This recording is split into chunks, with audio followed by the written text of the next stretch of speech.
I rank where the view is nothing less than phenomenal. For how I express and project from my abdominal. The only view better, both my daddy and my mama know. No living parents, my sons give me balance. My wife is my serenity, this mic is my identity. The world is foul enough, that's why I write without obscenities. Provoking danger with broken language and spoken anguish. Begging to get hurt, why would you ask to go through changes? Yes, Lord, life's a chessboard, master the angles. Control the tempo, be the one who holds the info. Acknowledge is just as deadly as machete swings. When spoken, the truth is as potent as that Medellin. While others swear the style is free, I just let it ring. Our time is undervalued, soldiers make us better kings. My fans on my shoulder, reaching after better things. Today I take the shot, for them I'd rather set the screen. My mama told me follow my dreams. My daddy told me get it by any means. Stand tall, make him bow to a king. But I've evolved, you can see the resolve. Look in my eyes when you speaking to God. Life and for those who we caught up in using what I was taught with the muse. I guess they call it proving I'm more than an artist. Penciling out my darkest while stenciling out a harvest. And storing what gets me from A to B, just like garages. Instrumental with collages. Envision what I've been drawn. Broadway to give you rhythm like the great Lena on. So bent on, found comfort in the storm. Find peace and on when you see them others perform. Organized chaos, outcasted like hey ya. Yo, party people in the place to be. What's good? It's the number one chief rocker in Knicks universe, your main man, Uncle Freezy. Welcome to the Knicks at Night podcast. Y'all want this party started right. Y'all want this party started quickly. Right. All right. Y'all know the vibe. Blue tears, orange tears, Blorange Tears. Bim, let's go. Let's go. Y'all know the vibe. Get that energy up. Let's go. Salute to my peoples in the chat. King Ribby is in the house. Mega NYK is in the house. C Mac is in the house. My brother JJ is in the house. GI is in the house. John Smith is in the house. Big bro Jake L is in the house. Keith Turner is in the house. Let's go. Get that energy up, man. Y'all ready to rock and roll? Yo, BT is in the house. Everybody is in the house. Let's go. Get that energy up. What's good? John Smith in the building, in the house. I see y'all, man. I see y'all. What's good, y'all? Man, I've been talking to a lot of basketball minds today, man, getting a lot of opinions and stuff. A lot of people have been telling me a lot of different things. You know, I've been listening, rocking, listening. It's the holiday weekend. You know what I'm saying? Got 3 days off. So I'm in that mindset of, man, I'll listen. Y'all got something to say, man, I'll listen to it. You know what I'm saying? Let's chop it up. Let's talk about it. Man, I heard a lot of stuff, though. Man. I heard a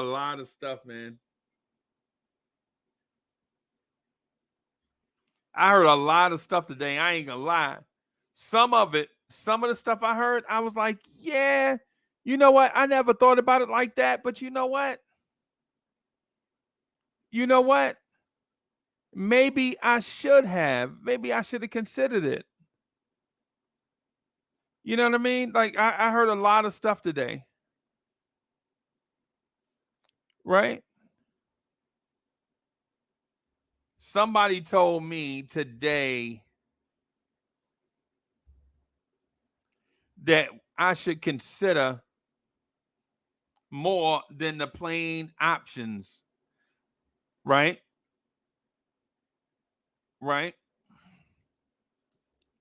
I was told today that, you know what you should do, Uncle Freezy? You should consider all the free agents that's out there and not just the ones that everybody talk about. You should look at high character free agents like Grant Williams.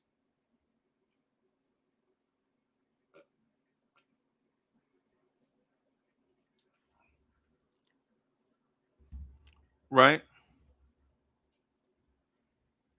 You should look at all types of free agents, right? So I was right as I spoke with people today. One name comes up in just about everybody's conversation. Danny Landis is in the building. What's good? What's good, Danny?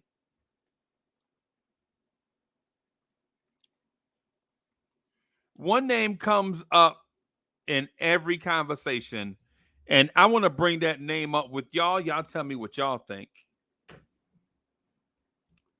How do y'all feel about Sacramento's small forward / power forward Harrison Barnes? How do y'all feel about Harrison Barnes playing the 3 for us? How do y'all like that? He's a 6'8" wing that can shoot the 3 and defend. He's a champion. He's a professional. He's been to the highs of the highs and the lows of the lows in the NBA. Wiz is in the building. Let me put this thing out here for my people.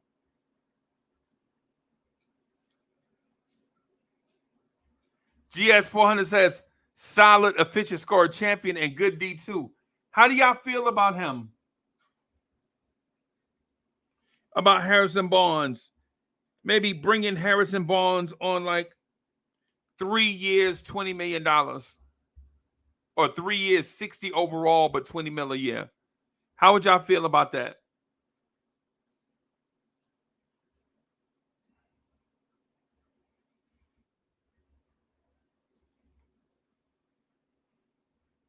BT in the building, what's the boss?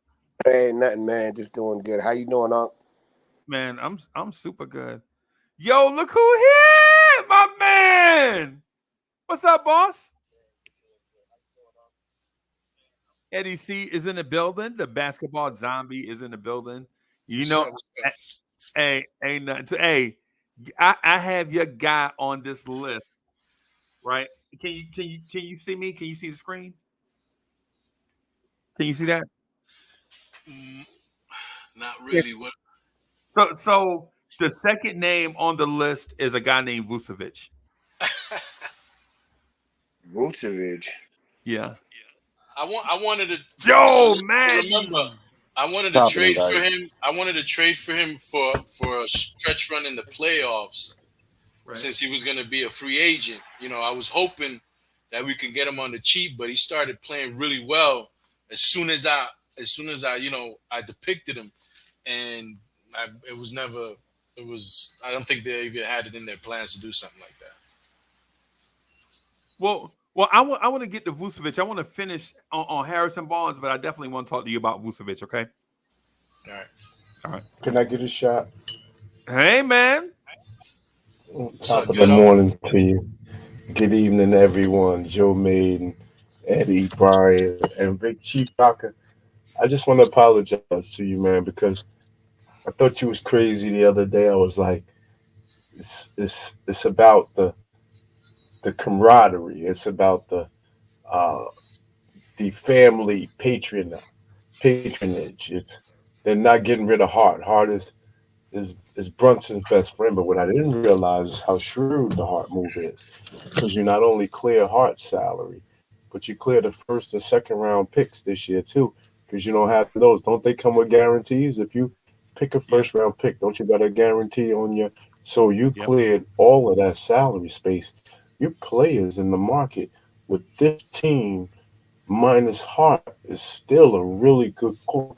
Whoa, whoa, whoa! Harrison Yup, Barnes, he told you. and I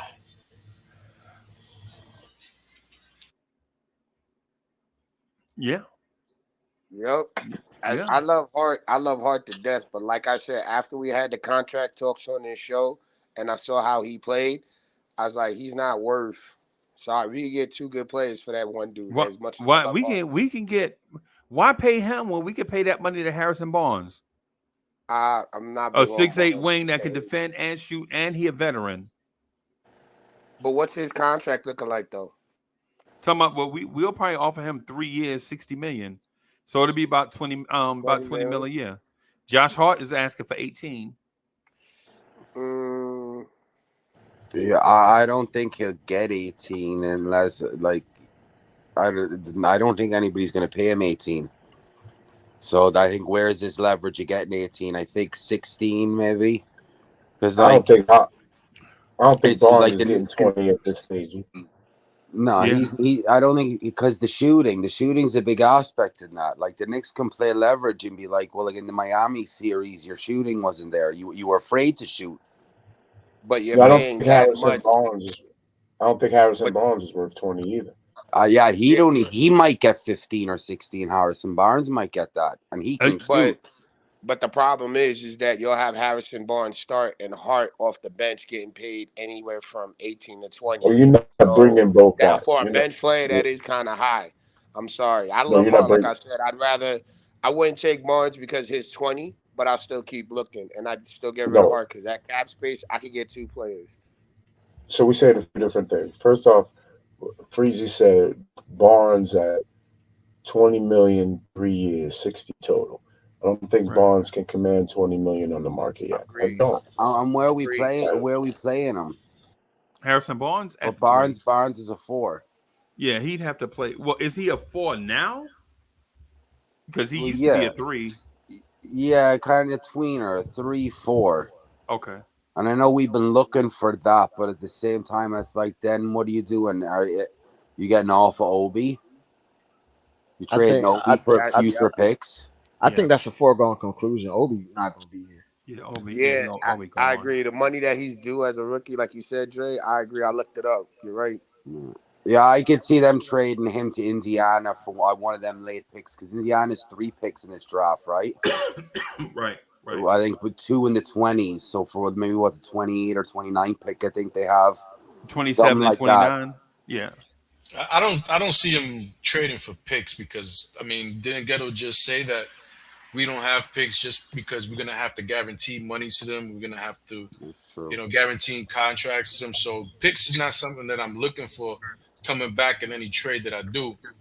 And that future picks though, And maybe future Right. picks, maybe future picks, Yeah. that could be a you're going to possibility. trade them in a deal anyway. Yeah, but you said the Indiana Pacers who had 3 picks this year's draft. Yeah. Yeah. So and Yeah, when I it was comes to thinking. when it just to say something about the Hart situation, if we do end up giving him 18, I'm pretty sure we're giving him 18 and he's going to be starting. He's not going to be coming off the bench getting 18 million, and then we're going to have Grimes, who's a rook, who's a third-year player, getting 2. You know what I'm saying?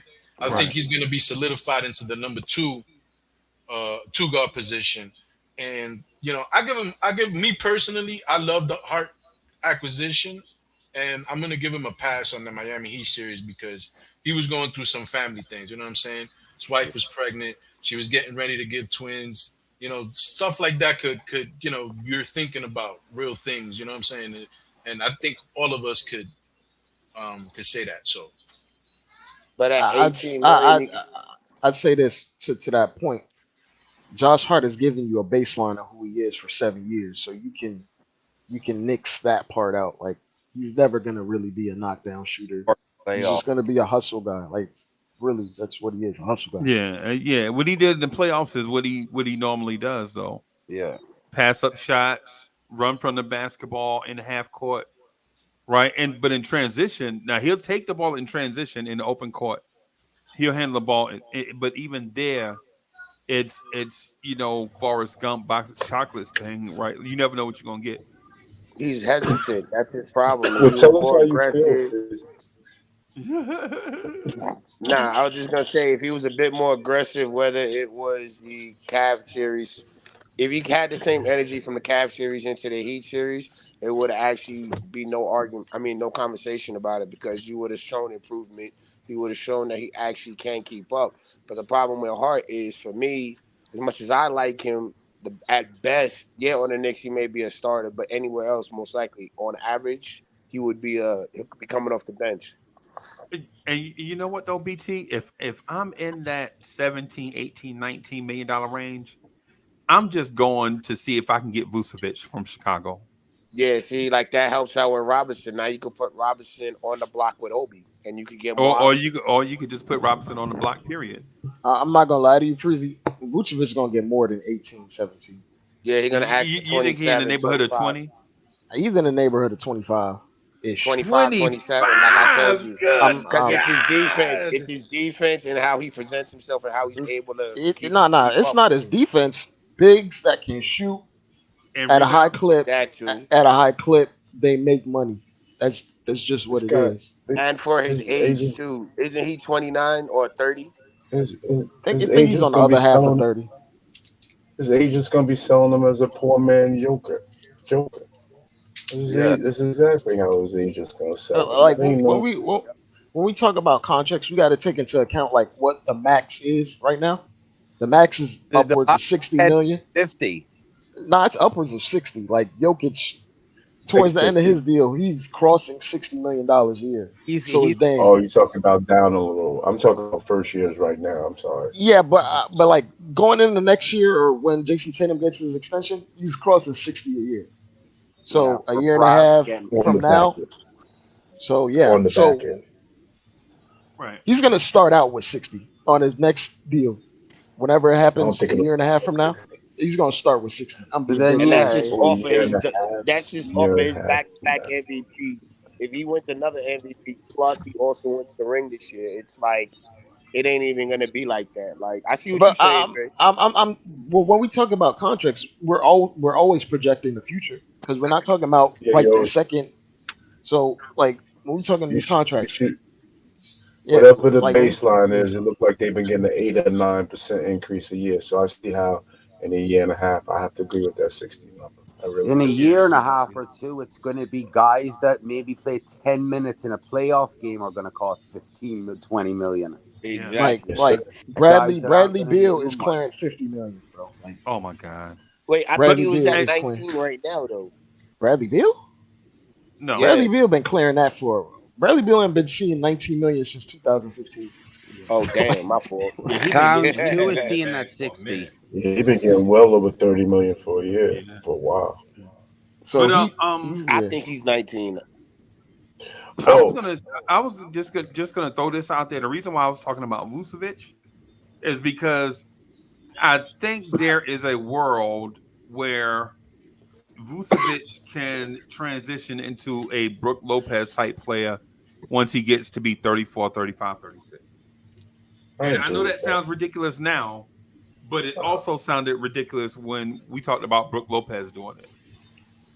You know what I'm So, Yeah, saying? maybe on yeah. offense, but not on But see, defense, in my there's a opinion. difference though. I don't know what it is about Brook Lopez, but every year he has gotten statistically better and more durable. He hasn't like really broken down. He hasn't really had The that much issue durability as is the far as his key. game. Thank you, So for Brian. me, Yeah.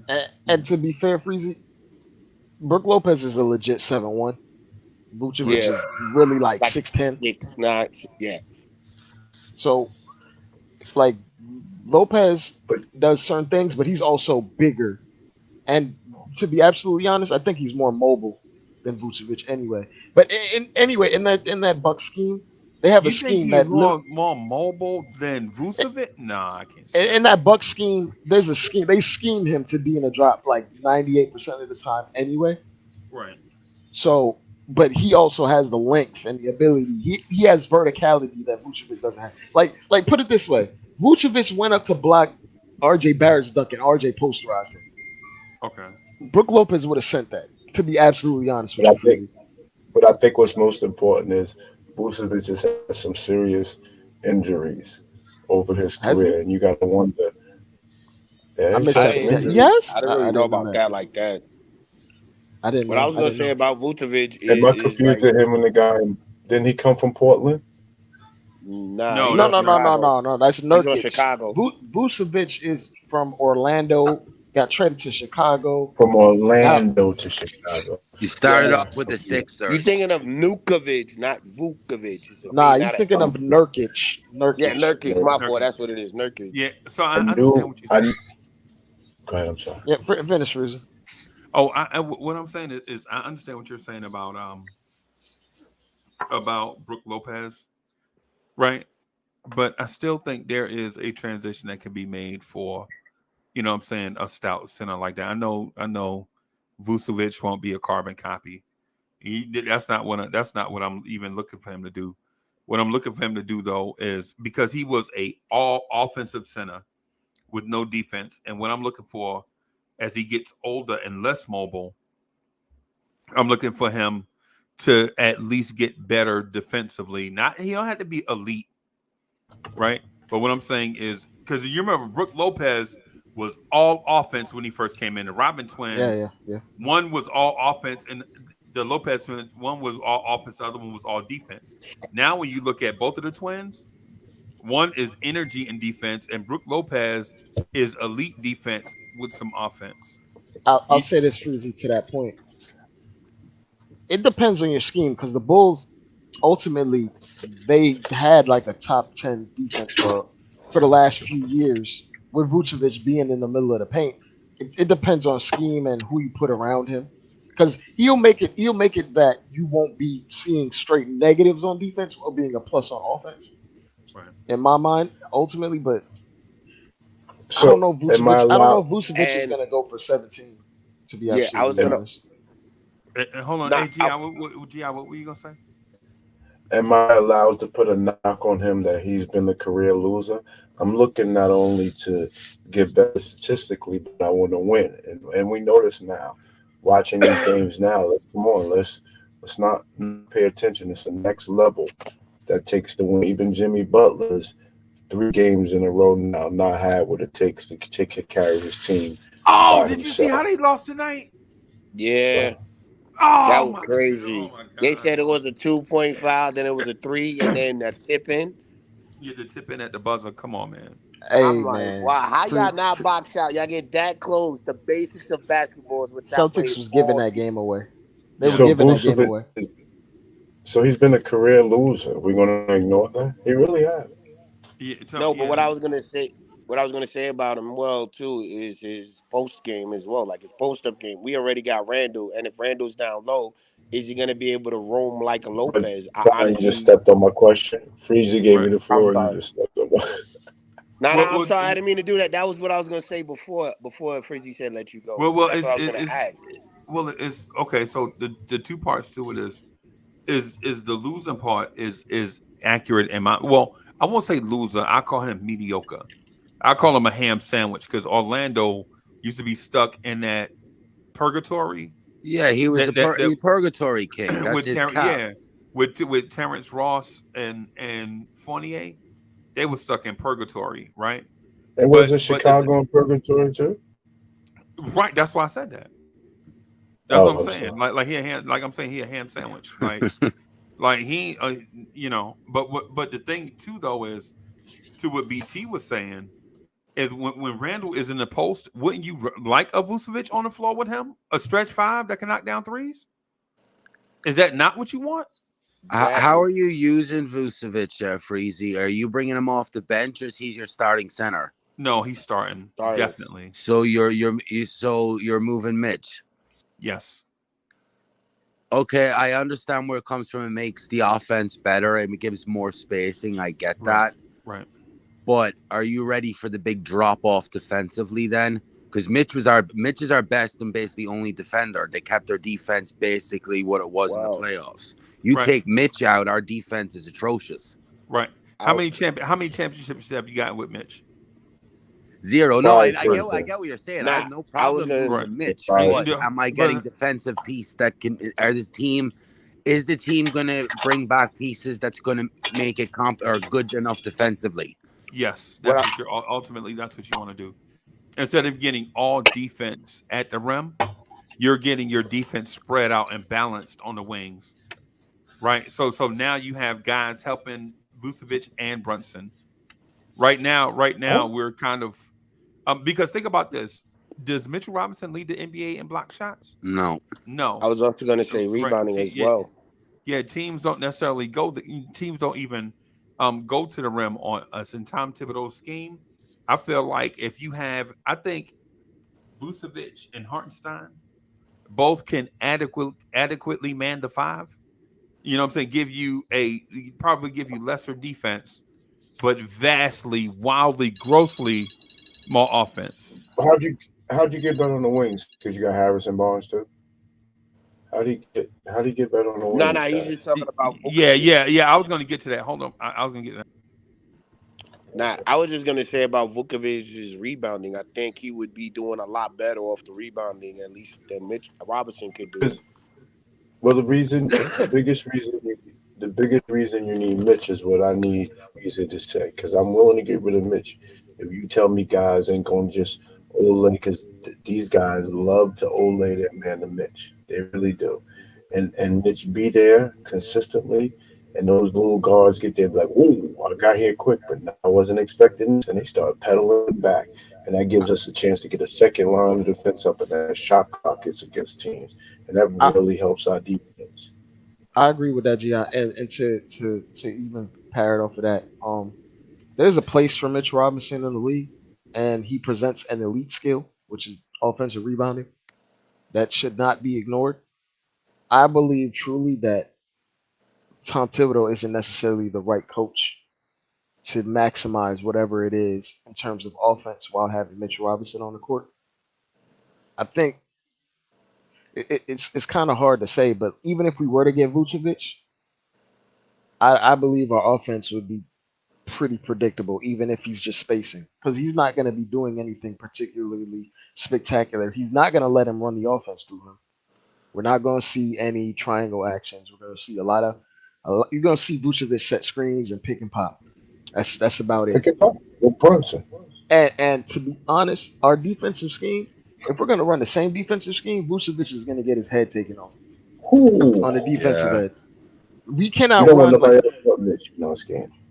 We have to there's change the a whole there's a, defense, and then there's we a have to yeah like RJ and people have to step up on the defensive out, like in the perimeter, and yeah that's our problem. Is everything our defense is all around Mitch, and then you take Mitch out Ole.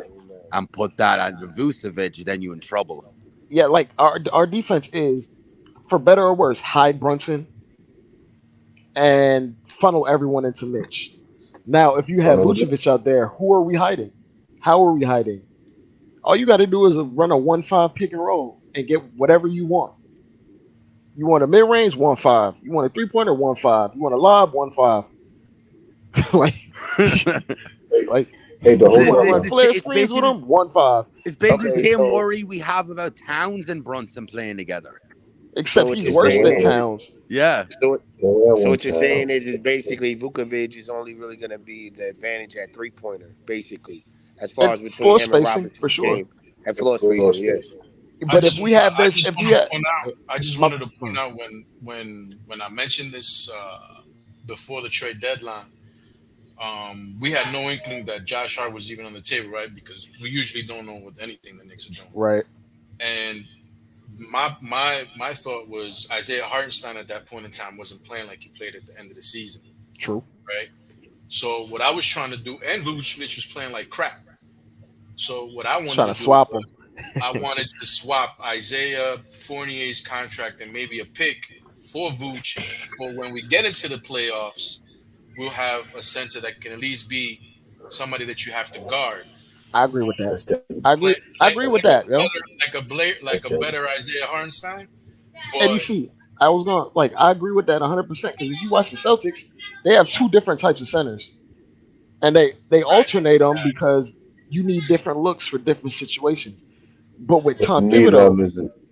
Tom Neither Thibodeau of them is good for literally Mitch made anymore. Hartenstein get rid of all his spacing and passing ability to make him play like Mitch Robinson, which is why we're so strict on defensive principles and like being able to funnel guys into your big.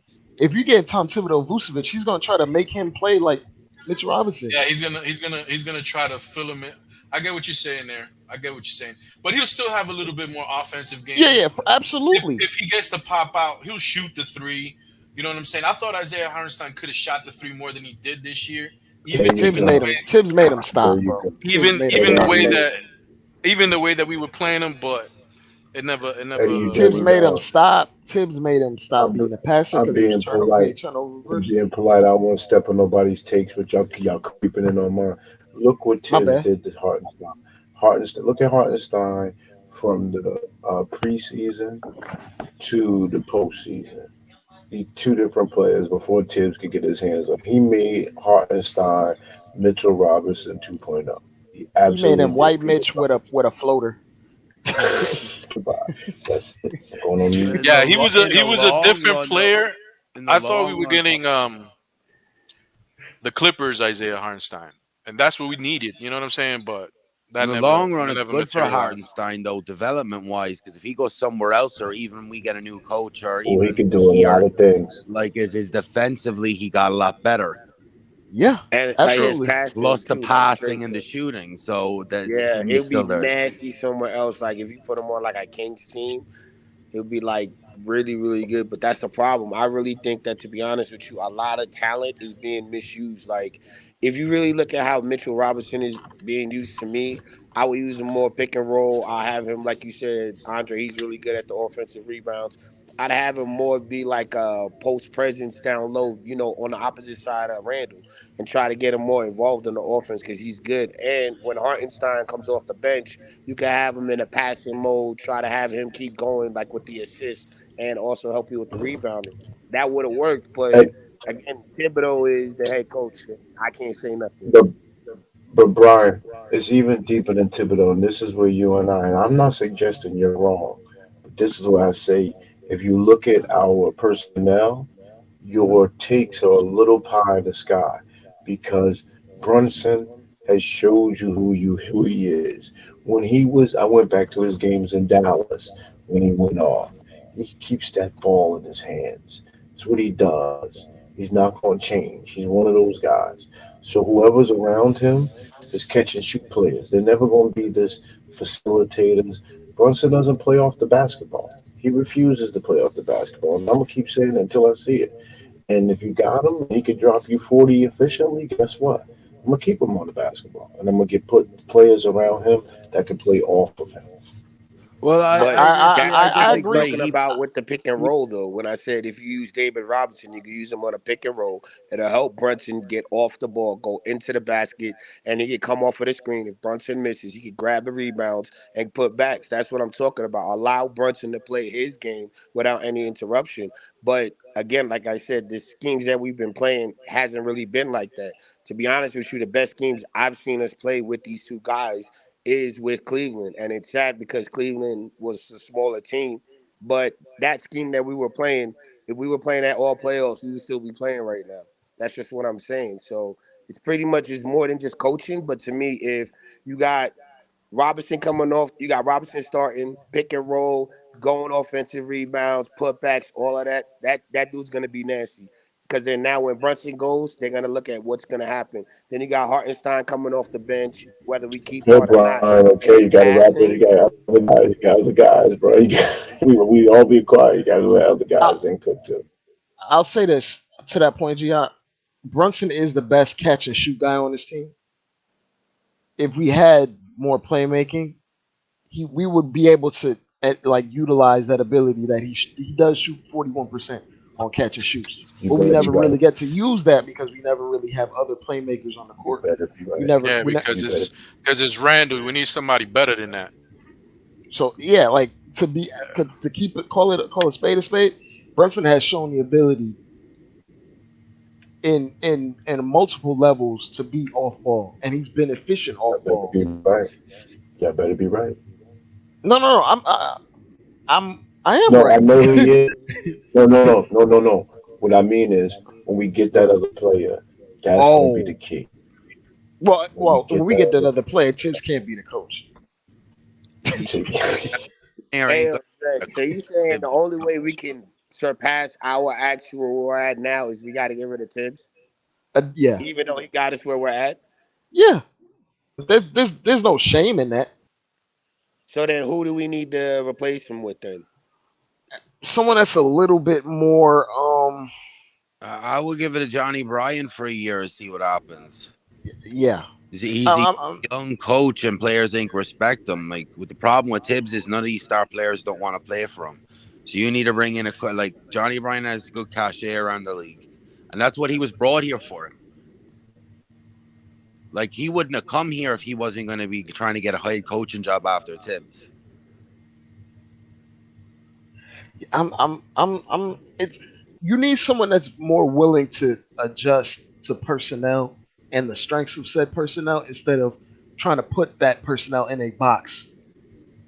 Like you're doing square peg and round hole repeatedly with some guys, and then that's capping your ceiling in terms of your skill sets. So like hypothetically speaking, if we ran like more triangle sets with Isaiah Hartenstein with the ball near the top of the key, we Oh probably would man, generate multiple easier actions RJ, instead of RJ will be instead so happy. yeah, like we would be generating so many more easier actions if we had backdoors and cuts and flashes and pin downs. Like when you watch this Heat Celtics game, you're watching modern basketball. It may not go in all the time because you're also seeing two high level defensive teams that are aiming to blow up specific things. But when you see them play, there's like 10 times more motion going on than what Well, we see. there's I've no always Brian, I been could be wrong. I've always been one to Go defend ahead, the Eddie. front office because I mean I could see past like what they're doing when they make some moves and the moves that they don't make. They're not always perfect and they don't Right. always make the flashy move. But I've always been behind them. But one thing I will say, I don't think they have the foresight when it comes to like getting a coach who's offensively gifted in the way like the guy from Oklahoma City got picked, in the way that Toronto's going about their coaching search, getting JJ Redick in there, getting people like that have high basketball IQs. I'm not sure if that's the front office that we have that's going to go out there and get that mastermind, that prodigy coach that's going to come in and build what we want to see. I think That's what I think. I Brian, think I think Tom Thibodeau has the capability to mix in those sets, but he's so stuck in uh, being averse here, of risk. He's so averse of here's what. risk. Oh, So it here's is the what it is. discussion. Here's how we got here, and this is the discussion I've been having with Brian. I want him to get back in. My position is simplistic, but I apologize if it's overly. Tibbs is he just wants to eat up the clock. He wants to slow the game down. But more importantly, he doesn't want to turn the ball over. And when guys start passing and they're on high level players, the more passes, the more potential for turnover. So he rather Brunson, one of the top 10 efficient players in the league. He rather him pound the ball the whole time Yeah, and make the final decision. And that just keeps his offense clean to him. yeah. Sure, very It true. works. It works in the regular season, right? But when you get to the playoffs, as You great got to as get Jimmy Butler is, you're He got seeing more when scoring. a team decides to eliminate a certain guy, Jimmy Butler shoots like Jimmy Butler has been terrible the last 3 games, and he's healthy, and it's because a lot of his isolation isn't working. When you scheme for a certain guy, you're making it so much easier to defend when it's just 1 on 5. Like, and to be absolutely honest, it showed that the game showed Brunson had 40 on high efficiency, and we barely scored 90 points. You But can't just win with one guy being amazing, like also like most of the time. with ball movement, it's when our team starts moving, the Knicks start moving the ball, they turn the ball over a lot. So don't But have the that's greatest guys. So that's why he's afraid, I think, to start putting sets like this where he's running it through Brunson and running it through Randall, even though Randall sometimes is equally as giving up the ball with in Randall's hands as well as moving it. But GI's right. Like the ball, he's afraid to move the ball. Like he wants to go ISO because he doesn't want to turn it over, which is just too. We need a coaching change desperately. I And I Yeah, think think we it honestly has to happen before. It has to happen soon. I think it has to happen this season or this I off season. honestly to tell you the truth, I don't look, the coaching change that y'all guys call, but for me, I think we need to have our development team actually develop these guys correctly. For example, RJ Barrett, we should have been fixed his issues. There's a lot of basketball IQ, like high potential, low IQ, to where guys like were just standing around looking at the ball bounce out, having a conversation. Like nobody's playing hustle ball. So for me, if we could get our development team to develop these guys to be hungry, I really don't think that those issues that we have with the pace and everything, because Thibodeau would see in the players, hey, look, you guys got this. All right, now we can start doing these different schemes. Because he ain't gonna do it if it doesn't work. Just there's no movement. Players aren't moving. It's like It, if the He it ain't gonna do ball's it if it doesn't moving, work. players have to move too. and like people, I get like we need shooters and spacing, but what good is the shooters and the spacing if they're just going to stand in the same spot and be a predictable rotation to like you can't just run pick and pop and expect an elite defense to not know how to cover that.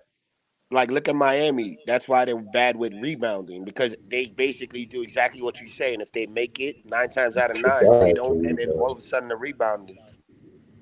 which So is bad rebound against us. it's Yeah, they basically Miami plays modern basketball. They play modern basketball. They have like all the hoopla of all these undrafted players. Like they just know the coach tells them where they need to be, and they Yep, just gain confidence just repeating and repeating the same things. Whereas yep. at one time they catch the ball and shoot it. If not, they drive and kick, and it's Keep just trying to repetitive. keep It's just smart. like practice every day. But that's Miami's like a modern day like elite college program. It's like no matter who they put in there year in the year out, they're always there in the top. It's a system.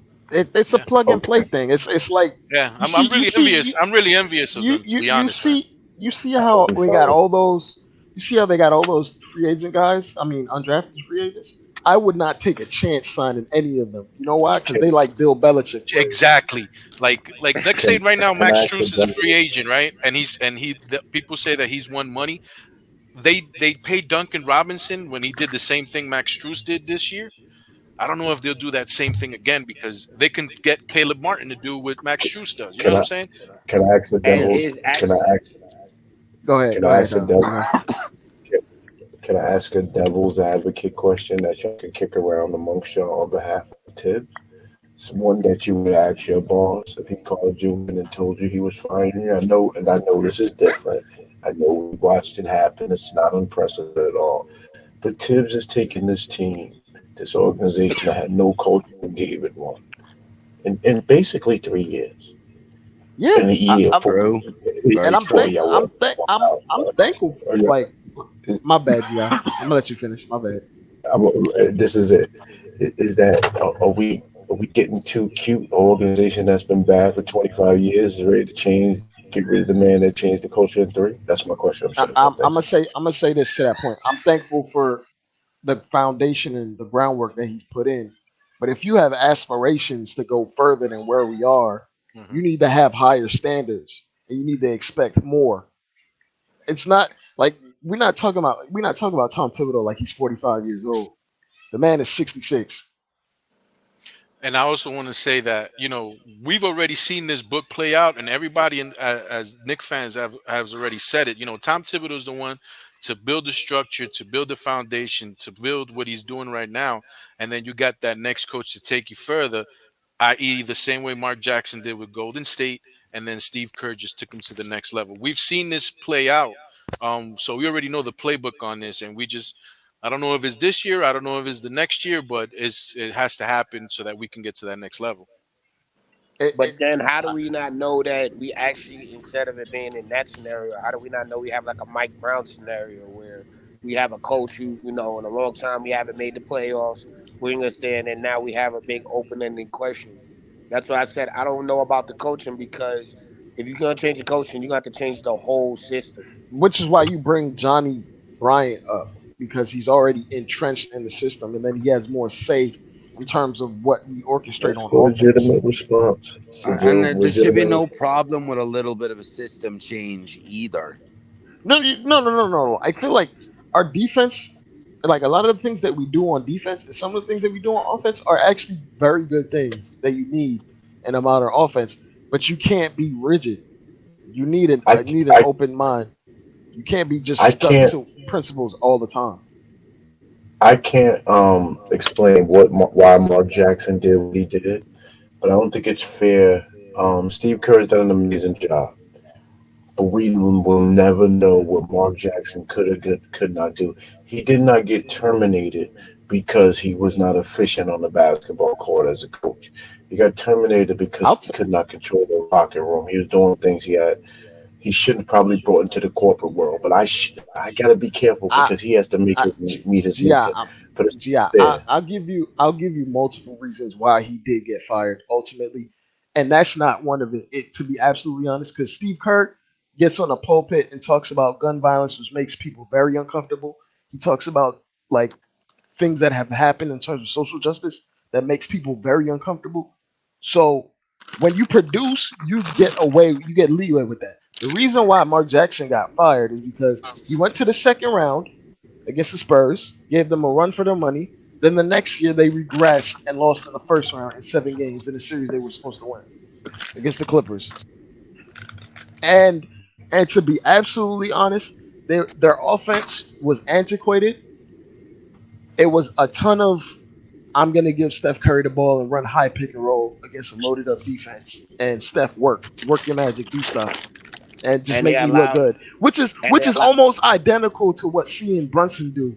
It's like Brunson, you're great, do great stuff all I the time. cannot I cannot ignore the stories. I cannot ignore the fact that I saw Mark Jackson standing in grocery stores, following people around, telling them they need to uh, repent to Jesus immediately. I cannot ignore that You, stuff. That was a part of the you reason he can't got ignore fired. it, but you can't ignore it.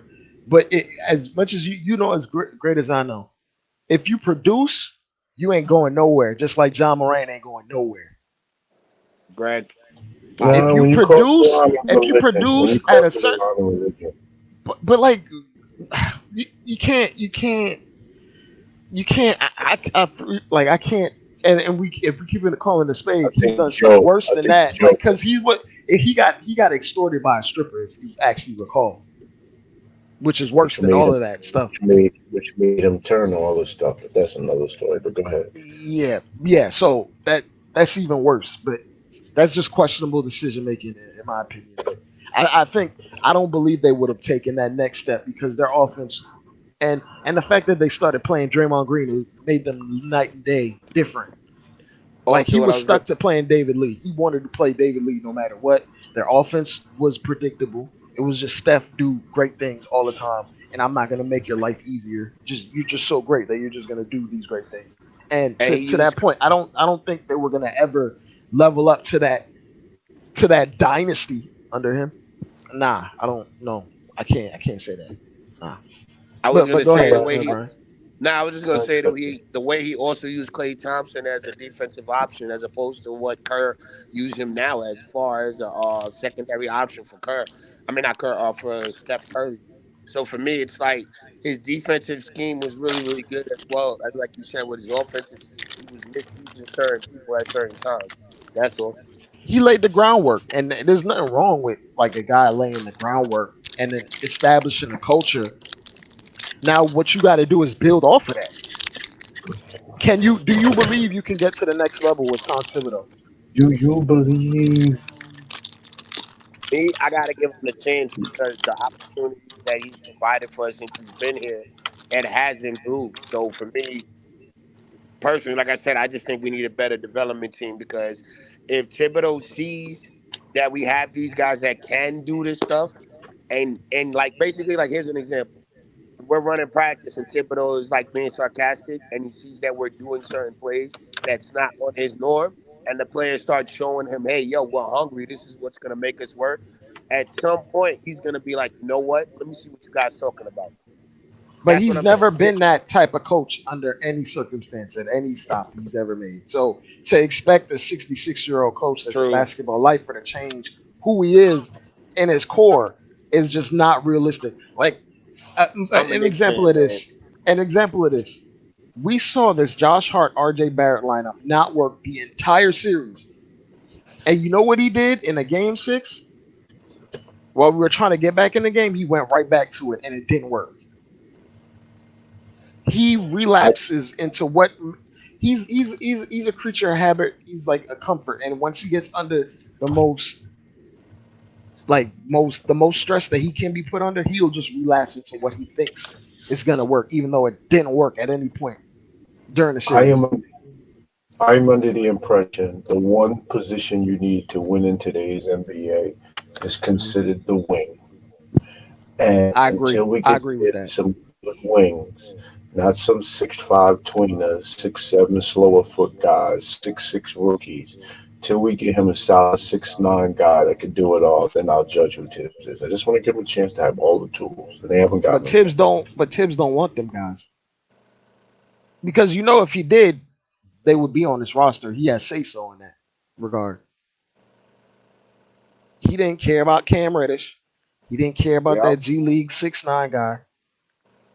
If we were targeting these particular types of players, 6'9", 6'8", athletic, rangy wings that can get deflections and stuff, they would be here because Tom Thibodeau ultimately he has say and he has pull. He doesn't care about those guys. We never even drafted one in the second round as a project. Like they're just definitely 6'9", 6'8" wings, Can I second say round picks as a hello to project. And Tom everyone? Thibodeau doesn't care about those things. He likes small guards. That's what he likes. I really Small hate this. guards. I hate that. I really hate this board tonight because it's been so smart. And then tonight, what we're going to do is, ladies and gentlemen, I want you to rise, drop everything you're doing, and give your hands to Hoodie Kevin. Hoodie Kevin, welcome, Hoodie Kevin, welcome. You know, Salute, I know Kev. you were. I, I know you were intros and things. Can you hear me clapping? well, thank you so much, and You're I'm glad. I welcome. wish Uncle You're welcome. Freezy was here right now because we had a very long for a while, I was going through some health things, and I was away from the game of basketball for a little bit, and even when I got back into it, I had missed a lot, and uh, I- so tonight I was on the phone with Uncle Freezy, and I ran across something that dropped my jaw, that changed my Woo! I'm entire back, man. I was just perspective. talking to Oh Rel. Lord, have mercy. I was just talking to Rel, man. I just did the Knicks a favor. What happened? I just traded I just traded Grimes and Obi to the Mavericks for the number 10 pick. Damn. Yeah, man. But what? But I'm proud of what do you myself. want at the 10 pick? But what do you want at the 10 pick? I gotta get GI a 6'9" wing. You know, GI, you owe I me ain't something. I'm that gonna get you a desperate. I 6'9" ain't that wing. desperate.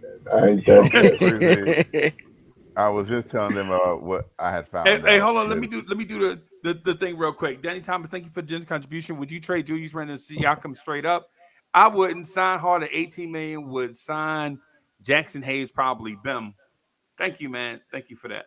Hoodie Kev, you about to get into the Cat at Night podcast? I was about to get into someone at night podcast, but not Cat. Oh, pause. What? Whoa. Pause. Pause. Yeah, Okay, whoa, is that something whoa, that we have to do? wait. Yeah, yeah. I would not say what you said. Uh, so here's the thing, and He's blue. He's blue, Joey. I don't even know what's going on right now. Yeah. The All I point know is my is, man Joe Me. Joe Me said, I'm getting the hell out of here. Yeah, the the Knicks had an athletic 6'9", silky smooth jumper, athletic 6'9", wing player. Cam six Six nine. Reddish. nine, 6'9". Cam Reddish. Cam We Reddish. must be talking about Cam Reddish because He's talking about Cam No, Reddish. I'm not. Kevin Knox is 6'7". He ain't no Kevin six Kevin Hunt. nine. I Knox thought it was is talking Kevin about 6'9". Ferran Hunt. Yeah. No, he's not. He is Yeah. 6'7". Kevin Knox is not 6'7". Take a look at Kevin Knox. Kevin Knox was standing next to Obi Toppin and was at least an inch and a half taller than They Obi say Toppin. Obi No, 6'7". 6'7" is Obi. Yeah, they say Obi Well, Kevin Knox 6'7". is still taller than Obi. Oh, Elizabeth, He I'm went. coming to join you, honey. But the point is, so tonight I was searching for some information, and I found out two things that are fascinating. That one, Kevin Knox is in Portland, and I had no idea that was even Because you happening. are not a Knox fan, bro. I was away from the game of basketball for a little bit. But you're an expert. Yes. You better get that Pistons Knox jersey and that Blazers Knox jersey. And Yeah. so I came to the conclusion of searching That- for Kevin Knox's numbers while in Portland, and I was awestruck. I was like, "What did this come from?" Wait a minute. I was like, "Hold on, hold on, hold on, hold on, hold on, hold on, hold on." Hold up. There's We a them game boys. that Hold up. I was looking at that Kevin Knox played in. And at first, Uncle Freezer tried to persuade me that it wasn't what I thought it was.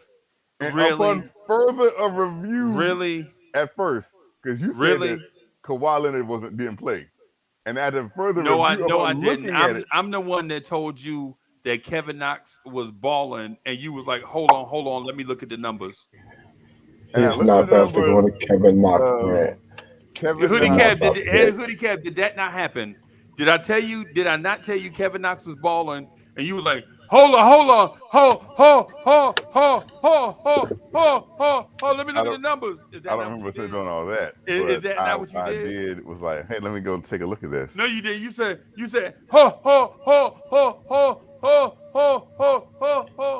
let me look at the numbers.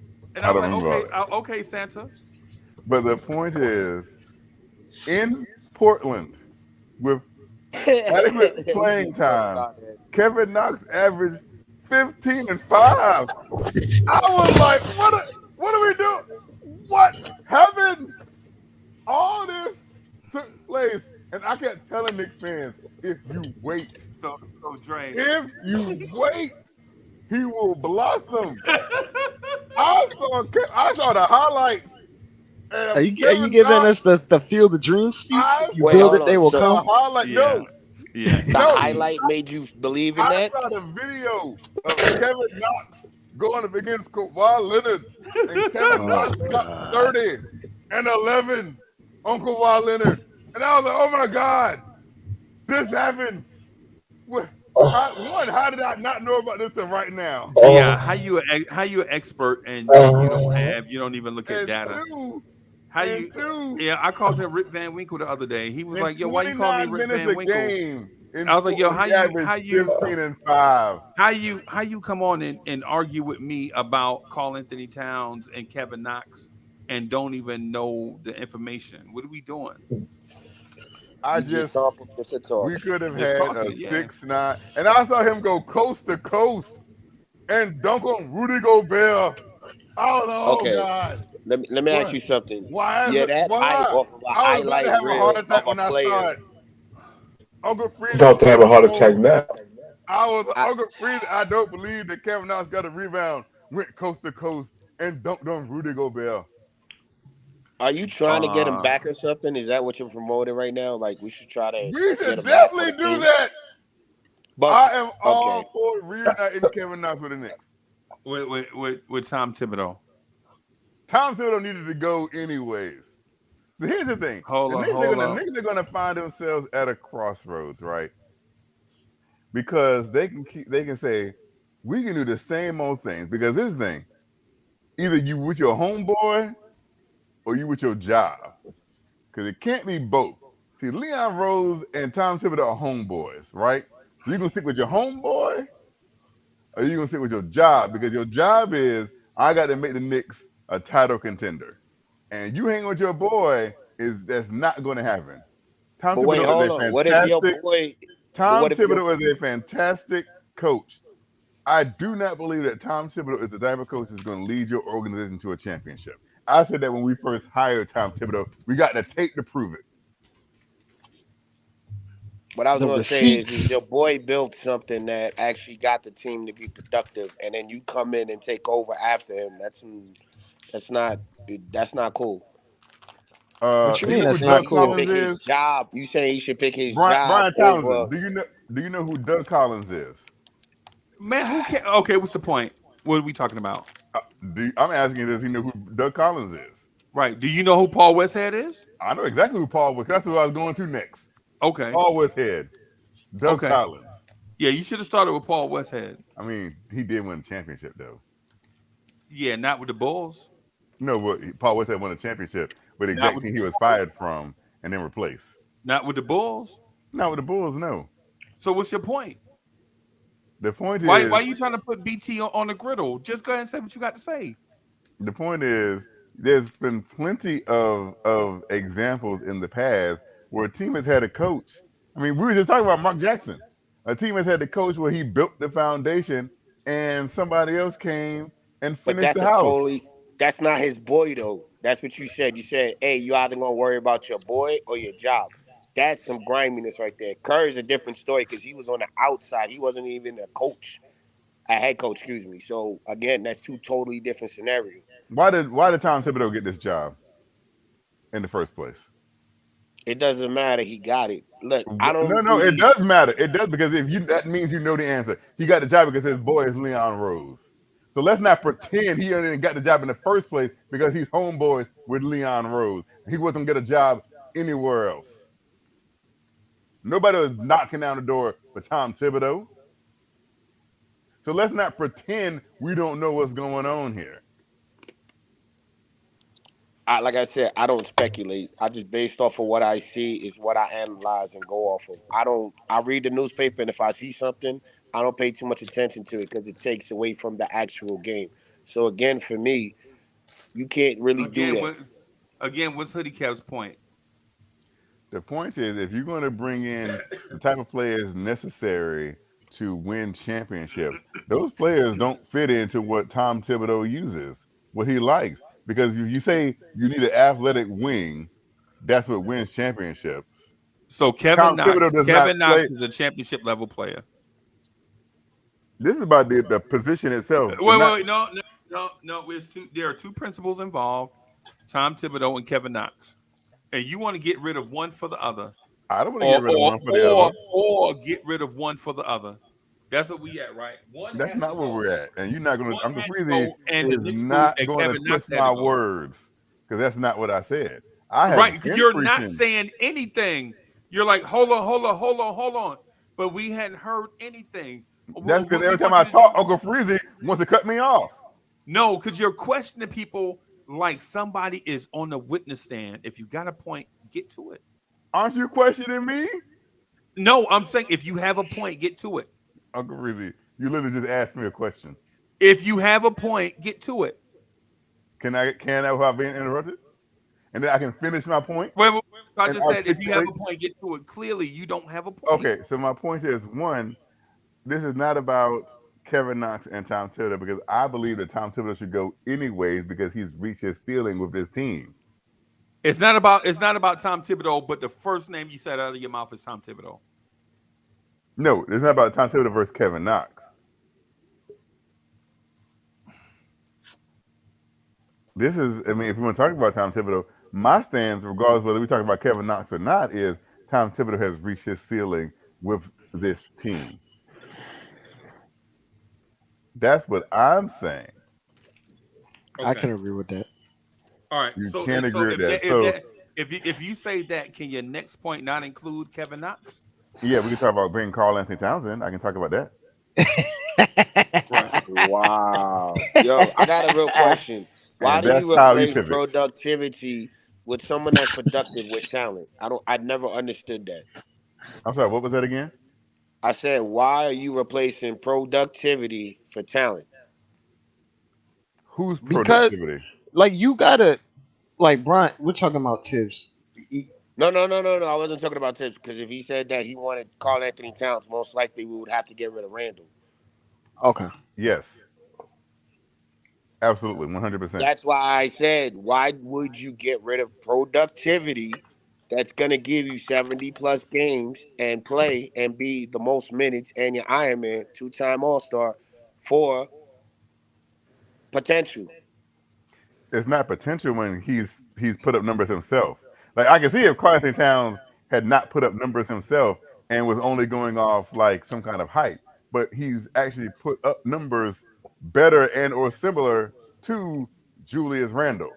So I'm confused about that Okay, when you say that. what I mean by potential is not just in the player's talent. It's also in the player how they play potentially in the system as well. That's what I'm talking about. And let's say I know Carl Anthony Towns isn't the strongest. I've seen him play soft. So a lot of things could interject with him not playing as well here as you have seen him in the Timberwolves. That's what I mean by potential. We already know Randall works. We already know what he could do. Let's try to get him another option. and let him be the third option. I keep saying it. I don't think that that's fair that you're gonna get rid of production and proven for talent. Now, if it's a younger talent, cool, no problem, like an Anthony Edwards or whoever. I could agree with that. But Carl Anthony Towns, I wouldn't do that. Uh-huh. So you do know that Tom Thibodeau has coached Carl Anthony Towns, correct? Yes.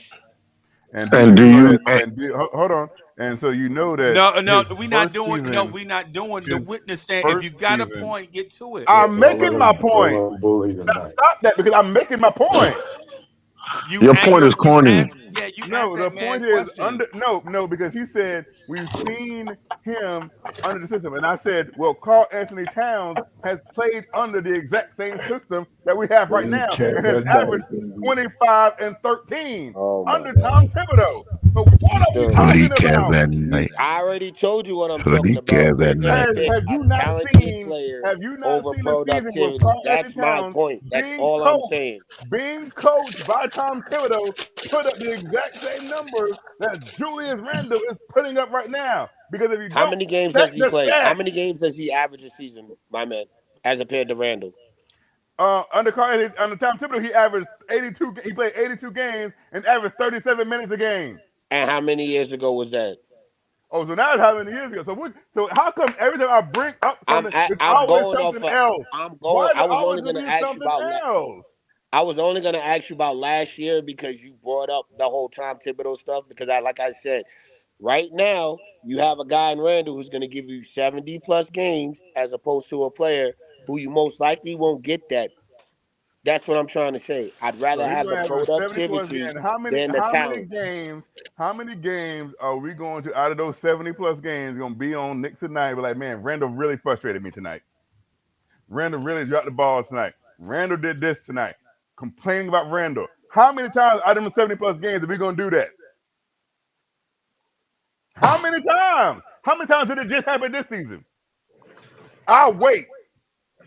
Yo, you might as well hold your breath then. Yeah, thank you. So y'all had nothing to complain about Randall. That's great because I've never seen a superstar that ain't nobody had nothing to complain about, especially Julius I Randall. didn't say I Salsa, don't Especially have when thank you I've anything for to seen your complain on this, about. contribution. I've seen Listen on to this what I'm exact saying. show people come in here and Because complain about because Julius Randall is Randall. not So please productive don't in the fake the pump playoffs. with me like I don't know what's Thank you going for that, on. Kaiser Sose. Kaiser Sose says because Randall is not productive in the playoffs. Thank you, Okay, Kaiser that Sose. makes sense. Now I can understand that. That's a valid point. But when you're just sitting here telling me that, oh, his talent of Cat is more than Randall, and you feel more, we already know who Randall is. He's already proven. I'd rather be yelling at Randall than to have Cat come in here and mess up the whole dang thing. Because remember, one bad apple can destroy the whole team's chemistry. So let me ask you a Thank question. you. Thank you. What exactly is Carl Anthony Towns supposed to mess up? His, That like I Julius said, Randle. his So The attitude. culture. is Carl Anthony Listen to what I Towns said, is sir. Carl I Anthony said Towns yelling at his teammates? Is Carl Anthony Towns yelling at his coaches?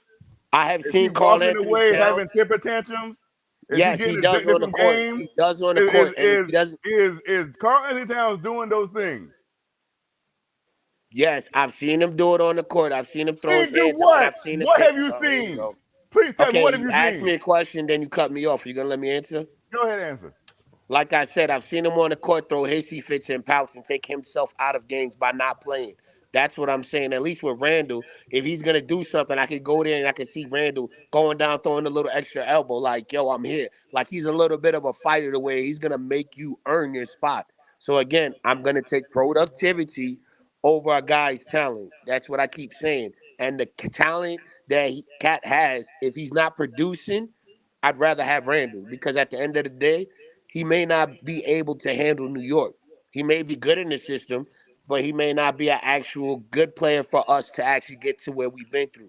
Randall, we already made the 2 playoff runs, and we got deeper with Brunson. Let's go. That's all I'm saying. Hey, Kaiser Sose, and look, and Kaiser Sose, if you think Randall is not productive in the playoffs, look at Carl Anthony Towns playoff numbers. I'm Right, just Carl Anthony Towns averages 23 in the regular season and 18.6 in the playoffs for his career, and that's in Minnesota with no pressure. I can imagine those numbers will skyrocket in New York with all the pressure in the world on his shoulders. The Yeah, cat because he only situation that got played. me messed up He, is that contract, bro. He got way too much money coming to him, man. 50, 60. When he's 32, we ain't gonna Agreed. have no way to build a team if we get a player like that. that In is that sense, that's so. where I back the management with they give frugal contracts to these players. I'm not trusting the reports on 18 million on Josh Hart until I see him sign on the dotted line. I'm so. I'm baffled, and I'm baffled because you know what Randall is, right? And so it's like you want to build him into something that he's Two-time not. All-Star, two-time All NBA. Yeah, Yeah. Thank you. Carl Towns a 3-time All Star and 2-time All NBA player also. And Carl Anthony Towns Yeah. was the number one pick in the draft. Okay. Yeah. How And deep has he ever been in the playoffs? he's also played in the worst organization in the history of sports. Yeah, that's opinion. That's also probably a fact. Well, it can be backed up by the winning percentage. Okay. Okay. Winning percentage says they're at least the worst in the NBA Okay. in their time frame that they've been an organization. Okay. So basically, he had no impact on winning. Yeah, neither did Kevin Garnett, I guess, either, since he was part of that for 12 seasons. Yeah, Neither did Kevin Love. Carl Neither did Anthony Kevin Towns Love, since he was the was number there one for pick in the 7 draft. years. Carl Anthony Towns was the number one pick in the draft. Mm, mm-hmm, mm-hmm, mm-hmm. And Kevin Garnett's a Hall of Famer. Yeah, he One of the wasn't the greatest number players one of pick all in the time. draft. Probably Yeah. top 20 player of all time. Kevin Garnett, Yeah. who won a championship after he left Minnesota. Kevin Love won a championship after he left Minnesota. George Mikan won a championship after they left Minnesota. Actually, they won one when they were in Minnesota. Oh, they won one in Minnesota, excuse me. Then won multiple after they left. So maybe it's the system that is the Minnesota Timberwolves organization and not the player. Maybe if you take the player away, because nobody said, "Oh, Kevin Garnett, he can't get out the first round. Kevin Garnett's is a bust. He can't do any of this." Nobody said that when we talk about Kevin Garnett at all. And he was in Minnesota for 12 seasons and got out the first round once. Once. But none of that was said about Kevin Garnett. Nothing at all. Because And all then his key we sit players there and got say, hurt. "Oh, is the player? It's the player. It's the player." No, maybe it's the organization. Can we say that? Can we say that's Hey, probably hey, part hey, of Hoodie Kev, we want to spend another half hour keep talking about Carl Anthony Town. Actually, I didn't even start talking about Carl Anthony Towns. That You- situation brought up by somebody else. Well, anyway, are you going to keep pushing this conversation, or we're going to turn the page? I don't know. It depends how I feel. Huh? I didn't know you was up here by yourself. Aren't you talking? You asked me a question, so who else would I be talking about? I'm confused. Anybody else got any bright ideas?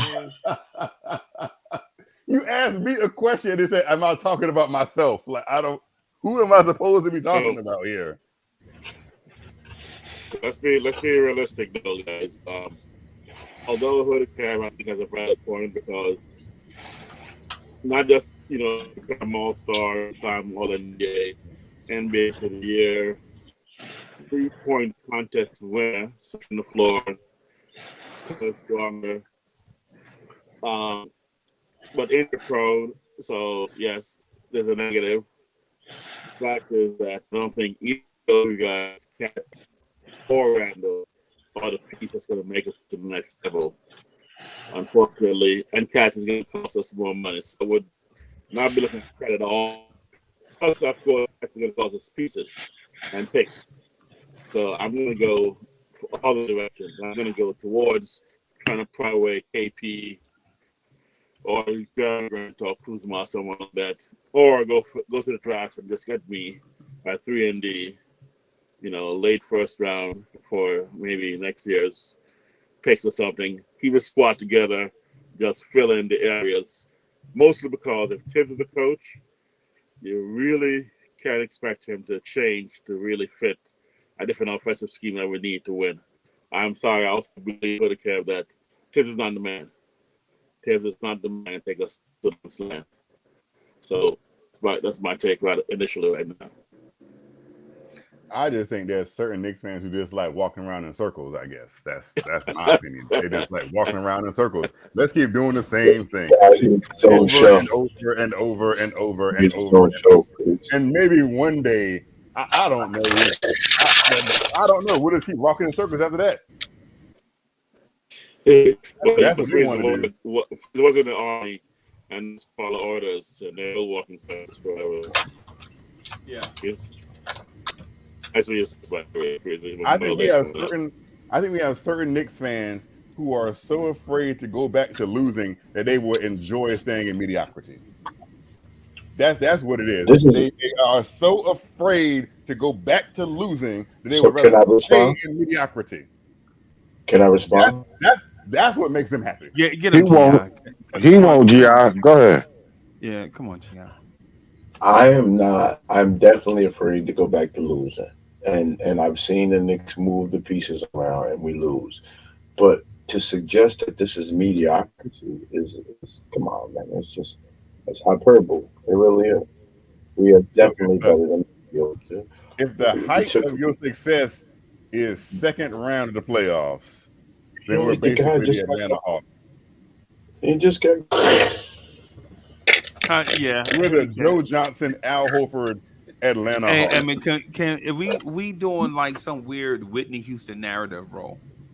Right now, we legit talking about the second round being the height of the Knicks' success when we only made the second round one time and one shot. That's the height. Yes. Now tell you why that's the height. That's not the height. That's ridiculous. I don't believe that's ridiculous. That's ridiculous. On this panel, that's ridiculous. Believes that this that's ridiculous. As presently constructed, unless you are a homer, feels like this is a championship caliber roster. And if I'm lying, if y'all really in y'all, not your hearts, in your minds, say that this team can win a championship. Then say it. Say yes. I believe the pieces we have right now is championship caliber. No. See, it kind of sounds like a Tyler Perry movie. No, it's not. Is it? Is this team as presently constituted a championship caliber team? How do you know that it's not? You went from mediocre. First of all, he went from mediocre. He went from mediocre to championship caliber. He went from this team is mediocre to who thinks is a championship caliber team. I mean, total ends of the spectrum, right? No, it's not because you're working your way to win a championship. That's the thing about it.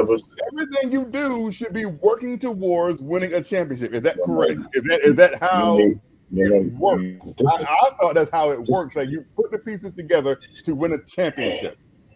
Right. Hey, Kaiser Salsa, let me just do this real quick so I can take this.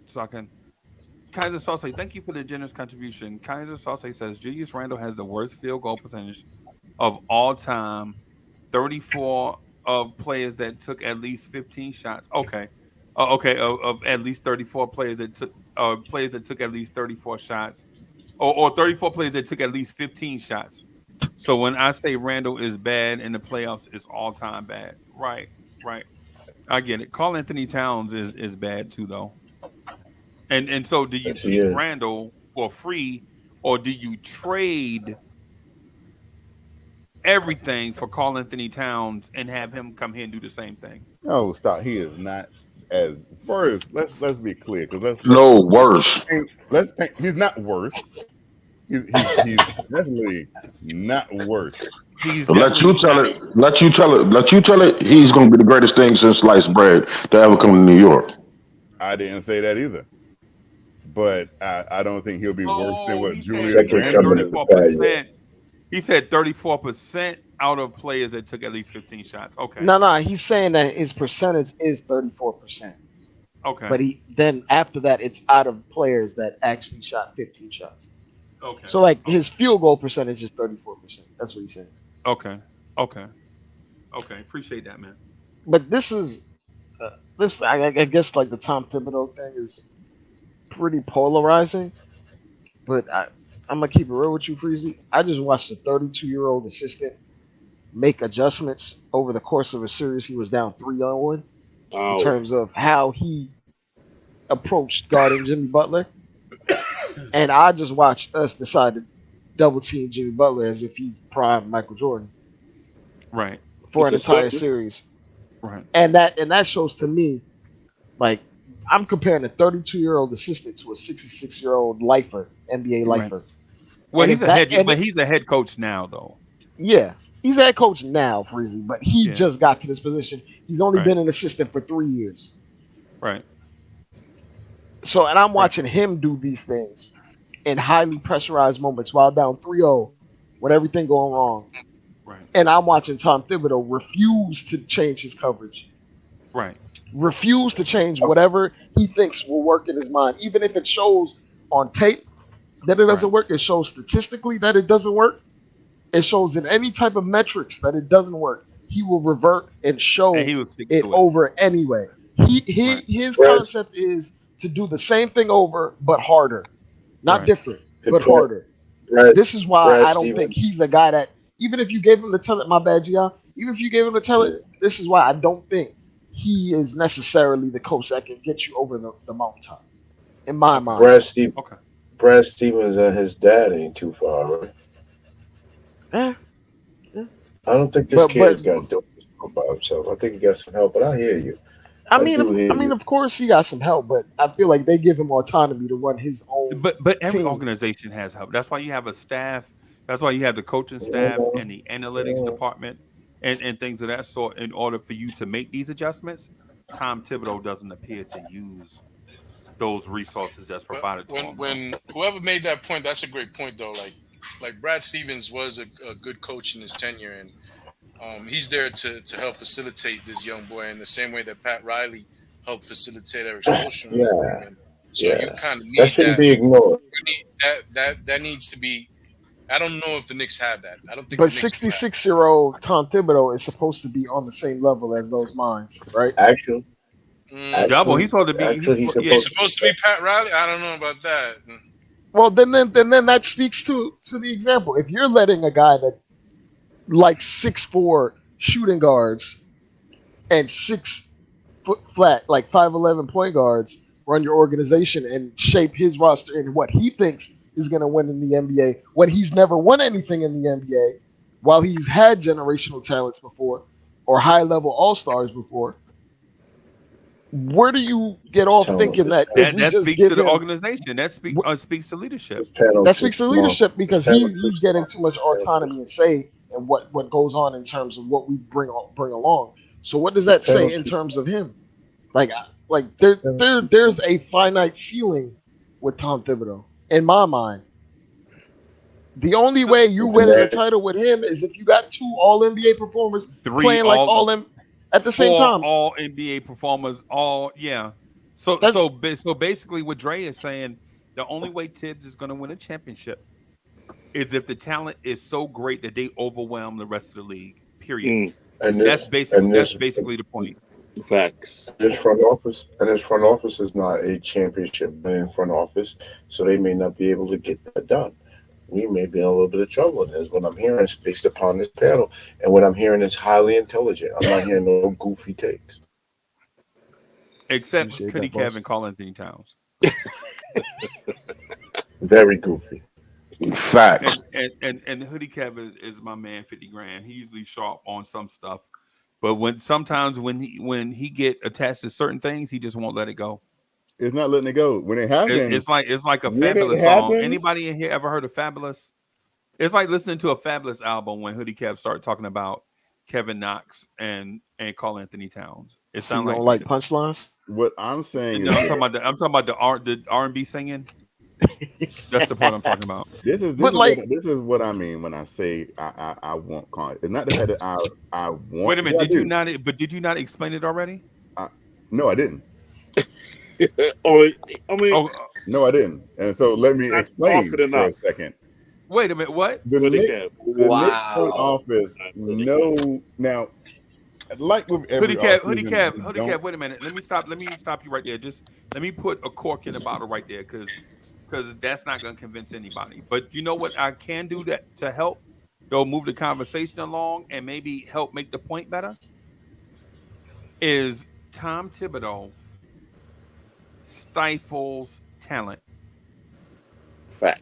Tom Thibodeau has everybody in the chat has said it in every way imaginable, right? Like there are Obi fans in here that feels like Tom Thibodeau is stifling Obi. There are people in the chat that say we need to get rid of Randall and RJ because they can't do such and such an offense. Well, you know who that comes back to ultimately? Tom Thibodeau, right? Hoodie Cav has a thing with Kevin Knox, Tom Thibodeau, and the Knicks. You know what it comes back to with stifling Kevin Knox's talent? Tom Thibodeau, right? So if Hoodie Cav simply made the point that Tom Thibodeau stifles talent, then maybe this conversation would go a different way. But to keep pointing out Karl Anthony Towns' numbers is not convincing anybody of anything. I'm not pointing out Karl. Because all it sounds like is mania. If you let me finish what I was trying to say. Hoodie Kev, you didn't have the opportunity to say what you had to say. I legit took a telephone call from Rel and was off the panel for 27 minutes. And I didn't even say anything my first 10 minutes on the panel. Oh, but you said something for the 20 minutes that I was back though. So in those 37 minutes, in those 37 minutes about Karl Anthony Towns, you need not only did you need 37 minutes to talk about Karl Anthony Towns, you need more time to talk about Karl Anthony Towns. This is not about Karl Anthony Towns. I mean, it's about Karl Anthony Towns, but it's not about Karl Anthony. Okay, I was wondering if 37 minutes was enough. This is the thing: is the New York Knicks front office knows, and I believe they know. They know. We know. They know. They have to do something this offseason, right? They dropped the ball last offseason for whatever may have transpired behind the scenes that we don't know. Point is, we feel as fans that they dropped the ball last year. They know what they achieved this season. They dropped the ball last year. Can you clarify last year? What was last year? Donovan. They can't be yet. Oh, Donovan. Oh, what? No. They dropped the ball. We made it to the second round of the playoffs. No, that's not what I mean. Is it? When we dropped the ball. As in, they should have gotten Donovan Mitchell. Man, bro, you need to quit while you ahead, bro. And you can sit here and say we made the second round, we beat the team that ripped Donovan Mitchell, but nobody. I wish y'all want to say y'all don't want Donovan Mitchell on the team, because if you say you don't want to play like Donovan Mitchell, something is wrong with y'all. Because they don't make Donovan Mitchells every day. So something is wrong with 7 people, but one person is perfect. I don't want Donovan Mitchell. Jesus, that's the only person. What? I'm not Jesus, so I'm not saying I'm perfect at all. I'm sorry. Can we see what's the rest on your list after Vukovic? Yeah. Hoodie Cav legit just used 41 minutes on Karl Anthony Towns. This wasn't about Karl Anthony Towns. I just said the Knicks front office. You alluded to Karl Anthony Towns. All I said is the Knicks front office knows they have to do something. Because if they go back into next season, and you have Julius, RJ, and Brunson, and Mitchell Robinson, and whoever else you want to fill out, either Quentin Grimes or Hart or whoever, if you go back in with that nucleus, then you're just basically setting yourself up. Hey, Dre, you know basketball, right? A little bit. Dre, what duo would you rather have? Right? What duo would you rather have together? Would you rather have Anthony Edwards or a trio? Anthony Edwards, Karl Anthony Towns, or Rudy Gobert, or Jalen Brunson, RJ Barrett, and Julius Randle? That's setting up for. That's not. You know what? That's Dre's question, but that's directed to IKBM Dre. Yeah, go ahead. That is. Oh man, that's a loaded question. That's exactly. We all know it's loaded. Why are you asking loaded questions? Right, because I'm the chief rocker. I'm the number one chief rocker. I'm the best in business at what I do. Right, but here's the thing. Here's the thing. If I'm IKBM Dre and I don't want to answer, that's fine. But No, if no, I'm I'm gonna Uncle, answer. if I'm gonna I'm answer. Uncle Freezy, my answer is easy. I ain't We need to I'm cool taking the off. squad that got Anthony Edwards on it. Man. Right? I'm That's what I taking. said, Anthony Yeah, I'm Edwards. sorry, RJ. I'm sorry, Julius, Yup. but Anthony Edwards is a superior talent. Right? He plays defense and offense, and he gets Right? back And when he and no scores. He's knock on still Jalen growing. Brunson. And no knock on Jalen Brunson, because Jalen Brunson is, in my mind, is a megastar. But Anthony Edwards has the talent to be the face of the NBA. I Right? was gonna, I was Right. gonna say Hold about on. Edwards. Wait a minute. I'm Hold sorry. on. Yeah. Hold on. Let me finish. But here's the thing. If you're that trio of Anthony Edwards, Rudy Gobert, and Karl Anthony Towns, and you can't win together on your own team, why would we need one of the players off that team to come here? And the only reason you can even say Anthony Edwards' name is because he's still 22. Because he's young. The other dudes are 29, Yup. 30. Yeah. But the other dudes, and And this you is why can't win with that. this is why that's You a can't loaded win with question. Anthony Edwards. This is why that's a loaded question, because two of those three don't fit together. So you can have all the talent in the world. Thank you, IKBM Dre, for answering that question for me. I appreciate you, IKBM Dre. Because the other person said they didn't need 41 plus minutes to talk about Karl Anthony Towns, but clearly they want more time to talk about Karl Anthony Towns. No, but because listen, Cat can't win with Anthony Edwards and Rudy Gobert. No, because he doesn't fit with Rudy Gobert, and you know that. Right. And I think Johnny, that's like saying Patrick Ewing and Bill Cartwright fit together. They didn't. Right. And the Bill Cartwright had to go. Bill Cartwright is what? Patrick Ewing and Bill Cartwright did not fit together. Name one award Bill Cartwright won. Name one. Why does he have to win the award? They played because together, Rudy right? Gobert has won awards. Just because you win awards don't mean that you fit with someone else on a basketball court. Awards means you're talented. Rudy Gobert, they don't mesh. Because Rudy Gobert is just because you win Uncle Freeze, just because you say, "Oh, you won this award," means you are just like this. Rudy Gobert ain't Shaq. He ain't Tim Duncan. He ain't David Robinson. No. So what does Rudy Gobert have to win? He's not built to be like that. He Rudy is built to Gobert be. Didn't even fit. Stop asking me. I'm not answering none of your questions. Your question is stupid. I didn't. What? Because he won an award means he's supposed to fit with any and everybody? Yeah. This conversation sounds like a no, Fabulous because album. you just said something that didn't make any sense. You said, "Oh, just because he won an award means he's just supposed to automatically fit into any and every system." No, that's not what I said. You just said. Yes, you did. No, That's not what I just said. Then why did you bring up the fact that he won an award? No, that's not. Then why did you bring up the fact that he won an award? Because first of all, you are a terrible listener, and your point is trash. No. Secondly, I said that Rudy Gobert won some awards. That means he's talented. That's what I said. Every player in the NBA is talented. Right. That's your opinion. No, that's a fact. You don't make it to that point and not be talented. Yeah, that's your opinion. That's a fact. You do not make it to the highest level of a profession and not be talented in that profession. Yeah, that's your opinion. So there's non-talented basketball players in the NBA. Hey, how do you like Reggie Bullock? He's an NBA player. How do you like Reggie Bullock? Doesn't matter how I like him. He's an NBA player. How do you like Reggie Bullock? He's an NBA player. How do you like Reggie Bullock? He's an NBA player. Right. You said everybody's talented. When I say Reggie Bullock, you almost swallowed your tongue. Yeah, because Reggie Bullock took Knox's time. Yeah, that's what I'm saying, man. You can't you shifting around too much, man. You like the tap dance kid. The thing about it is Karl Anthony Towns.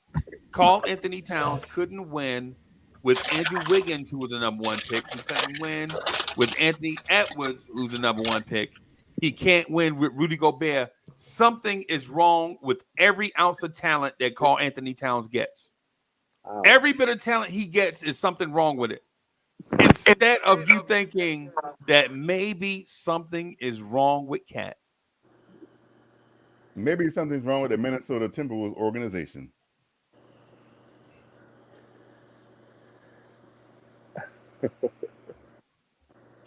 Kerry could Cox is in the building. What's good? that be Bully is in something? the building. What's good, Bully? Yeah, we recorded an audio podcast early. It was fire. I'm going to upload it. I meant to upload it today, I'm man. gonna But tune into that one. yeah, the weekend buzz, bro. Hey, we go in. I call out Kenyon Martin Oh, on it. I call Kenyon Martin all the way Mr. out. Fugazi. Yeah, I say something along the lines of he smells like perfume. No, yeah, Kenyon Martin's gonna love it when he hears it. Kenyon Martin, I hope you enjoy it. Yeah, but here's my thing, Wiz. Here's my thing. yes, sir. You give Carl Anthony Towns all different types of talent, right? And he can't win, right? You give him the number one pick, he can't win with it. You bring him veterans like Jimmy Butler, he can't win with it, right? You bring him a defensive center so that he won't have to take the lumps at center so you can get all of his offense. He can't win with it or stay healthy. But then we point out the fact that the Knicks suck and desperately need that, even though we made the second round of the playoffs with a lot of people injured. What I'm saying as a Knicks fan, is I don't need Karl Anthony Towns. We made the second round of the playoffs without Karl Anthony Towns, and we had guys injured. And we still put up a fight, a valiant fight. And for Knicks fans, within the sound of my voice, if y'all think this is a second round team, guess what, man? We here to stay. We are championship contenders right now. What the hell do we need with a Karl Anthony Towns? We're gonna trade away everything to bring him in here to hope that it works when Minnesota has been bringing him pieces to Minnesota, hoping it works, and he never made the second round. What are we doing? They're a playing team right now with Karl Anthony Towns, and you think talking about bringing him here to us, trading away valuable pieces? We waited this long to get to where we are to trade away all them pieces in the summer for Karl Anthony Towns and hope that something clicks. What I'm saying is this. I believe in what the Knicks are doing. I'm saying be patient, build with these kids, right? Build with these kids and build up around the edges. Support these kids. Bring in some help for Jalen Brunson. Bring in some help for Grimes and RJ. You don't need what are you bringing in a cat to do a dog's job? That don't make sense. Bars. Oh, That. Don DeMarco. Bim. Bim. damn! I heard crickets in that one after that line. You just killed the whole crowd. Yo, man. Salute. Yeah, man. And so yeah, man. All I'm saying is this: we just got here to the second round, and we lost to a team that's in the Eastern Conference Finals, that's on the verge of going to the finals, and we like, nah, scrap it, just scrap it and start all over from scratch with Karl Anthony Towns. You know, I needed to bring this out and dust it off. It's Hoodie Cav! It's Hoodie Cav! But I wanted Uncle Freezy to see me It's Hoodie Cav! It's like Hoodie this Cav! because I'm really tired of this. See, Uncle Freezy just went on this whole diatribe and I got to shut it down. And so I had to go deep into my closet just now. He's back! For all that Uncle Freezy just said. Yeah. He says, "Oh, you want to think that we're this?" No, I don't got to think it because I saw the Knicks flame out in the second round. So whether I think they're a second round team or not, they are. I know that 4 teams are playing for, there's 2 teams playing for the NBA championship right now. One team is happily waiting. And the New York Knicks ain't one of them. I seen Julius Randle flame out twice. Once against the Atlanta Hawks, and the other one against an even more banged up Miami Heat team. Whereas I've seen Karl Anthony Towns go up against the number 1 seed Houston Rockets, the number 2 seed Memphis Grizzlies, and this past season against the team that's in the NBA Finals. So let's not sit here and say that the levels of competition that they face, Julius Randle and Karl Anthony Towns, are similar. But Kev, why is he facing these top seeds in the top rounds? Why isn't his team not a fourth or fifth seed? Why are they facing the top seed in every first round series? Because he plays in Minnesota. His team's trash. Why did Kevin Garnett play Tim Duncan so many times in the first round? Not like the Spurs were a bottom team. That's why I say you talk about Karl Anthony Towns like he's a singular player, like the Minnesota Timberwolves just became an organization when he was drafted. Like we haven't seen this script, this narrative before around different players. We've seen it twice within the last 25 years before Karl Anthony Towns even got there. We've seen it happen to Kevin Love, who was a talented player who could do everything he possibly could, but the organization failed him. We've seen it again with Kevin Garnett, one of the talented players the NBA has ever seen, and the Minnesota Timberwolves organization failed him. I see the trend. Sometimes we have to be able to differentiate between the two. Maybe it is Karl Anthony Towns. Or maybe it's just a putrid franchise that he plays. We sit here and we talk about because Carmelo Anthony just retired and how great Carmelo Anthony was, but how the New York Knicks organization failed him. How the New York Knicks organization, because in that time frame, the New York Knicks was a dumpster fire from about 2000 to 2018. Was a complete dumpster fire. And we talk about how great Carmelo Anthony was and how we didn't do anything to surround him with any kind of talent. And then we have Uncle Freezy. Oh, he had this number one talent here. He had this number one talent here. He had this veteran. But it was brought in and broken up by guess who? Guess who? Tom Thibodeau. Okay, who the Kev? Tom Thibodeau traded Andrew Wiggins. So you want to bring went away and traded that point Jimmy was Butler. so whack. That point was so whack. No, it isn't. Because Tom Thibodeau is the head coach of the Knicks. Did Tom Thibodeau not trade away Andrew Wiggins? So now you want to. So if it didn't work in Minnesota, you wanted to try to make it work in New York. Them both. But actually, heard the Kev. There's a good valid point by. And then get rid of Jimmy Butler. I think he was fired by the time Jimmy Butler was gone. You see the pattern for the Kev? Kev was off the hook. People is you know why the losers in Minnesota? The name starts with the letter K. KKK. Kevin, Cat, Karl. So anyway, here's what I think it is. It's that pattern. No players with letter K should ever play in Minnesota as their first name.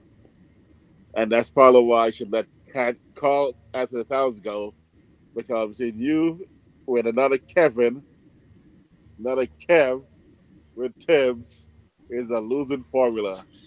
So Kevins don't like Tibbs. Whether it's Kevin Love, Kevin Garnett, or Hoodie Kev. So Kevins don't like. Okay. I think it's a losing formula to bring him back together with a guy who actually caused the downfall of the franchise at the point. Let's not recreate that scenario again. Let's start anew. Karl Anthony Towns is out as a future Knick. He is not, just by the fact his name is Cat, he's not for ours. We need dogs. So let's move ahead and bury this one. Thank you. What dogs do you say? Because people keep saying they want dogs, right? I keep hearing that, right? Mm-hmm. Who? Oh, where do I begin? Bully.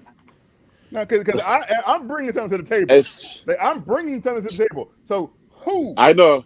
Well, I mean, okay, who's available? Not necessarily who, because I can tell you who by a bunch of people who was not available, but who is available? Because I believe Karl Anthony Towns will be available. So what player is a dog that will be available? Siakam that's going to move the needle. Siakam will transform the next if he replaces Randall. I'm sorry. You're going to trade Julius Randle for Pascal Siakam and expect what? Who's trading Randle? We traded Randle now? That's what he just said. I would trade him for Pascal. That's what he just said. I think The only player I'm trading Randall for straight up is maybe Anthony Davis. Maybe. Yeah, that's not going to happen. Wow. Well, you don't know actually, not straight up, but I mean, maybe on the block. what it is, Kentucky, it's soft Kentucky big men. They all the same. It's DeMarcus Cousins, Karl Anthony Towns, Anthony Davis. You just said Julius Randle. They all the same. That is facts. Dre, is that how it worked, Dre? A little bit, kinda, yeah. Okay. Isn't Anthony Davis an NBA champion? Can we say that? Actually, and DeMarcus Cousins. And DeMarcus Cousins is an NBA champion. No, he didn't. He didn't win it with the Golden State. But if they didn't win that year. Yeah, if you know the answer to the question, why would you ask it? I mean, soft players because he wants to be redundant and being a player that leads the team to lead the team leads the team. I said help lead a team. Okay, follow championship. Follow the leader to an NBA championship. Yeah, ride coattails. The second best player on the team. So if we agree that almost every NBA championship team in the history of the NBA has had multiple All-Stars, then that means that the second All-Star is irrelevant? I don't understand that logic. Actually, playoff run was number 2 on that. Playoff run was number 2 on that squad. If you sit here and say every single NBA team that's ever won a championship has had multiple All-Stars except one, and then go and say, the second All-Star is irrelevant, then that sounds just, I don't know how that sounds. Not irrelevant. Relevant, but not leading. So nice you can win titles. You can win titles with flawed players. It happens all the time. Yeah, it happens all the time. No, I said All-Stars. All-Stars. Flawed All-Stars. Superstars. There's flawed superstars. You didn't listen to what he said. Flawed superstars? My man got selective listening. No, he said you can win an NBA championship with flawed players. Teams do it all the time. And yet you still need all-star players, right? That's usually how it goes. You need superstar level talent, multiple superstar level talent to win championships. It's always happened, right? Like always. Am I making that up, or is that like the trend over the last 76 seasons? Except once, according to Uncle Freezy, it's only happened once. Pistons? No, the 1994 Houston Rockets. Okay. So you're diminishing Anthony Davis as the second superstar all-star talent. So if that's the case, then you can say 2 teams have won it since you're diminishing Anthony Davis. Right. You're right. I didn't diminish Anthony Davis. You just did. You said Anthony Davis, DeMarcus Cousins, Julius Randle are all soft big men. No. I pointed out they were from Kentucky. And you said they're all soft big men. Ain't that right? No. Okay. Those are the words that came out your mouth. No, those were not the words that came out of my mouth. DeMarcus Cousins, Anthony Davis, and Julius Randle are all soft big men that came from Kentucky. That's what you said. What did you hear? I heard that. We can rewind the tape. That's what you said. You said soft big men who came from Kentucky. Let's go, hoodie cap. Turn up, baby. It's only 2 a.m. Yeah, come on, Kev. So nobody else heard him say soft hoodie men Kev. from Kentucky. Yeah. So what I was mentioning in that when you mentioned Randall, I compared the other big guys from Kentucky. Right, all of them do the same thing as Randall is what I was getting at. Like all those dudes that you say, like all these dudes that you say are better than Randall, they fit the same mold as Randall. So why would I trade away Randall to get back the same thing? Why am I shipping out assets out the door to get the same thing Randall gonna give me? What is that? That's why I said I would only trade. Let me. That's why I would only trade Julius Randle for Anthony Davis. This is why, and I'm glad because everything. All I do is take what people say and I flip it back on them. I brought up 2 players. Selective listening. I brought up 2 players last week. I said they average the same thing So you take what people say. You take what people say and flip it back on them. Different ways. So basically, you come into the situation, you don't have a point or nothing to say. No, so you listen to what people say, and then you twist their words. They keep doing the same thing. So that it makes you look good. Is that what you're saying? That's what it sounds like you said. Because Uncle Freezy said, "Why am I trading selective listening?" No, it's not selective listening. Uncle Freezy said, "Why am I trading Drake. a player who does something that someone else is going to give me, as in they're going to give me the same exact numbers, but you can have the same exact numbers and do them two different ways." Because I made the same example. And you tried to chew me up on it. He said, "How are you gonna compare them? Just because they have the same thing don't mean they did it two different ways." Who are the players that you compared? I'm not gonna bring it up right now. Because it didn't make sense then, and it doesn't make sense now. It does make because you can have something. Then you said what they do. Bully, this dude. The same thing. Bully, this dude told me that Karl Anthony Towns had better numbers than Patrick Ewing. No, hell no. I said they had the same numbers. I said, hold on. I said as of right now, they had the same numbers. I didn't say they had better numbers. I said they had the same numbers, and you said no, you didn't. No, you didn't. Yes, I did. When you brought up, I said when you brought up 3 points, you brought up 3 point for their career. That's what I said. And you bring up 3 point shooting. And then, I don't know why we still talking about Karl Anthony. Why? That's right there. I said they average the same thing. And you said, well, Karl Anthony Towns does this, and Patrick Ewing wasn't doing this. So they did it two different ways. You can have two different players average the same thing. This man is comparing Karl Anthony Towns to Patrick Ewing. I'm not doing that. What's the fascination with Karl Anthony Towns? What's going on, man? I don't know. That's what I'm saying. He got a man crush. Oh, he owes some money. He owes you money, Kev. You're a fanboy. Yeah. He owes you money. What's the fascination with Karl Anthony Towns, Hoodie Kev? Yo, respect to you. Salute, Hoodie Kev. What's the fascination, bro? I just happen to just wake up to go use the bathroom, and I hear you talk about Karl Anthony Towns, bro. This is what I want, right? This is what I want. I want y'all to be basketball fans and not Knicks fans for a second, right? Not I don't want to be a Karl Anthony fan. I'm a Knicks fan first. Not the Knicks. I'm a Knicks fan first.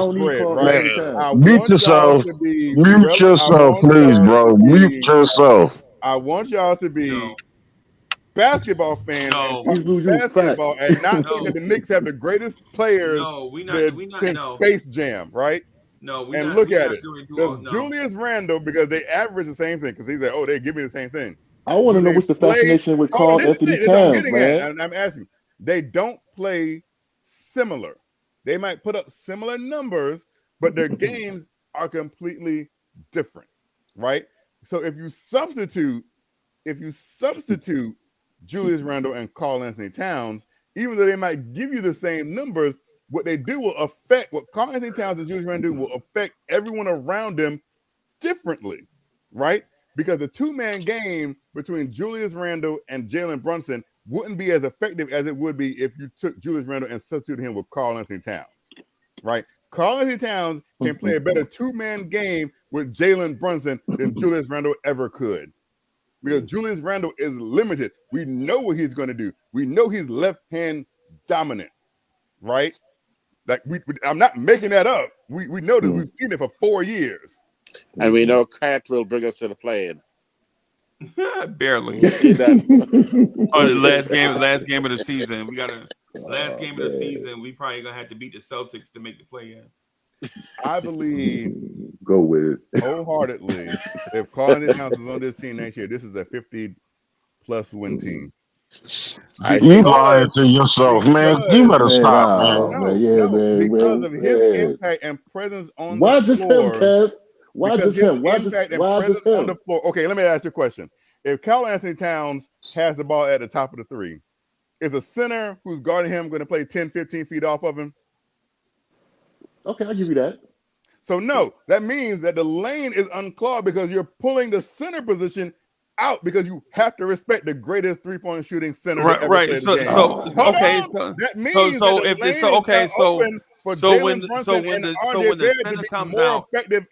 center comes out, who's gonna be the player Karl Anthony Towns passes to that's a cutter to the basket.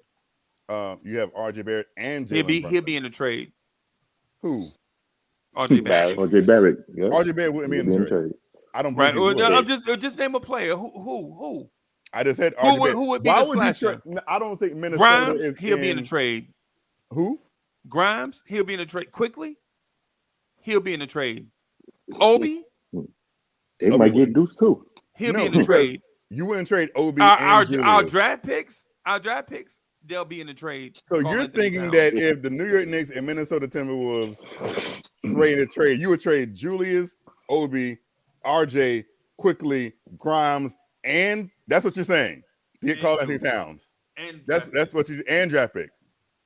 Okay, so now you just like really just being facetious. I think. So what does a trade? What does a trade for Karl-Anthony Towns look like? That much to get Karl-Anthony Towns. Okay, so if that's not the price, what's the price? I mean, you probably had to give up Julius. You probably might have to give up Quickly. It'd probably either be Quickly or Grimes. And what else? One of them, yes, but not both of them. And what else? Probably picks. Maybe another big man. How many? You're on mute. Am I? You're on mute. You're on mute, Hoodie Cav. We can't hear you. Oh.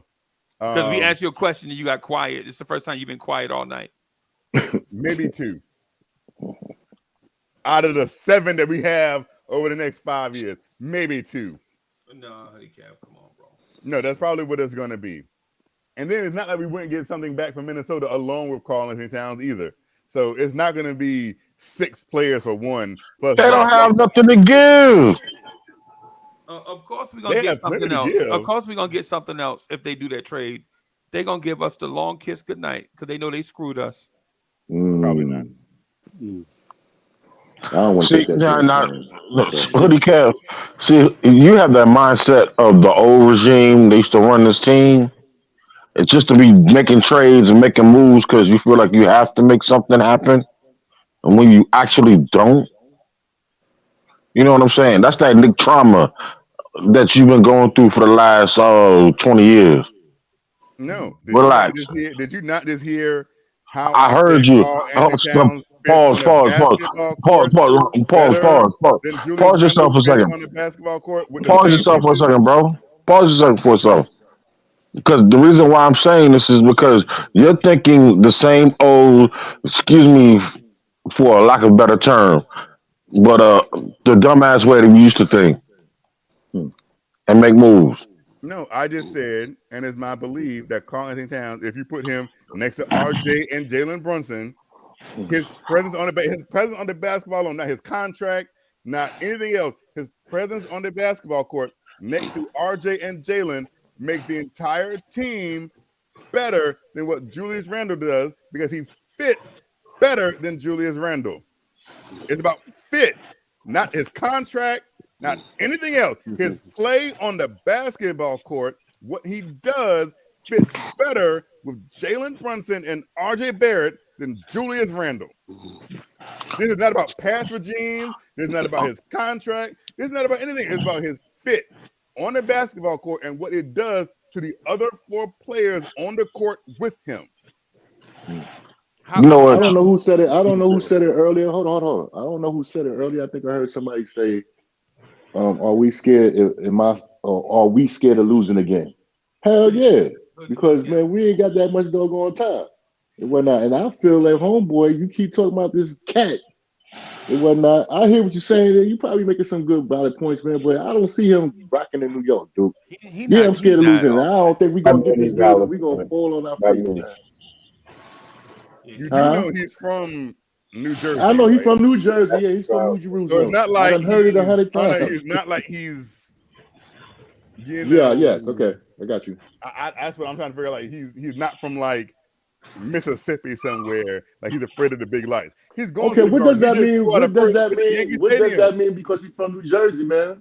What does that mean? Kyrie from Jersey. I mean, we had a whole bunch of people from Jersey. What is that going to solidify us as a team if we bring him because he's from New Jersey and play in Minnesota? You just said you don't see him rocking here, like I that don't. because you think it's too big, and I said, well, he's from Jersey. It's not like he doesn't know the I never city. said. I It's never not said like it he's was not a too Knicks big. I fan. never said It's that. not I like never he's not said a that. Yankees fan. Not like he just threw out the ball at Yankee Stadium the other night. I just see him throw out the ball. Everybody threw out some balls, man. That's bull. What I just said. So let's not act like he can't handle it, because I think if there's a player who Can I could, chime in real Carl quick? Anthony Towns could. Can I chime in real quick? Go, Dre. To me, it's more of a logistics issue. Is the juice worth the squeeze? No Hell doubt, no. Towns is talented, but as long as Tom Thibodeau is here, we won't ever actually see what potential that you envision for the Kev. In my mind, like we might see the odd, the simple play, the simple he's just spacing the court and doing pick and pops, but we're not gonna see like parts of his game that's kind of understated, the ability to pass. We're not gonna see that underneath Tom Thibodeau with him. Like we're not gonna see him attack an empty side out of like an isolation in the post, him getting to his post moves. We're not gonna see that consistently. Not with this regime, coaching staff, and ultimately, you're not gonna see when you have him on the court along with Brunson. You're not gonna see the rangy, quick, twitchy, 6'8" athletic wing that can mask his flaws on the other end because Tom Thibodeau is here. You're not gonna see. You're gonna need two elite guys on the court defensively to mask those types of guys, and those are the types of players that Tom Thibodeau does not value. So ultimately, you can scream and holler about Cat, but when you bring Cat along, you need to acquiesce to his skill set. Right. You need to do multiple things to make sure Cat is maximized correctly. And I don't know if we'll ever do that if Tom Thibodeau is here. And Hoodie Kev, and you know why that's true? You know why what Dre said is true? It's because Tom Thibodeau is a chubby chaser. Oh, stop. Tom Thibodeau does not, no matter how bad G.I. wants 6'8" wings, Tom Thibodeau wants 6'4" guards that's like 215 and 220. Tom Thibodeau would take 7 or 8 of them dudes on the roster if you let him. He can't help himself. It's a fetish. He can't help himself. The one draft pick we had last year, and the one glaring need we needed on the roster, Tibbs was like, I know it's about 10 or 11 6'8" wings out here, but give me that chubby one right there. And you expect Tibbs to go out and get 6'8" wing players to go with Karl Anthony Towns just because Cat is here? You need Tibbs Jaden McDaniels types. Yeah, Tibbs feels like he's more important than Cat, bro. Tibbs traded Zach LaVine and the organization traded Jimmy Butler. You think he won't trade rangy athletes for a 6'4" guard? Come on, bro. He keep them on deck. He loved Keith Bogans, bro. He loved Kirk Heinrich. Wow. You feel me? He loved Chris Dunn. He loved Quentin Grimes, bro. He loved DeQuan Jeffries. He even drafted Trevor Keels. And you know the funny thing, if you want to go he's back, gonna bring in Cat and bring in some 6'9" athletes? No, sorry. The funny thing is, you know who else the he funny loved thing in Chicago? is chubby chaser. He loved a taller, chubbier Luau Dang, and he did trade for Jimmy Butler. Right. So we're talking about Luol Deng that was drafted by the Bulls and was already there before Tom Thibodeau got there. And Tom Thibodeau still used him, right? And not like he pushed to the side, benched Yeah, him or he anything used like that. them, right? But he never acquired. He never. But- first off, but he never he had even him. had. Hold on. He never even had say in roster construction.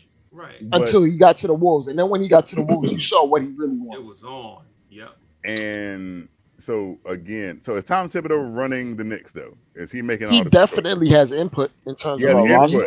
Okay, question. Is Obi got the post on the Toppin Knicks, that's is for sure. Obi Toppin a Tom Thibodeau pick? No, which is why he doesn't No. play that much. But he was picked while Tom Thibodeau was the head coach, right? Yeah.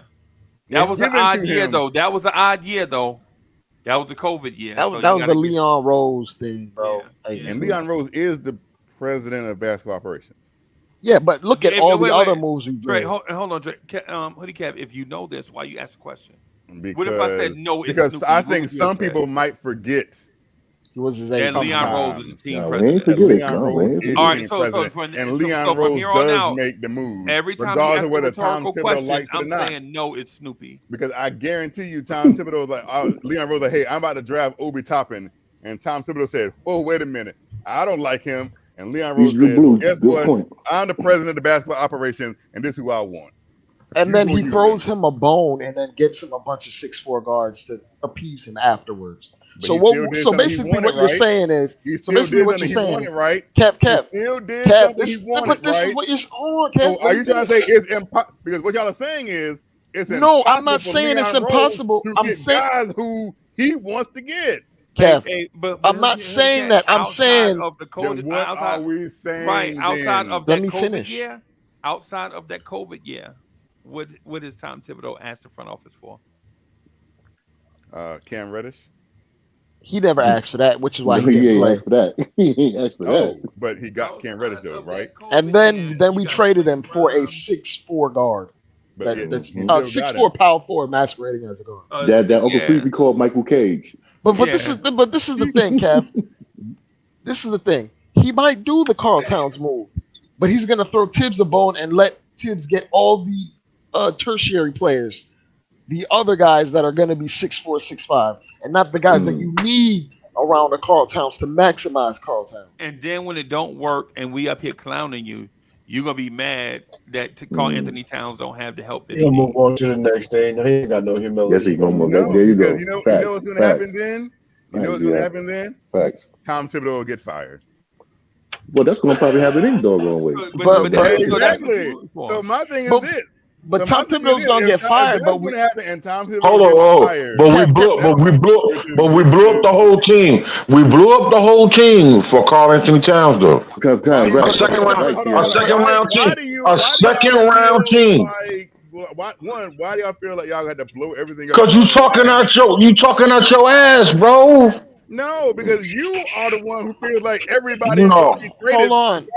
When I said hold on. probably going to have to be that. Hold on. Minnesota knows. Hold on. Minnesota knows they already have Rudy Gobert's gigantic contract under on their books when the new CBA comes in, and they know they're going to have to give Anthony. What is the fascination with Karl Anthony Towns? I don't get it. I got it right So here. they know they have to Hey, trade Karl Anthony Towns anyway. So it's not like they're going to have to ask fascination is for coming in everything under the 3, moon to get it. 2, So first off, 1. that's not even.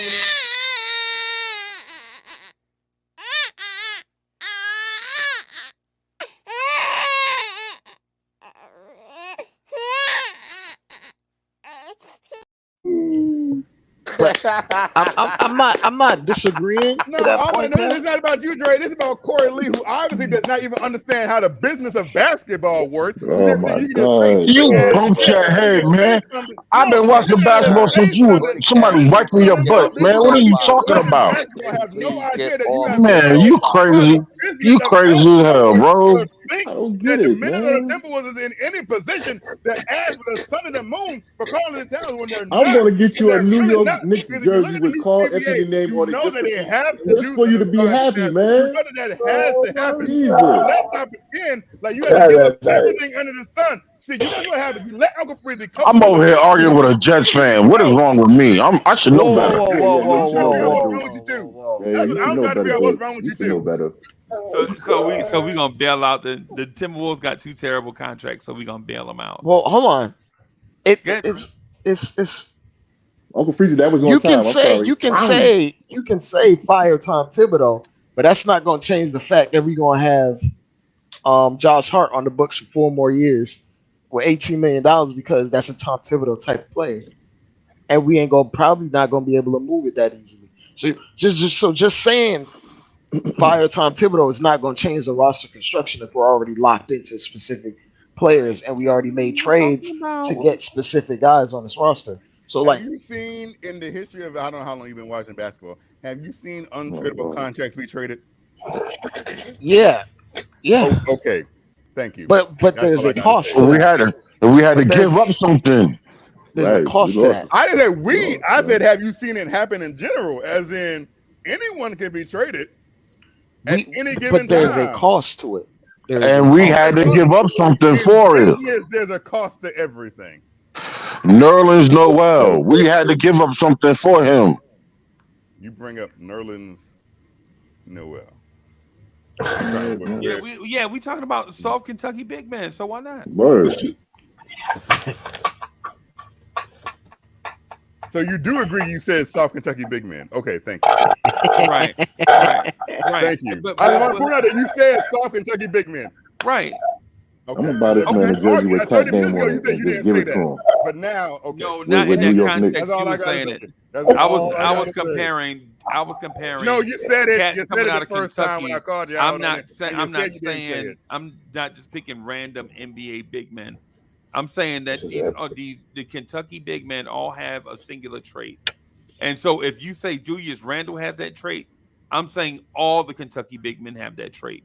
That's what I'm saying. What trait is that? Saul. The Karl Anthony Towns trait.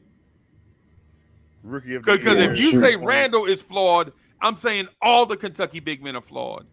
Every time you say something wrong with Randall, I'm saying the same thing wrong with Randall is the same thing wrong with all the Kentucky big men. So now Julius Randle is as good as Nerlens Noel.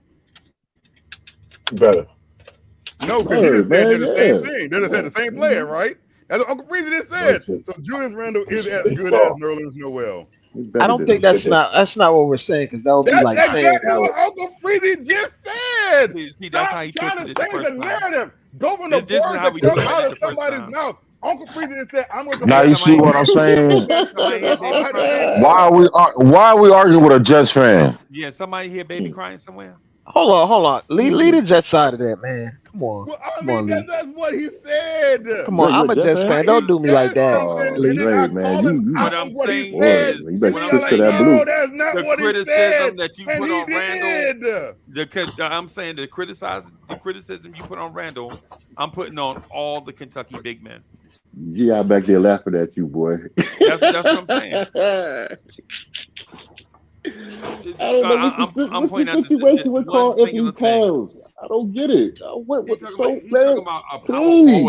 A power forward can't play the pick and roll. This is the silliest conversation I ever heard in my life. A power forward can't play the pick and roll. I see you talking about Karl Anthony Towns. Why? Man, come on, dog. We got bigger fish to fry. Power forward can't play in the pick and roll, but a center can. Come on, bro. You can use both of them in the pick and roll. Stop playing with yourself. Come on, man. Let's go Giants. Sorry. Let's go Giants, man. Let's go. Sorry, Dre. You good, bro? I wasn't saying that. I know. Because I won't say that because you're a Jet fan. Oh yeah. Leave my Jets alone, man. All right, Jets ain't got nothing to do with it. Got nothing to do with Karl Towns. Can we get anybody else besides Cat? Can we mention somebody else besides Cat? I have a player. I got a player that we can go get right now. Did I not that's cheaper than Karl Anthony Towns and offensively do the same stuff. His name is Vucevic should do the same stuff. No. They do the same thing. From where? Who? Vucevic. Vucevic. Chicago. He from Chicago. This year, Karl Anthony Towns is 21 points, 8 rebounds. Right? 21 and 8. Did anybody look at Vucevic numbers? Let me check. I'm gonna check Vucevic numbers just to see. Because if I'm wrong, if I'm wrong, I'm wrong. Besides Cat, please. Love you, Hoodie Cat, man. But to be fair, like to be fair, hold on. Vucevic was the third option. Cat was the second option. I'm gonna bring something else to the table. Then I'll wait. Name somebody who is. You don't have a secondary. You don't have it. You don't have a secondary dude. Like, oh, let's go get LeBron or something like that. Name something feasible. Do you have a second dude? Do you have a second dude besides? Do you have a second dude besides Cat? Do you have a second dude besides Cat? It's not me. It's y'all. Name somebody. Name somebody. We didn't. You know what? You sound like my pastor. Name somebody. Somebody come on down. Please. That's the greatest thing. Nikola Vucevic. Let's talk about Nikola Vucevic and what he can do for the New York Knicks. Okay, let's go. He did something for the Orlando Magic and the Chicago Bulls. Let's talk about Nikola. We can get But him. I'll take him over Cat though. Yes. Oh my God. I'll take him over Cat. Yeah, I ain't gonna lie. He doodle on the stick, but I'll take him over Cat because Cat injury prone, bro. On a stick. Yes, on a stick. stick. I'm about to die. Hold on. Hoodie Kid, Hoodie Kev, don't pass away on live on TV, man. Please don't do that. No. That would be unprecedented, man. Man. Oh man. But you good though. Is thinking Carl Anthony Towns is the answer, right? And if you're the Knicks, you don't need a guy that's going to come in that's going to be trying to be the answer. You need a guy that comes in that needs to be a piece of the puzzle, because winning a championship is not about one piece. You have to get multiple pieces, and they have to play together and be a team to win the championship. So to bring Carl Anthony Towns in as a home run finishing move is bizarre. It's beyond bizarre, especially when the dude has never won nothing, and he's been in the league 8 years. If Cat had won a championship, if Cat had been to the Eastern Conference Finals or Western Conference Finals a couple of times, I'd be like, okay, I got you, big dog. I see where you're going with this. But a dude that's on a losing franchise, and they gave him multiple types of help. They got him the number 1 pick twice. They brought in Jimmy Butler. They brought in Derrick Rose. They did everything under the sun for this dude, and he a first-round exit. And now we talking about bringing him here. We don't have enough headaches. Cats in the city is tearing down Julius Randle poster. Can you imagine if Carl Anthony Towns choking the playoffs? What they'll do? That night. You know what I'm saying?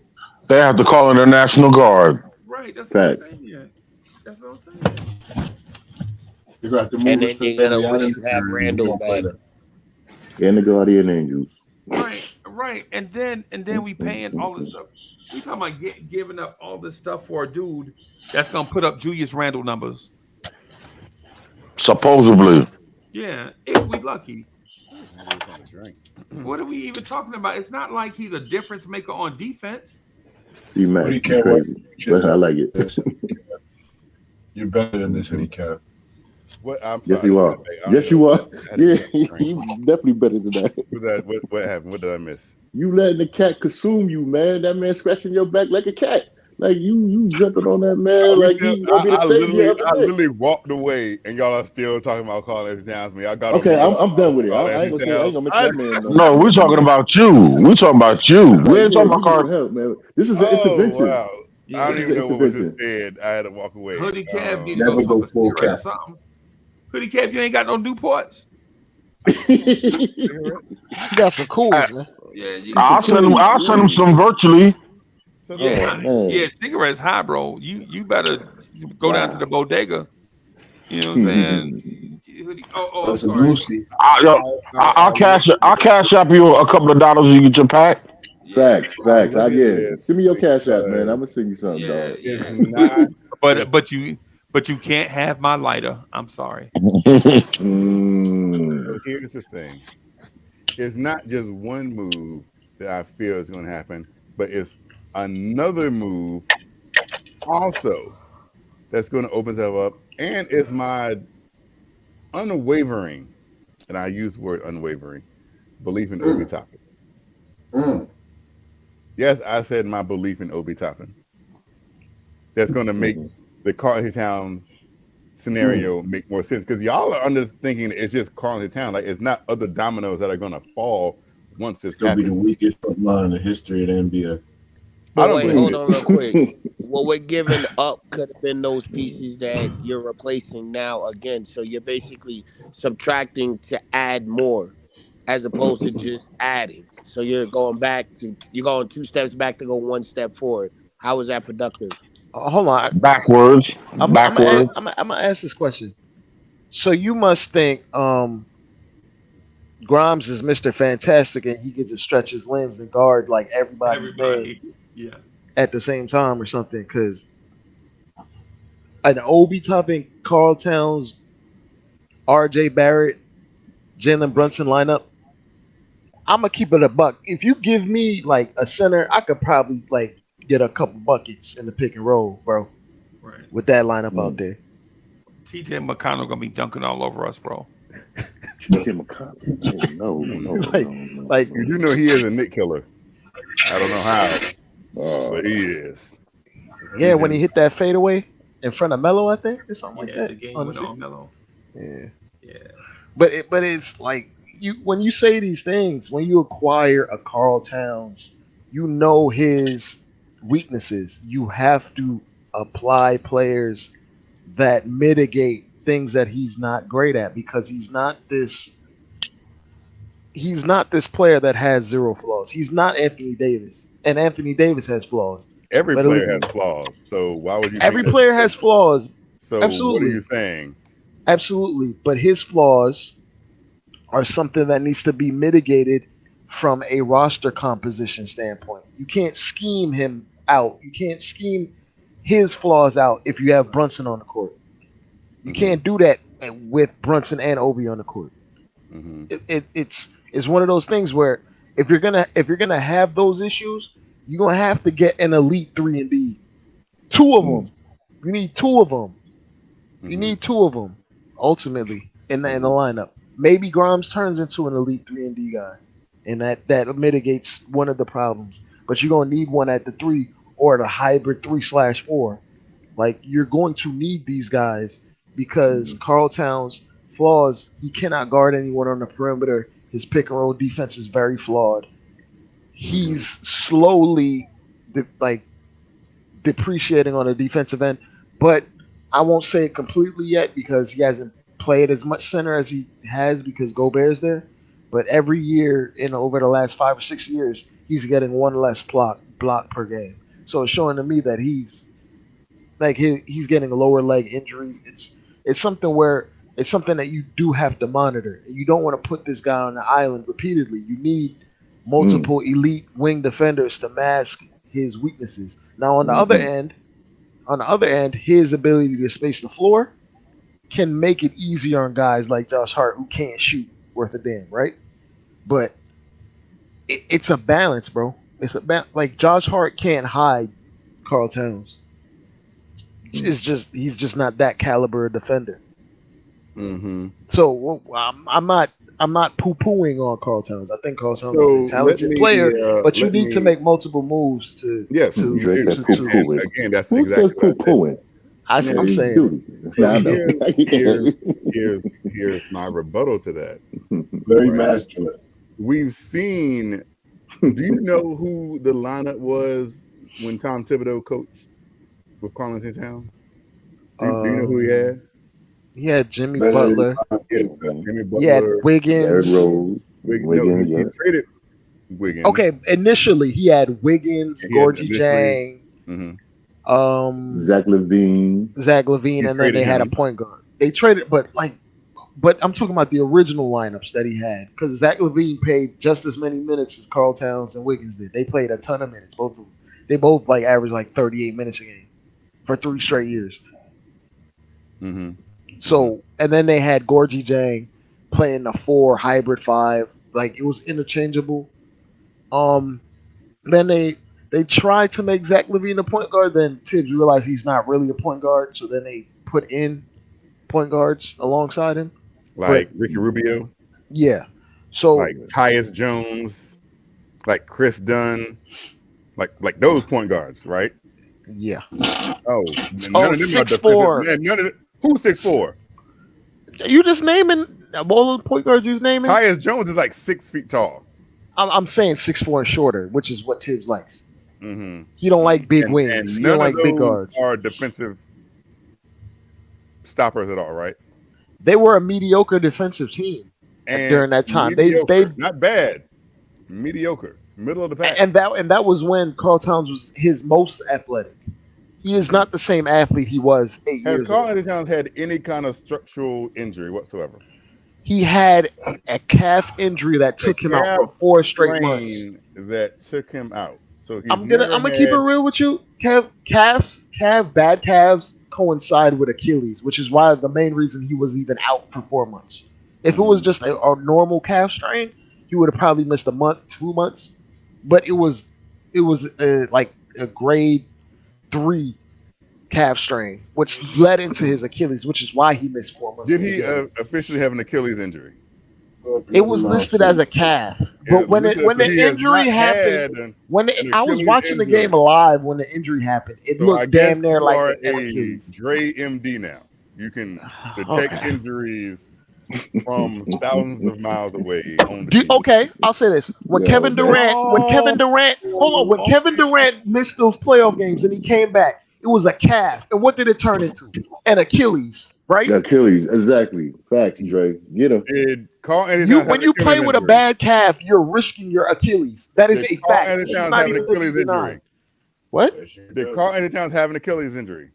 When you're playing with a bad Achilles, you risk. Did he have an Achilles injury? No, when you're playing with a bad calf, you risk an Achilles. Wait a minute, ain't y'all saying the same thing over and over again? Y'all saying the same thing over and over again? He's trying to disagree with me. Something I said You trying to fit a square in a circle, man. Come on, man. Durant didn't have an Achilles injury, but he had the calf, which led into the Achilles. You're not understanding. That's like biology, bro. No, in the same season. Yeah, he understands what you're saying. He just don't want to hear it. No, I'm saying in the same season. I'll tell you what we can do though. I can pull up Carl Anthony Towns' history again. Would you like to see it? Sure, go ahead. Got you. Let's shoot for it. Got you. I don't get it, man.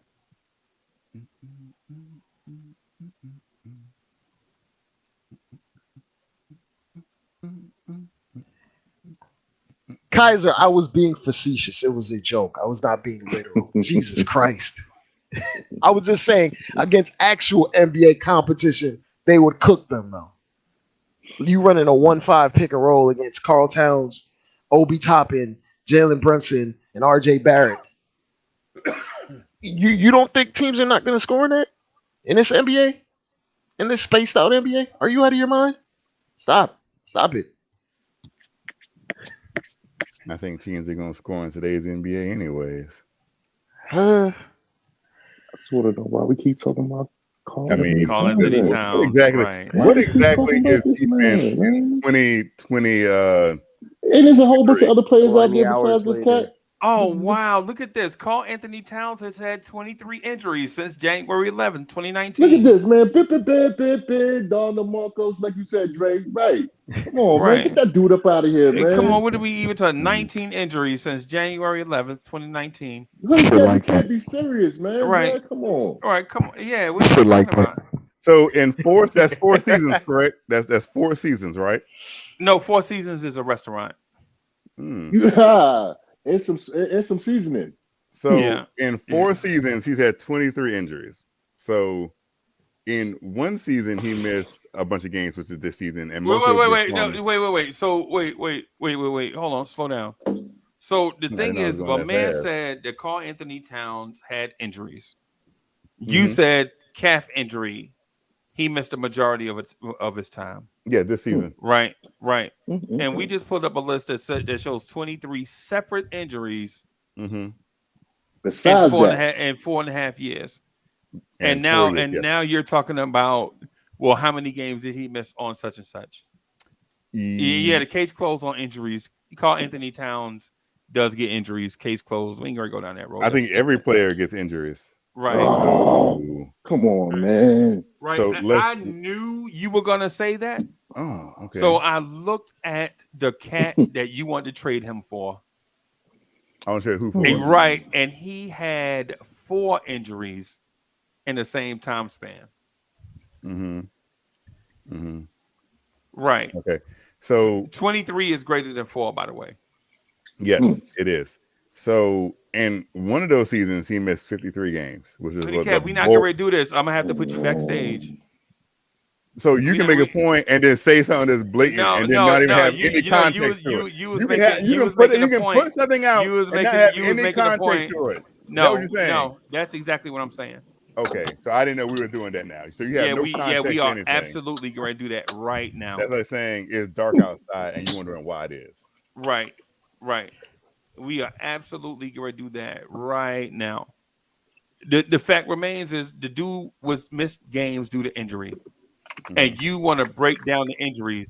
But I don't want to break down the injuries. But before I don't want to break down the injuries at all. Okay. So you didn't just mention the calf injury. Yes, you did. First, yes, you did. That's what I brought up. You were trying to break down that injury. No, and now you're saying that you didn't want to break down the injury. And then at the same time, you would break it down injuries. You got on Dre. Now he's a doctor. Now Dre know everything. Now Dre's a doctor. You said that, right? And then so when Dre did it, it's not good. When you do it, it's super good. No, because can a player have an injury listed as having an injury and still play? No, these injuries that I showed you, he missed games.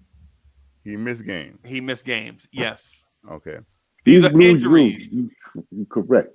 Go ahead. I'm sorry. So this past season, he missed 53 games. So you're going right back down that path.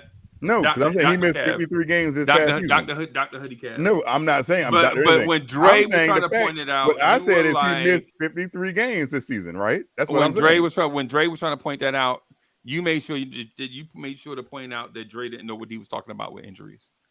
I'm not talking about the injury. I said he missed 53 games. That's what I said. Okay, I'm not talking about the injury. So why did he miss the games? Because of personal reasons or injuries? He missed. Good one, C-Mac. Dr. Dre. Word. Dr. Dre. Go ahead. These injuries, he missed 53 games. Right? Right. But when Dre said something about hold on, because I'm going somewhere. Because the season before that, he missed 8 games. 8 games. The season before that, he missed 12 games.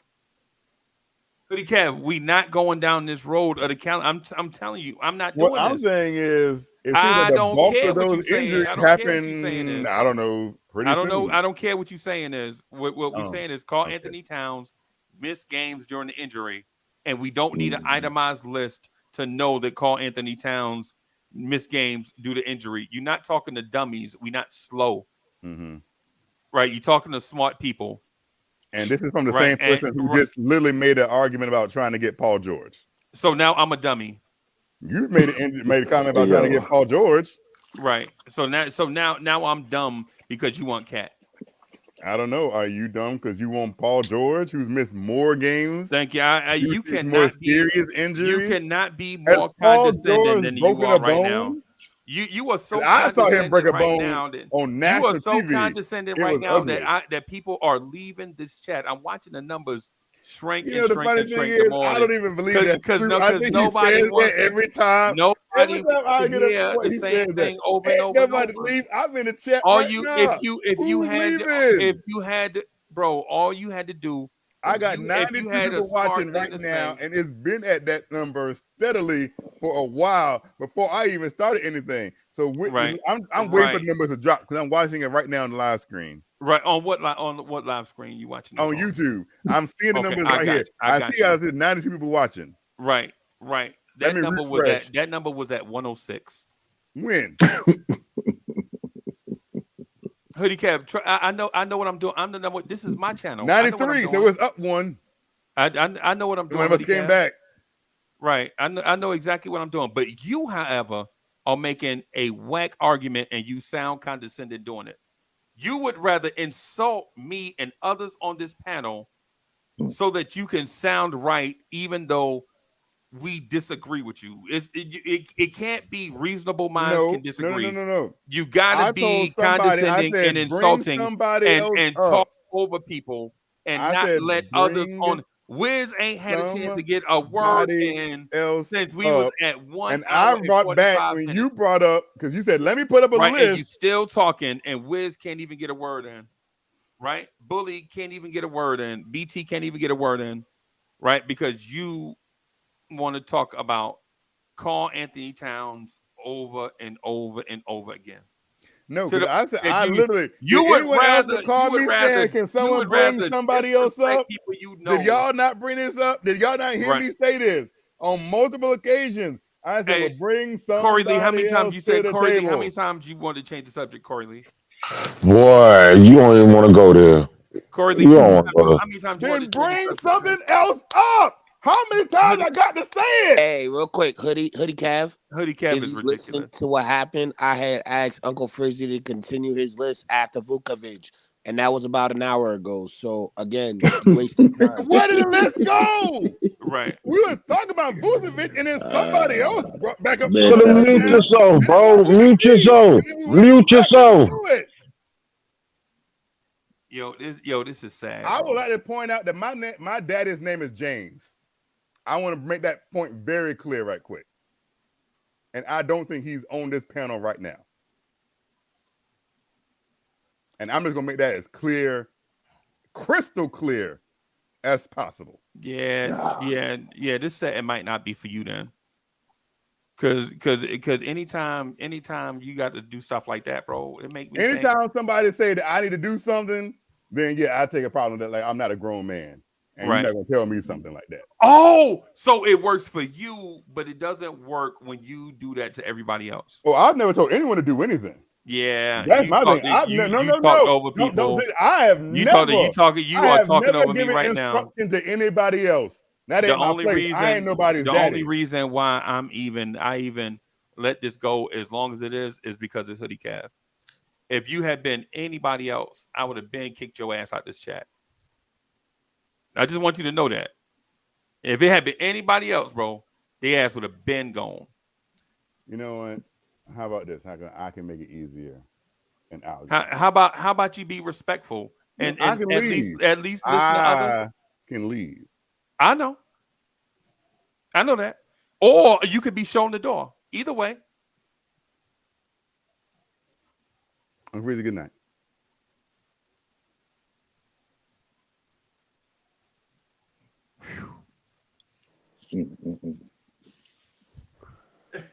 Man, not over no cat. Not over no all this over Carl Towns. Anthony Towns. Yeah, man. What are we talking about? Not over homeboy. No. Yeah, man. I was like, he's on there attacking Wiz, you so still there? long, nobody can defend. Wiz still there? Look, Wiz done timed out. Man, wisdom with the sleep. Yeah, Wiz probably done with the sleep. Wiz probably done with the sleep. But anyway, I have this list. I have this list of cats that I think the Knicks should consider. And everybody on the list, I know the Knicks can't get everybody, right? But there are some names that I have here that I think you guys may be interested in. Right? One of them is Kristaps Porzingis, and another is Kyle Kuzma. And I know they both play for the Wizards. Right?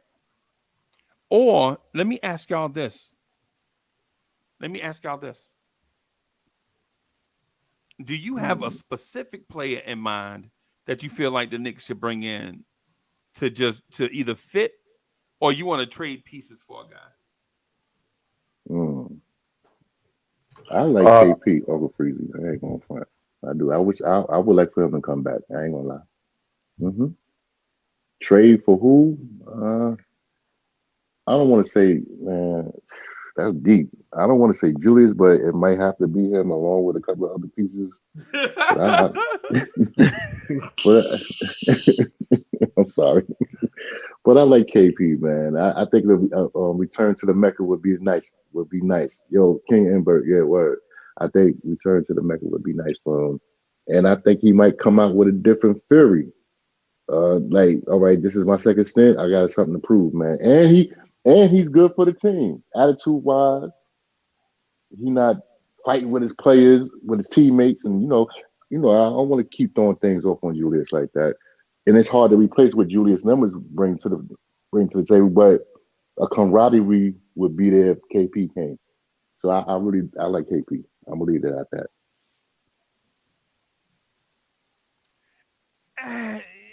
I'm more concerned about what he do on the floor. What he do on the floor? Well, no, good. Is he gonna stretch the floor? Is he gonna shoot the three at a high level? Is he gonna rebound? Is he gonna be able to block shots? He definitely can shoot the three. Yeah. Can he stay healthy? That's the question. You know what I'm saying? And I know that seems primitive. Like, can he stay healthy? That'd be the question we ask about everybody. Can they play defense? Can they stay healthy?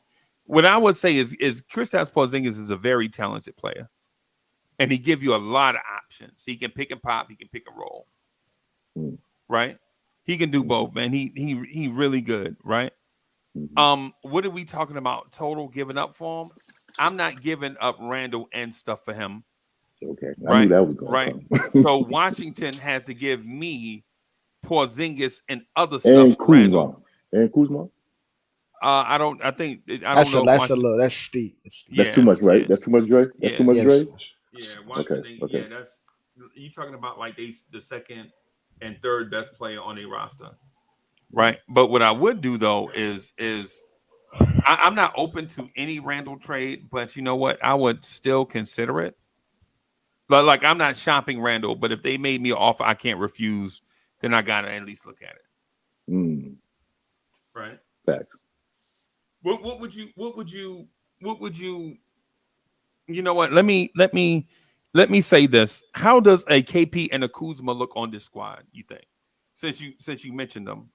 You know you'd have to get Kuzma in free agency. What would it look like? Yeah, like how does this team look like with say Grimes, I don't know, Kuzma, man. and KP? Because the other guys are probably gonna have to be in that trade. In the trade, Yeah, RJ. All right, so we'll wait. Probably. I'm sorry, go ahead, Jay. I was like, RJ probably not going I to was be about to able say to that. do something like that. Dang, man, we might look like a 47 win team.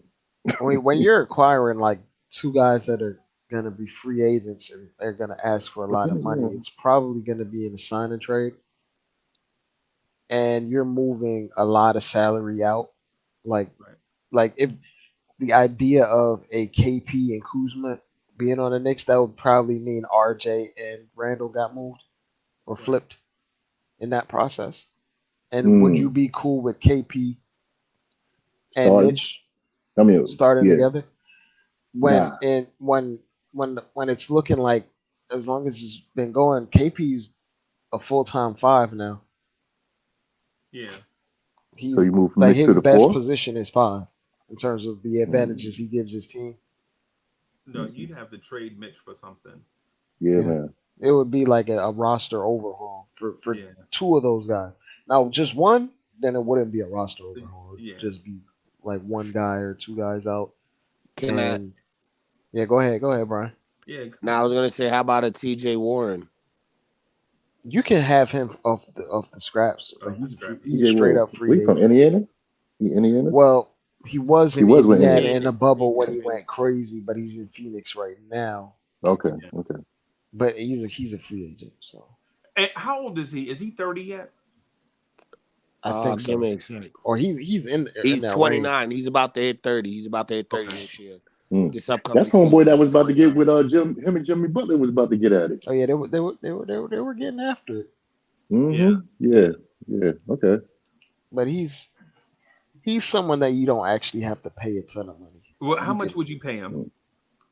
I think it's like $3 million they're asking for. Wow. He is a guy that makes anywhere from 2.7 mil for TJ Warren. Like on a contender, he's gonna get vet min or a little bit more. Like he probably is gonna get 3-4 million. Okay. Max. So why wouldn't we pull off something like TJ Warren, Karis LeVert, and Spencer Dinwiddie? I don't know about Dinwiddie. Yeah, ain't he locked in with the Nets now? Dinwiddie makes $20 million a year, so that's gonna be hard. That's the same contract that he left with the Nets with. Yeah, I would send them Fournier and Miles McBride. What about instead? I was gonna say instead of Spencer Dinwiddie, what about Carter? Who? Say that again. Javon Carter. Yeah, Javon Carter. No, that defeats my purpose. Okay. My purpose is a big guard to play in the backcourt with Jalen Brunson. Okay, I got you now. You know what I'm saying? Somebody where the defense can't just pick on him.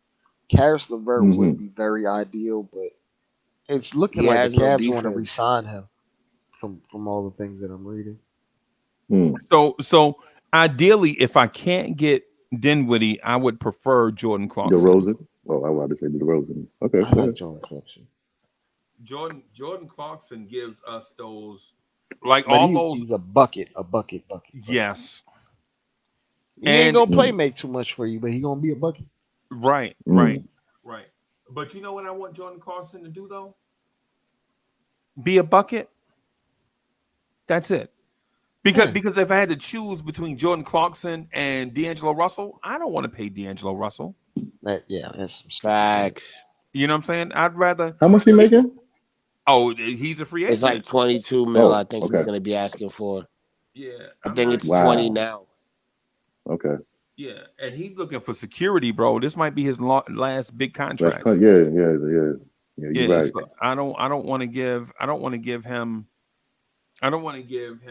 that, man. I'd rather take that money and spread it out. Like for instance, instead of D'Angelo Russell, how about I get Jordan Clarkson and TJ Warren? Maybe some Bruce Brown. Maybe if we're able to pull him away, or some Torrey Craig, the dude from Phoenix. Like Torrey Craig too. I like Torrey Craig or maybe some Oubre. You know what I'm saying? Like I would rather, instead of giving one guy $30 million. Like for instance, give you an example. Instead of taking Rose money and Josh Jones, Josh Hart. Josh Hart. instead of Josh Hart money, the 13 mil and the 15 mil, I'd rather take that 28 mil and bring in 3 guys. You know what I'm saying? Yeah, I would rather do that. Give Clarkson 48's money, and then that other 28, split that up between like some guys like a Grant Williams. Y'all like Grant Williams? I actually do like Grant Williams. Like the guy that we're talking, like when you mentioned Jordan Clarkson, we're kind of just because we have this bad taste in our mouth about Quickly's playoffs. He was runner up as 6th man of the year. Jordan Clarkson was not that. Right. So no, I'm not. So, but what I'm looking for is a starter, though. Yeah, I'm not sure. Like Jordan Clarkson's best position has throughout his career has not been starting. It's been the bucket, like off the bench, microwave scorer. Yeah. So, like when you're bringing along a guy that you want to fill in that slot to play next to Brunson, you want him to be able to, like, be able to play defense at a competent or high level. Right. Be a plus playmaker. Right. Right. And Jordan Clarkson is neither of those two things. He's just a high level bucket getter. Okay. Which is what all teams need for various reasons. But when we're talking about putting someone next to Brunson, you don't need a guy that can get you 18. You need a guy that will get you stability in like 13, 14 and be able to play make, be able to get 5-6 assists on any given night. I would love it. I ain't gonna lie to you, man. I would love it if the Knicks could find that guy, but that guy is not really out there. Right. You know what I'm saying? That dude that you just mentioned, a tall guard that can play make, shoot the 3 at a respectable clip. Right. Is he a starter? Karis LeVert is a starter.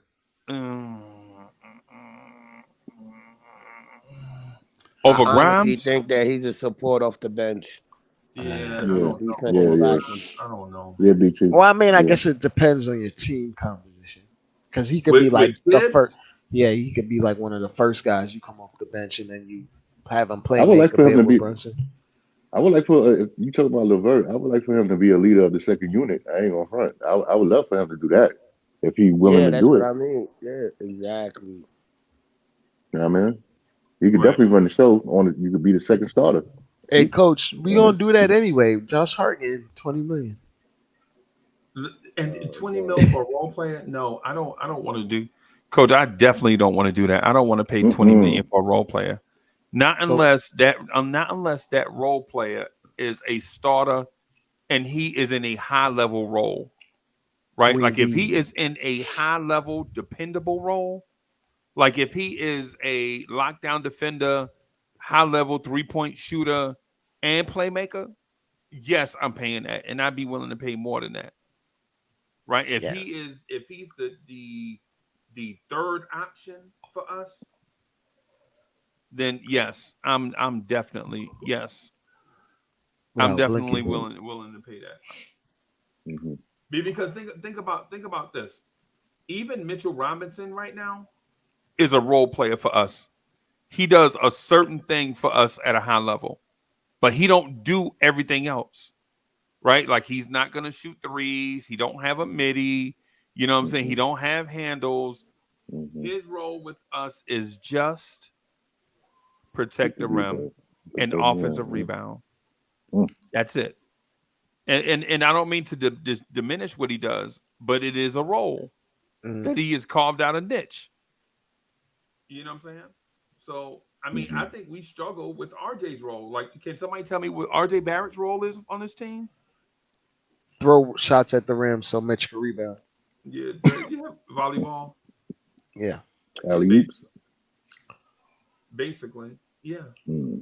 I think RJ gonna get better next season, man. I really do. I I talked a lot of trash about RJ in these past couple of seasons, but I do see that the ceiling, he's gonna crack that ceiling, man. He's gonna be a good player and stuff. I think RJ is a deep, yeah. I think think he's gonna be a good player, man. RJ improving answers a lot of these questions that we're throwing Facts. out right now. Facts. But that's Very a good. big if. But you know what, though, Dre? This is the same conversation we had going into last year. Yep. Right.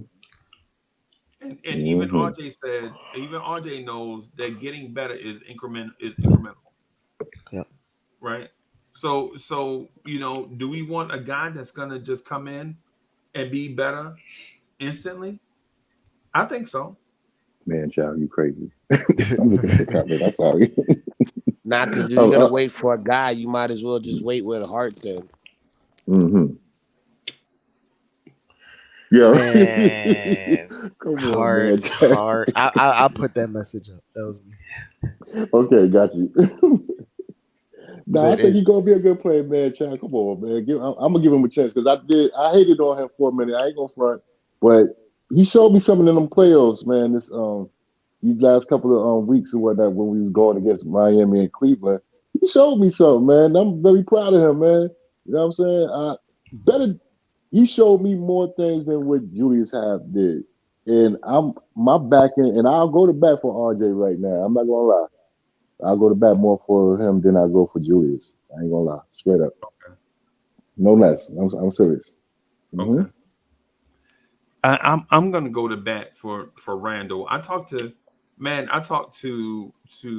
Rel and Damon tonight. I talked to some others tonight also, just about basketball in general. And for the most part, well, I don't think Rel said it, but I think some others spoke to the point of they feel like how we treat Randall is crazy. Right? Like Randall is an all-star. He 25-10. And people point out stuff like, oh, he choked in the playoffs, right? But then when I tell people that the Knicks record this millennium is 811 wins and 1,180 losses. Yikes. And cats are talking about Julius Randle choking in the playoffs. My statement to that is, how about be glad we make the playoffs first? Can we just be glad that we made the playoffs? I'm with you on that one. I'm with you. You know what I'm saying? When you won, I need to put that on the screen because I don't think people understand what I'm talking about. We need to see this number, bro, because be right back 1 second. All right. Yo, G Street. Yo, the chat been live, man. Everybody been in the chat cutting up. I love it. Go ahead, y'all. I'm sorry. I said 811, but it's not 811. It's 818 wins. My bad. My bad, y'all. It's 818. When y'all see this number, it's embarrassing, bro.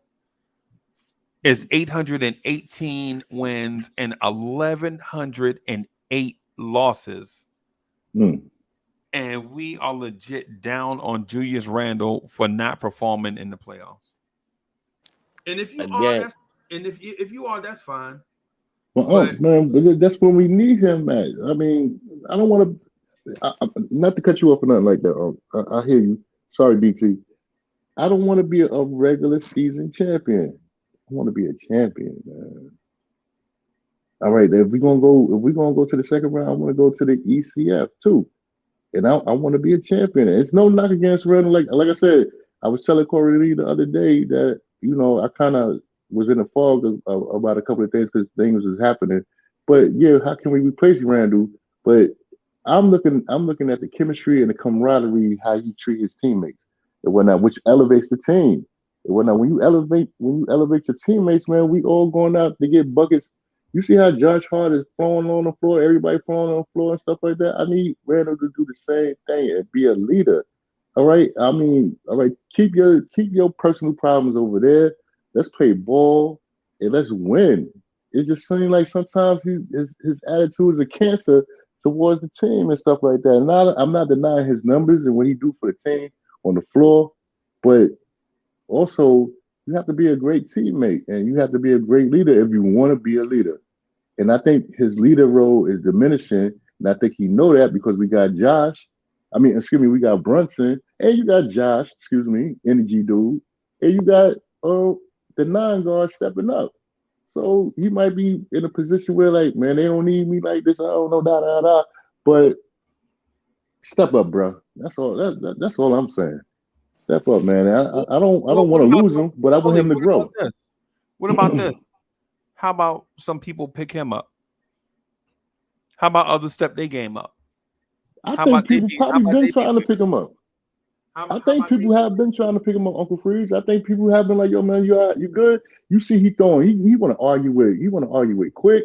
He want to throw people's hands away when they trying to help him. He don't even pick his own teammates up, man. Like, dude is on some different. He on a different vibe, man. And that's nothing against his play, how you make moves or how you play. But if you a dude like that, that's okay. I'm gonna put myself in a situation and whatnot. If you a dude that's around me that you acting like that, I don't want to be around you, dude. You ain't in my, you not in my clique. You ain't in my peeps. You're not in my fams and whatnot. You take your little attitude, bougie, diva attitude, finicky attitude, and you take it over there and you stay over there. Don't even come nowhere in this space and whatnot. You know what I'm saying? But attitude exudes everything. I understand you can get the numbers. I understand you can play the game. You can do this, that, and third. But you got to elevate the team, dude. You have to elevate your players. You have to elevate the people that's around you and whatnot. You know what I'm saying? Like, you don't want to put the bad vibe on everybody because you got a bad vibe. I will leave him over there, but I like him. I like his numbers and everything, but he has to. It's either one way or the other, dog. You're gonna play ball and be a good dude, or you're gonna be a bad dude and play good ball. I don't know. So I'll leave it at that. Yeah, I think we asking Randall for too much, man. I think at the end of the day, Randall has been here through all these whack rosters and roster turnover, and he finally got help this year with Brunson. But man, listen, still, cats just not showing up. These cats just bully. I feel you, right? I feel you, but I just feel like if this roster had more talent on it, then you would see less of that mess from Randall. Right? If say for instance, if RJ was hitting shots, if RJ was hitting shots, right? I don't think you see this from Randall. Okay, so all right, so if RJ and everybody was doing what they was doing. All right, how about this? And I ain't trying to put on no hoodie cap, right? Like that. But when the team is doing good and you still upset, bro. The team wins games. We coming back down from 20. We coming back from 20 deficit, 15 deficit points or whatnot. Team doing good, and you still act like, you know what I'm saying? Like, you still acting like a little dude. Like, you know what I'm saying? Come on, bro. You walk off the court, you don't get down with your peoples and whatnot. And I'm not saying nothing like what Kenya Martin said. I'm not never going there because, What like he you said said, was what kind of perfume is you wearing? yeah, Yeah, yeah, that was yeah. a good one. That was a good one. That was a good one. But anyway, but you have this thing. You have this thing with you. You have this. Julius Randle had this thing with him, and I'm sorry, you could see it on TV. Your vibe is crazy. You win the game, and you walk off like into the sunset, like you mad. Your body. I mean, I don't want to make it petty, but your body, the way you moving, dude. Real dudes don't move like that, man. And I'm not asking a lot from homeboy. I'm not asking a lot from homeboy, but be a teammate, dog. Right. You know what I'm saying? And then do whatever you got to do when you get behind closed doors. That's what I'm saying. Yeah, I noticed how you only mentioned Randall though. Yeah, because I only seen Randall. That's the only one I. Excuse me. Ye- That's the only one I seen that has done it. Yeah. But you can get at me. Come on. I mean, I ain't trying to ask for no beef or nothing, Yeah. but I haven't seen nobody else do it but Randall. Yeah, East Blue Drew said, yeah, Charles Barkley called him out on it. You see that? He said, Charles, really? Is this the East Blue Drew? Is this the example? Charles Barkley is the Oh example? wow. Really? He did call him out though. Yeah, I nothing personal. I've listen, the one time I saw Charles Barkley, he cussed me out. I didn't take it personal. Oh no. Yeah, I didn't take it personal. I was a kid. I just ran up on him and he cussed me out. And I just ran up on him at like Journal Square or something. And I was wanting his autograph. He just cussed me out. But whatever. So I don't take it. I got, you know what I'm saying? It's Uncle Freeze. I got thick skin. Stuff like that don't bother me. Matter of fact, I went. You could have knocked Paul Junk. You probably could knock him out. Nah, man, not back then, man. I was little.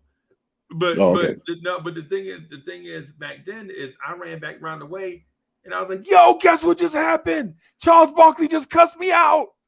All excited. You know what I'm saying?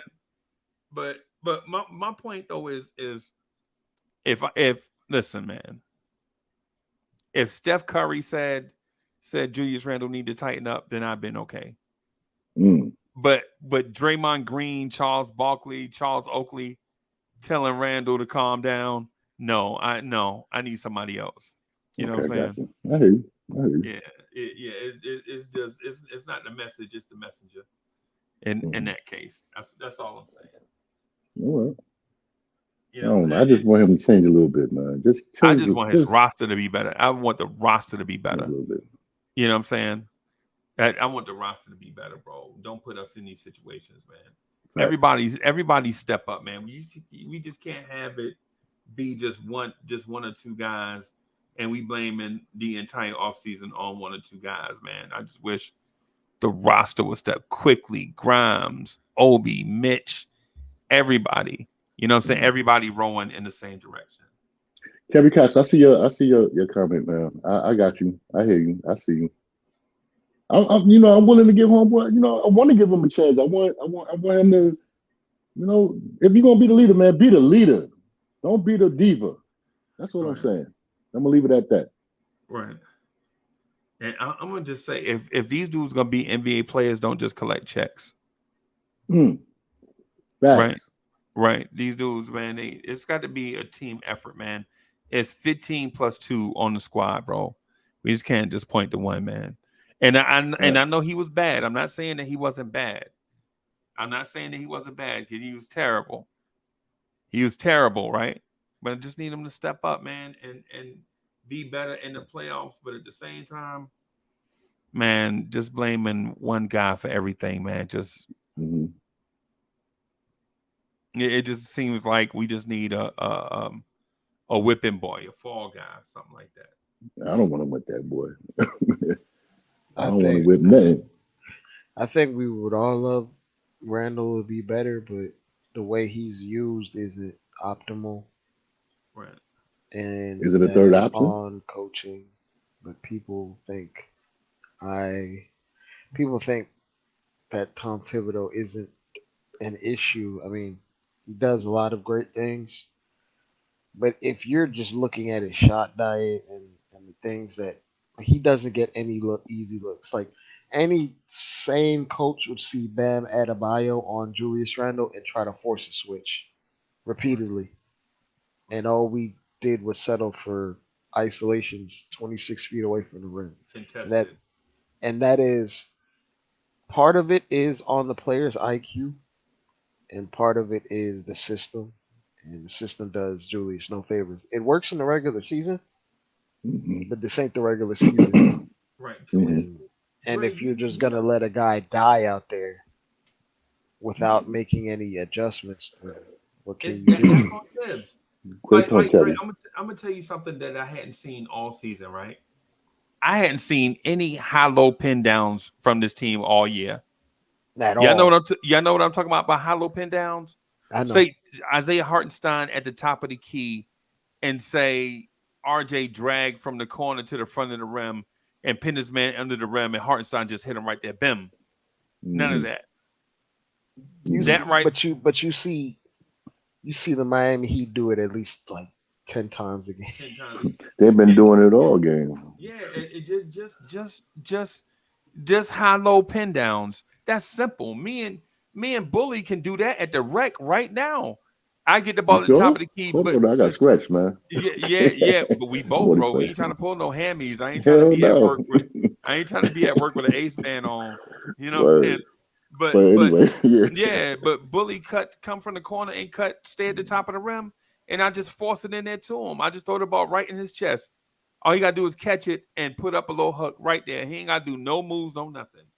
RJ Barrett, for his size and strength and everything, you rarely see.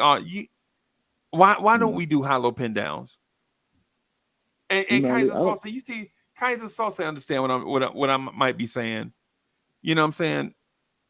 No, I'm not talking about. I'm not talking about RJ in the Cavs series. I'm not talking about RJ. Like, we're not talking about RJ like that. You know what I'm saying? I know you're talking about can somebody else step up. I'm talking about everybody pulling their weight. But Kaiser Sosa, what I'm talking about though is, wouldn't RJ Barrett be more effective if we ran some hollow pin downs with RJ? Let RJ go down there and use his God-given talents again. How about RJ Barrett use his talents as a mismatch against other people, as opposed to them being opposite? I was gonna say, do you know like what RJ would look like if Spoelstra was his coach? 26 points a game. He'd be a monster. So man would come down off those hollow pin downs right at the front of the rim. Right.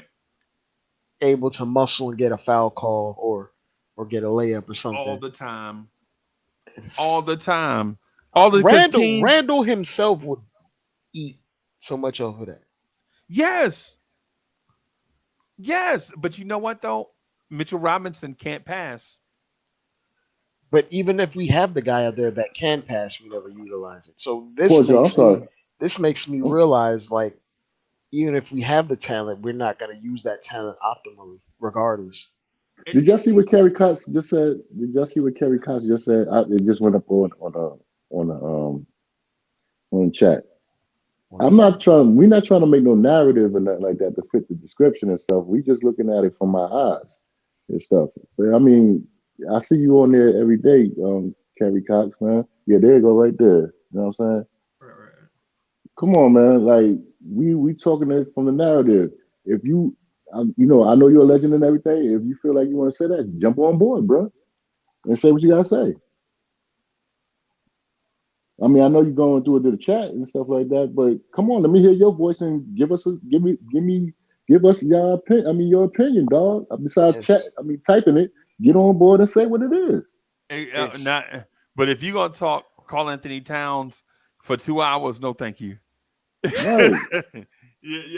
Come on, bro. I mean, all respect to Kerry Cox and everything. But I mean, yeah, we up here, we talking. Come on board, man, and jump on, brother.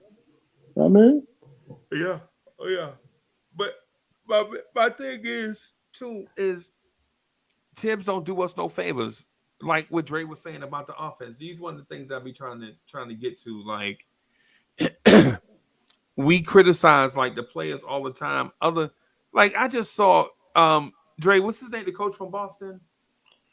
Mazzulla. The coach from Boston. Zuma. he used Grant Williams as a decoy tonight. Did y'all see that? Yeah, he was Mm-hmm. picking and popping, Yeah. Mm-hmm. And creating stretching out space. Miami, stretching out their defense, and dudes is like zooming in right behind them. And he was 0 for 4 tonight, but his impact But was still I bet felt. you he played like 35 minutes. I don't know how many minutes he played. I'd have to check. I bet you I'm willing to bet he played heavy minutes. If not 20, somewhere 30, something like that, just to be a 22 decoy. minutes tonight, Okay. which it was needed. Brogdon didn't play, and Brogdon's minutes has been Mm-hmm. diminished over the last few games because Mm-hmm. he's hurt and not very effective. Mm-hmm. Not the sixth man of the year. Yeah. He has. Oh my god, the sixth man of the year? He might not need Tommy. playing? He might need Tommy John surgery, Freezy. Like, not even joking. He has a torn ligament in his elbow. Yeah. Over quickly. Y'all see y'all see these over random quickly, yeah. Mm-hmm. These random dudes. You see what I be talking, Bully? You see what I'm talking about? Mm-hmm. You pick a random dude over quickly just because the team, because they got Tatum and Brown. What if quickly played with Tatum and Brown? They don't respect us, man. We don't. They don't respect the Knicks, man. And I know we go back and forth with each other, but they don't respect as a national media market or whatever. They don't respect us, man. Until we start smacking dudes in their teeth, and then that's when they're gonna respect us. When that roughneck step down on that neck, then they're gonna respect us, and that's what we need. We got to go in there like gangbusters. Like what my man Lawrence Taylor say? Yo, Corey Lee, we going in there like gangbusters. Gangbusters. Word. We got to. We ain't got no choice. Yeah. That's what I'm saying, man. Like no matter who we go get, no matter who. Hey, and Kaiser Sose is right again. Brogdon. See. Yes, he is. Yes, he is. Man. But that's it. Yo, if we can get Tibbs to do the little stuff, like if we can get Tibbs to run RJ and Randall on the double drag across the floor, Mitchell Robinson can get more dunks. Easily. Right? Like all you doing is taking two of your most potent offensive weapons, using them as decoys so the defense can follow, so that Mitch can catch someone in a switch down low by himself so he can post around somebody. Why we can't do that, bro? That's ABC's of offense, bro. If you coaching 7 to 8 year olds, these are the first things you put in. Yo, go to the front of the rim. I'm gonna throw it to you. Right?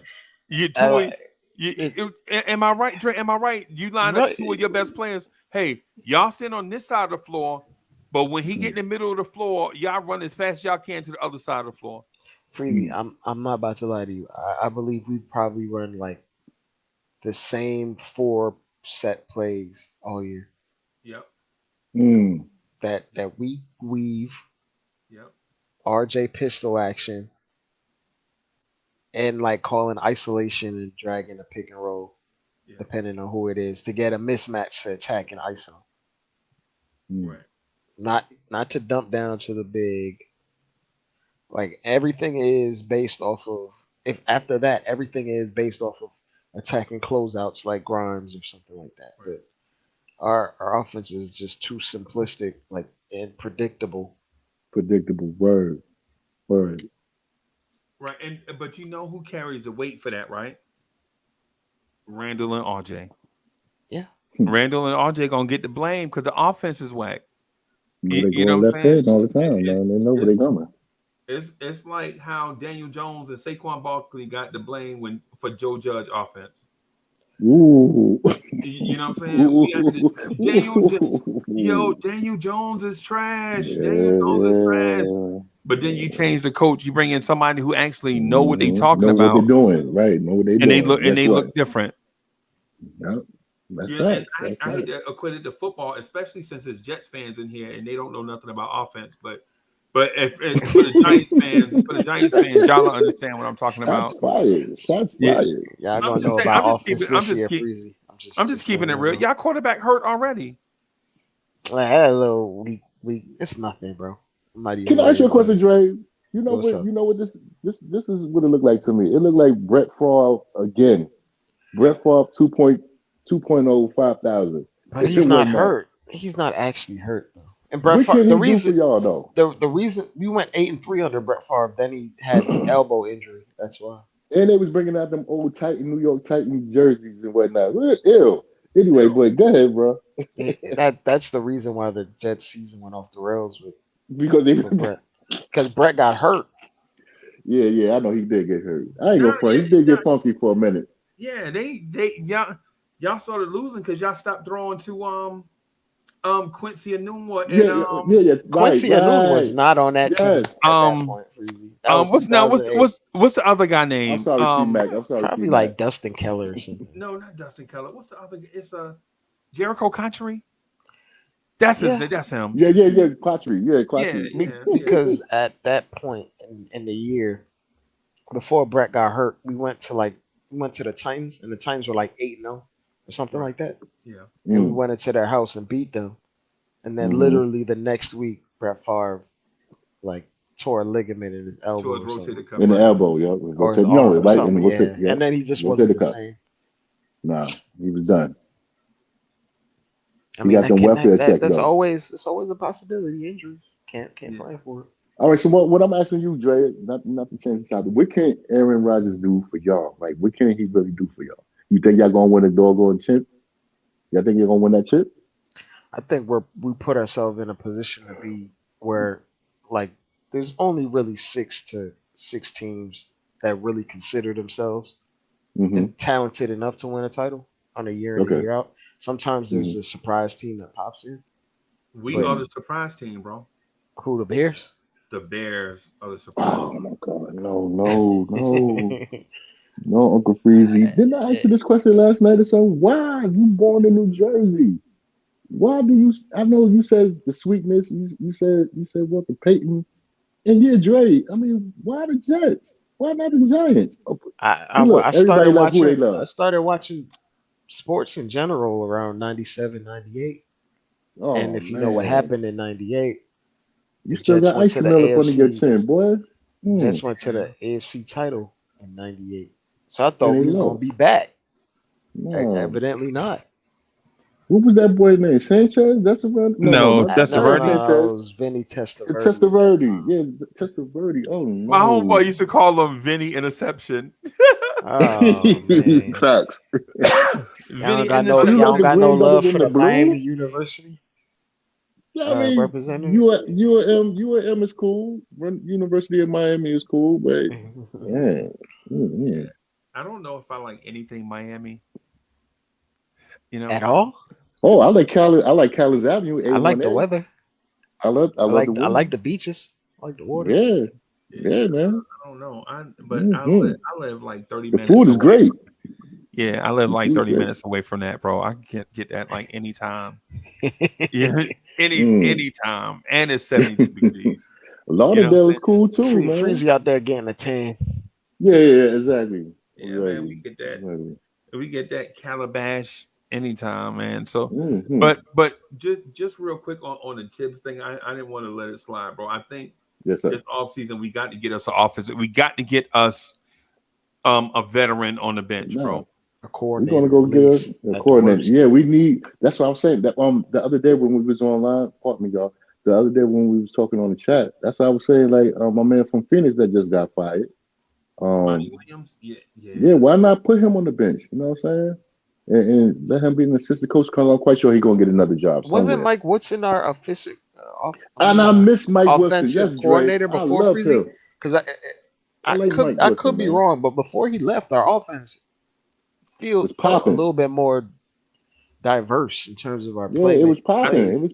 I thought Johnny Bryant was offense and he was defense, and Kenny Payne was our big man coach. If you remember, our bigs got better when Kenny Payne was here. Oh yeah. You know what I'm saying? And Johnny Bryant was working with our guards. If you remember, man, our guards got way better under Johnny Bryant. Like as soon as he got here, our guards were respectable. But before Johnny Bryant, we had Emmanuel Moutier. And dudes like our guards was trash. Our guards had to get mud right. Though. Yeah. Good point, Kerry. I'm sorry. Yeah, man. So But I miss Mike Woodson, man, and he know how to get up in them players' faces and get up in them and let them know, man, y'all doing X, Y, and Z, y'all doing it wrong. He a man amongst men. I like that, man. We need some of that. Like we need somebody to get it, be accountable Steve for. Nash not trying to sit on the same bench as Tom Thibodeau. I'm sorry. Nah, I don't want that. Nah, Kaza. I'm sorry. Mm-mm. Yeah, Steve Nash does yoga and Pilates, man. So you think he's gonna be elevating Tibbs will literally look at him and ignore anything he has to say. Yeah. I need a fireball that knows offense, man. I need a Terry Stotts. I need a dude that's gonna have a meltdown over offense, bro. I need that's the kind of dude I need. I need a dude that I need an assistant coach that legit is intellectual but persistent also. You know what I'm saying? And that's I need a Terry Stotts, bro. I don't know what he's doing right now, but I would replace a couple of those coaches right now. Like I would replace the Greer brothers with Stotts and Caleb Canales. No disrespect to the Greer brothers, because I'm sure they're fine people, bro. But yeah. Ooh, you see what Kerry Cossier said? What about Jerry Stackhouse? I mean, put him on. As the head coach, I would like not a head coach, but maybe assistant and then head. Well, then you skipping over Johnny Bryant because he got a head coaching job now at Vanderbilt. Facts. At Vanderbilt, right. Dudes don't move back. Dudes don't leave college to be an assistant. They come sit on the bench. Yeah, you know what? You're absolutely right. Yeah, you're absolutely right. They won't. So, but yeah, man, I don't know what Stotts is doing, but a name for me that I always liked is Caleb Canales. I think he's gonna be something in the NBA. I think the dude offense is crazy. Well, Freezy, I want to ask you, what did you think about Adrian Griffin getting that job for the Bucks? I like him. I like him and Stackhouse, bro. I like him and Stackhouse, bro. I would either. I would like either. I don't want Sam Cassell. No. I don't want Mark Jackson. No. I don't want Kenny Smith. No. I don't want any of them dudes from Kenny the 90s. Smith? The Jet? Yeah. Hell no. I don't want any of them dudes, bro. I want. You hear that man coming down the hallway, he knocking his knees together? No, man, I'm good. Yeah. I'll close on that. Yeah. Close on that. I can't. I don't want any of them dudes, man. What I would like is some coaches that know the modern game, not just know basketball. Because I know Mark Jackson and all them dudes know basketball. I don't doubt their basketball knowledge. I'm talking about dudes with their finger on the pulse right now. Like those guys will get their players ready emotionally, but from a tactician standpoint, they're just gonna be playing real hard, but not smart. Yeah. Not innovative. Yeah. Right. I need an innovative guy. I need some innovation on offense. I was gonna say like maybe we could drop Kenny Atkinson in here for offense. I like Kenny Atkinson. Man. He was nice, man. He was nice, man. For just getting them next teams purposes, up. But he lacks people skills. No, he's talking about Kenny Atkinson. Yeah, Atkinson. He was the Nets coach. Yeah, from Long Island. Yeah. The thing is, he kind of lacks people skills and ego stuff, but and X's and O's, like in terms of offense, he always. You can't have him and Tibbs at the same time, bro. I swear. So they be fighting each other on the sideline. Yeah. the team, nobody would talk to the team. You know what I'm saying? I can't have him and Tibbs at the same time, bro. As a coach nowadays, you got to be a great communicator, and Tibbs is not that. So do you think that we need to move young or stay where we at? I mean, like, to elevate the team, because I mean, young coaches seems to get the best out of their players when they are around that age and understand the lingo, how they move and how they talk to elevate themselves. Sometimes you got like Old Yeller, you got to shoot Old Yeller in the back. Sometimes, take them in the backyard and pop them out and stuff and get, Dre don't laugh. So anyway, I know what do you Dre. understand what I'm saying? I know what you're talking about. I know what you're talking about. Yeah. So do you think that we need to get younger with coaching wise? What was that dude name that used to coach for Shaka's? I mean, Shaka. What's his name? Shaka. Shaka Smart. Yeah, Shaka Smart. Yeah. I mean, okay. I'm He's in just trying to college use him in still. it. I mean, he's still in college, right? But I'm saying that if you use his prototype and you get somebody like that to come and teach these young boys that's almost their age and say, listen, man, bam, bam, bam, I've been there with y'all. I know what's going on. Let's do this. Or do you want to have Yellow keep barking? I would do this. I compromise with you. I would say, see if I could get Taylor Jenkins from Memphis. See, because you get the commander in chief, and he young. You know what I'm saying? And what's the name of this? Ain't Penny Hardaway there too? No. You talking about Memphis, the professional team? Penny Hardaway. Oh, okay, Memphis, got you. The college team. College team. Okay, got you. Listen, Dre, go ahead. Memphis Tigers. Memphis Tigers. But I was talking about coaches. But okay, go ahead. Yeah, Taylor Jenkins is the coach of the Memphis Grizzlies. Grizzlies, right?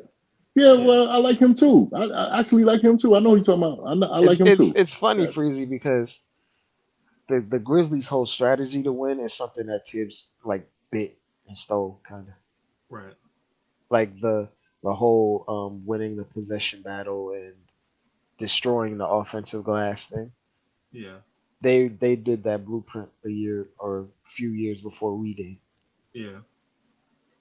And Tibbs was like, "Oh, this might have something to it." And then, yeah. So basically, he's a young Tibbs.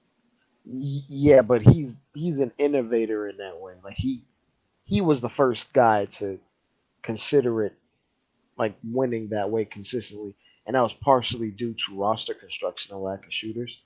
And Tibbs saw that blueprint and decided to bring it over here. Right. But their offensive sets are a little bit more advanced than ours. It isn't just guys standing in corners. Yeah, for sure. They get in transition. So what would that offense look like without John Morant? Would it look the same? Well, you see, it hums. It hums a little different when they have a point guard on the court that's not necessarily thinking shoot first. Right. And Tyus Jones. Would you do OB for Brandon Clark? Yeah, but I think Brandon Clark makes $13 million a year or something like that. They gave him a deal 4 years, $55 million, I believe. I like that. Yeah. Brandon Clark is nice. Brandon Clark is an energy guy too. He won't shoot. Very much an energy guy. He won't shoot. He does some of the things that Josh Hart does, but he's bigger. Yeah. Which is more needed than anything. Josh Hart. Yeah. Having energy at 6'4" can only take you so far. Right. Breezy called that man Michael Cage. Michael Cage. He a 6'4" Michael Cage, bro. He called that man Michael Cage. Oh, man. They ain't gonna never forget that one. Yeah, man. A 6'4" Michael Cage, and we don't need 6'4" Michael Cages. We need 6'10" Michael Cages. You know what I'm saying? So, but yeah, I mean, ultimately, if we got a free agent list, and if we can only choose two, I'm gonna pick two that I think will solve our problems. If the Knicks get Cam Johnson and Austin Reeves, I think we can make the NBA Finals. Just getting them two out of free agency. So who would we giving solve so many holes. Right. Too good to be true, Freezy. But it's too good to be true. How much money is Austin Reeves? Because them dudes are taller than 6'4". So. Oh, so you see, yeah. Austin Reeves gonna get a 4-year, $50 million deal minimum. Yeah, I would give it to him if I'm the Knicks. Yeah, I think he's gonna get more than that for me. Somebody's gonna send him an offer sheet. I would. Yeah, I would. What 4 years, 60? I would give him that. Yeah, it's he can play. He can put the ball on the floor. He can orchestrating off. He was a point guard in college. Okay. He has dribble handle. He can create his own shot at any given moment, and he also's an elite catch and shoot guy, like well over 40% from three. Right. So even if he's playing off ball, he's a threat. Mo Cheeks. How is his defense? Wow. His defense is solid. Solid. Yeah. Solid. Okay. Not great, just solid. Because that's what I saw. I don't think it's solid. I think it's a little bit less than that. But I would go. I could meet you halfway on that. I think his defense probably could improve, but I think it's only at where it's at right now because he's young and don't know the league. I think the older he gets, the better his defense will get. Once he gets these scouting reports and knows everybody's tendencies and once he gets some more NBA weight room, I think he'll be. He's not super young. I think he's like 25 or something. Yeah, yeah. How many years in the league? 2? Yeah, 2. Yeah, because he was undrafted. Yeah. He had to grind to get to the league, but he figured out a niche. All right, so I have some bargain basement guys that I want to talk about. Tell me what you think. Mm. How do you like Kendrick Nunn? No.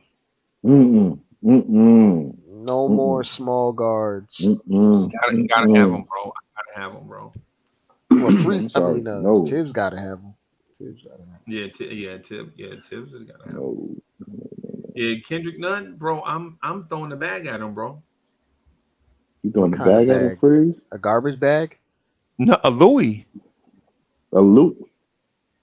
How about one of them Freezy, the recycle day ain't here yet. Yeah, there you go. A few days. Come on, man. Nah. Everybody can't be trash, bro. Every time I bring somebody up, y'all think they trash. Everybody can't be trash. Nah, he's not trash, but he's not trash, but he cornball. His particular role would be already filled, like on his roster. By who? Yeah. Quickly. Yep, exactly. Small guard that gets buckets, can orchestrate an offense, can actually orchestrate an offense. We might be down on Quickly, but I'm not about to omit the 81 games that he actually played. I'm not down on Quickly. I'm not throwing Quickly away. It Quickly wasn't even a part of the conversation. But I'm saying like, I don't want what lineups can we play him? Because he's 6'1". We don't need no more tiny guards. Yeah, he's not big. None is like 6'4". Ain't no way he's 6'4". Yes. Ain't no way. Yes. Yes. Is he 6'4"? Yes. You serious? Yes. I'm good with him. That's cool. I don't care if he's 6'4". He's 6'3". He's listed as 6'3". He's listed as 6'3". Yeah. I'm good. He listed at 6'3". I thought he was 6'4". But that split hair is like 1 inch. So. Yeah. That's the Dutchie on the left hand. Yeah. I still don't want one. How do y'all like Harrison Barnes? That's a no on Barnes. You're too old for me. I'm good. I'd like Harrison Barnes, Freezy. 40% from 3. A big wing, knows how to play defense at this level. How old is he, Drake? How old is he? Probably 31, 32. Probably something. So we only gonna get 3 years out of him. All right. Okay. We get 3 years out of him. I take it. He's 30. 30 flat. Yeah. He turns 31 in a few days. Okay, I'll take 3 years out of him. I'm good. I agree. My bag. I'll take it. I mean, in terms of what we're missing, he's not an elite defender, but he's very capable. He's a smart defender. But he can shoot that 3 though. But yeah, he shoots the 3 at a high clip. And I take him. And he's an offensive savant. Like if you look at the system, look at the offensive systems he played in. He left Golden State. Remember, he was traded from Golden State to Dallas to make room for Kevin Durant. And he played in Dallas's high octane system. And then where did he go after Dallas? He went somewhere back to the Kings. Right back to the Kings. So he went to the Kings. Okay. Yeah. And then he was there, lost in NBA Siberia for a minute. Yeah. But then they introduced an offense. So. I'll take him. Y'all like Dylan Brooks? No, that's no to Dylan Brooks. I'll take Dylan Brooks. I've opened I up. tell him he got to come I've out with an opened up to attitude the adjustment. idea of Dylan Brooks. My only thing with Only Dylan problem Brooks, he can't shoot. I'm only open to a Dylan Brooks idea if we go offense at center. Right. But if Mitch is still the center, no. If hypothetically Carl Towns was here, you wanted Dylan Brooks. Dylan Brooks, right? Yeah. But as currently constructed, no. No. Well, I just needed him to have a little attitude adjustment. That's it. Other than that, we cool. I poke bears. Yeah, I don't want you poking no bears over here or no knickerbockers. So keep your stick to yourself. Pause. It was not. Don't poke nothing. Do we need to upgrade Hartenstein? I don't think we. I don't think we need an upgrade. We just need someone that's different. Well, Hartenstein is different from Mitch. He just doesn't get utilized that way, which is a whole nother issue. You'd have to get someone so much further different than Mitch that Tibbs literally cannot force the guy to play like Mitch. Like you'd have to get Davis Bertans in order for Tibbs to be like, okay, he can't play like Mitch, so I'm not gonna force him to play like Mitch. I'm confused with the Tibbs offense thing. No matter who we say, no matter what free agent I name, so chat. So no matter, so I'm reading the chat's comments. No chat. No matter who we bring in, it's going to be an odd fit based on what Tom Thibodeau wants. Do you guys have a specific guy that's going to be a Tom Thibodeau guy? Is there a Tibbs guy out there that we can go get? Kerry, get on it. Yeah. Because no matter what name we name. So number one, they got to be 6'4". 6'4". They got to be able to defend first, and they have to be an energy guy, and they got to be able to stay healthy. Carter.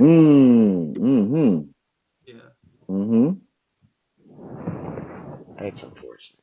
Pastor Soga, man, we got him for now, so we gotta rock with him until then. So we gotta stay like where Grayson we got. Allen. Grayson, I think Tibbs would love Grayson Allen, bro. Yeah, he a dirty white boy. He get busy. He get busy. I think if we get Tibbs, Grayson Allen, I think like Drake said the other night, I think Tibbs will start dyeing his beard. I heard Drake say that too. Yeah, facts. Facts. Tibbs will come in with one of them man weaves, one of them with some joints, wigs. Yeah, they call them units. Units, right? That's what they call it. They call them units. You come with a unit with a half moon, in the cut. Oh Lord, look at like Nas in '94. You know, or Raekwon with a half moon. You talk about Glaciers of Ice. You talk about the purple tape. Oh no. Oh my God! You funny, y'all funny, man. Tibbs gonna come back in the season with waves, man. With waves, with some wallabies on and whatnot. Oh my God! Yeah, some Wu-Tang wallabies. Oh no! and just 4 platinum on the bottom, just 4. Yes, do the whole thing. 4 platinum on the teeth. He's gonna get 4 platinum right here in the bottom. He ain't gonna get the whole roll done. He's gonna get 4 of them. You know what I'm saying? Yeah. He ain't gonna go all old dirty bastard. He's gonna go get 4 down here. Yeah, you got the rollie He's got on keep it a little classy. Yeah, with the Cuban links on. Yeah. Talking about he only built for Cuban links. Yeah, that's right. You get him Grayson Allen. Julius, yo son, Julius, get over here. No, if you get Tibbs, Grayson Allen, bro, I promise you, Tibbs gonna come back with an afro or something, cornrows. Oh my God, you know what I'm saying? Yeah, yo, that's gonna be Ghostface and Raekwon for real, man. Yeah, man. You mess around again, and don't. Grayson Allen and Alex Caruso. You mess around to get him Alex Caruso. Oh man, bro, come on, bro. Them dudes gonna play. Hey, yo, Uncle Freezy tonight. Yeah. Hold on. I'm sorry, Jay. Uncle Freezy, you remember this group called the Young Black Teenagers? Yeah, I remember them. What was the Young Black Teenagers? Yeah, slap the bottle, twist the cap. Twist the cap. But what was they? Huh? What color was they? It was white. Okay. Yeah, that was white. That's gonna be Tibbs. Yeah, that's those are Chuck D. Those are Chuck D groups. Chuck D from the Bomb Squad. Yeah. Chuck D. Chuck D Mm-hmm. made them battle leaders of the new school. New school. Yeah, you remember Yes. them? Yes. Yeah, Of course, man. Of course. yeah. That's why I asked you that question. Yeah, no doubt. Yeah, Chuck D made them battle. Tap the bottle and twist the cap, man. Oh Yeah, my God. Chuck D said Hold on. Watch this now. Watch this, Uncle Freezy. Do you know who that is, Dre? Oh, wait, who? The young black teenagers. Nah, that's. And I'm gonna give you a but movie the name that homeboy you played said in. before, where you mentioned Chuck D, I know who that is. All right, well that's Public Enemy, of course. Yeah, in the Bomb Squad. Yeah. But do you remember the young black teenagers? Nah, that might have been. This was crazy because they got jumped on homeboys. Tell him the movie. He'll know the movie. Okay. So do you know House Party Part 3? Oh, House Party 2. Okay. House Party 2. Okay. Yeah. House Party 2. Right. I'm sorry. I seen. You're right. Yeah. Okay. Now I got it. Yeah. House Party 2. House Party 2. Yeah. You know now. You know who Jamal was? Yeah. His roommate. Yeah. Kid roommate. Yeah. He was the leader of the young black teenagers, man. That is mad hilarious. Tap the bottle and twist the cap. Yeah. And I could remember going to mad concerts, and after they said the young black teenagers, and they would get up there, they would rap. Man, they used to get their behind with after they. Oh my God, they used to get tore up. Oh my God, like I said, I was tour bus driver back in the day and whatnot. They used to get their behind with zip. Yeah, with man. zip. You call yourself the young black teenagers and y'all some white boys. Y'all come out here, yeah. The only one that was successful from that group is DJ Spinner. It was not. I mean, Spinner. It was not. He's the only one that was successful from that group. But I remember that back in the day. Facts, man. That's history for y'all. Learn. Yeah, man. Mm-hmm. Hip hop. All day, man. word. Don't stop. Mm-hmm. Yeah, the young black teenagers. Wow. Young black teenagers. And they was talking about tap the bottle and twist the cap. And I was like, yo, who are these dudes? Like when I heard them on Kiss FM and BLM, I'm like, oh, these dudes is fire. Then when you see the video, I was like, oh, wait a minute. Yeah. Like, hold up. But it was cool though, man. That was back in the 90s, man. Yeah, they was all right. They did their thing for a little bit, bro. Yeah, they did.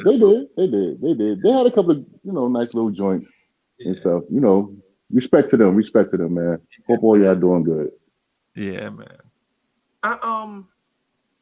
I think the Knicks need a scorer though, bro. I think the Knicks need a bucket. Dre, I think the Knicks need a bucket, bro. I think Jordan Clarkson fill that need.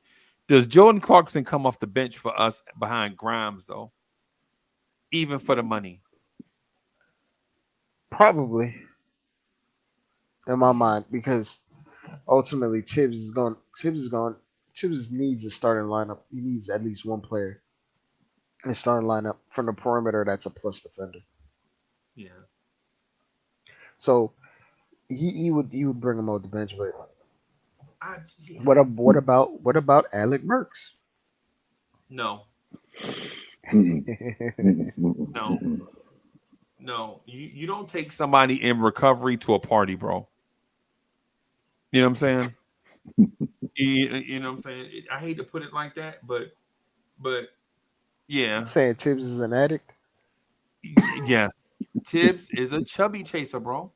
He can't help it. Tibbs like the guys that man.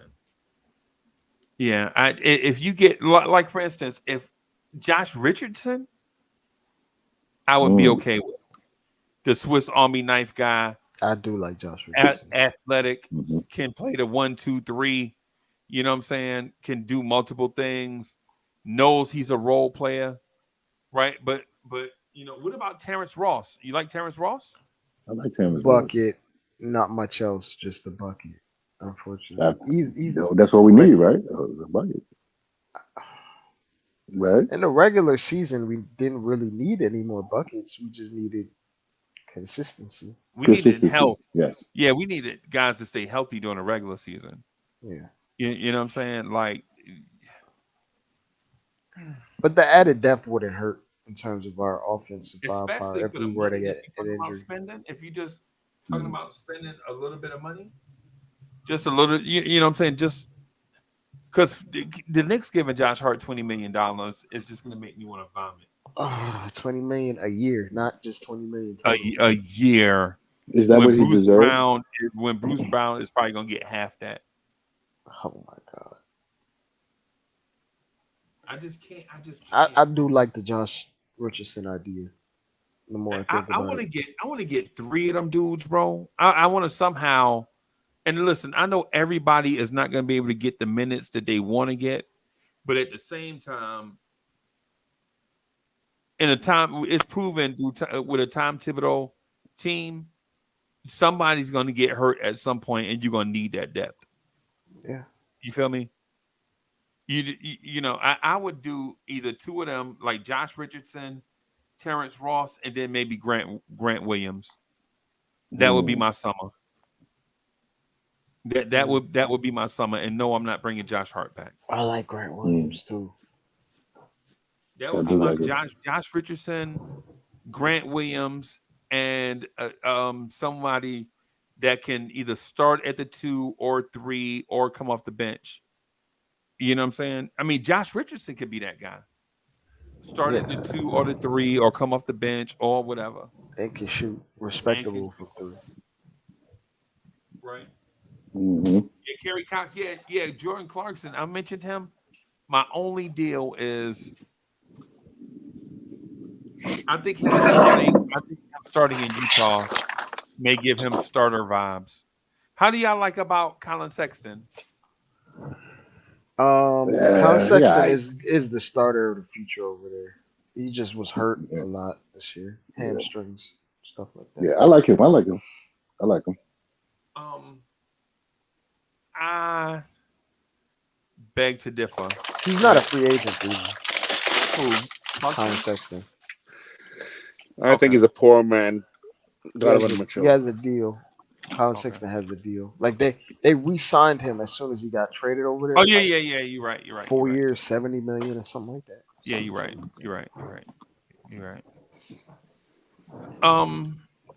Yeah. Wiz, what's going on, man? I've just been listening to the Brainiacs. Hoodie Cat ran you off? Hoodie Cat wouldn't let you talk? Exactly. he wouldn't let me talk. We don't want to mention who he wants to talk about again for another 30 minutes to explain why he should be here. You know, Hoodie Cat probably somewhere mad. He probably texting me angrily right now. Hoodie Cat probably somewhere just real mad, texting me mad stuff. Mm-hmm. But yeah. Sexton is a poor man's Donovan Mitchell. I like Sexton though. Oi, Wiz, do you like Deuce McBride?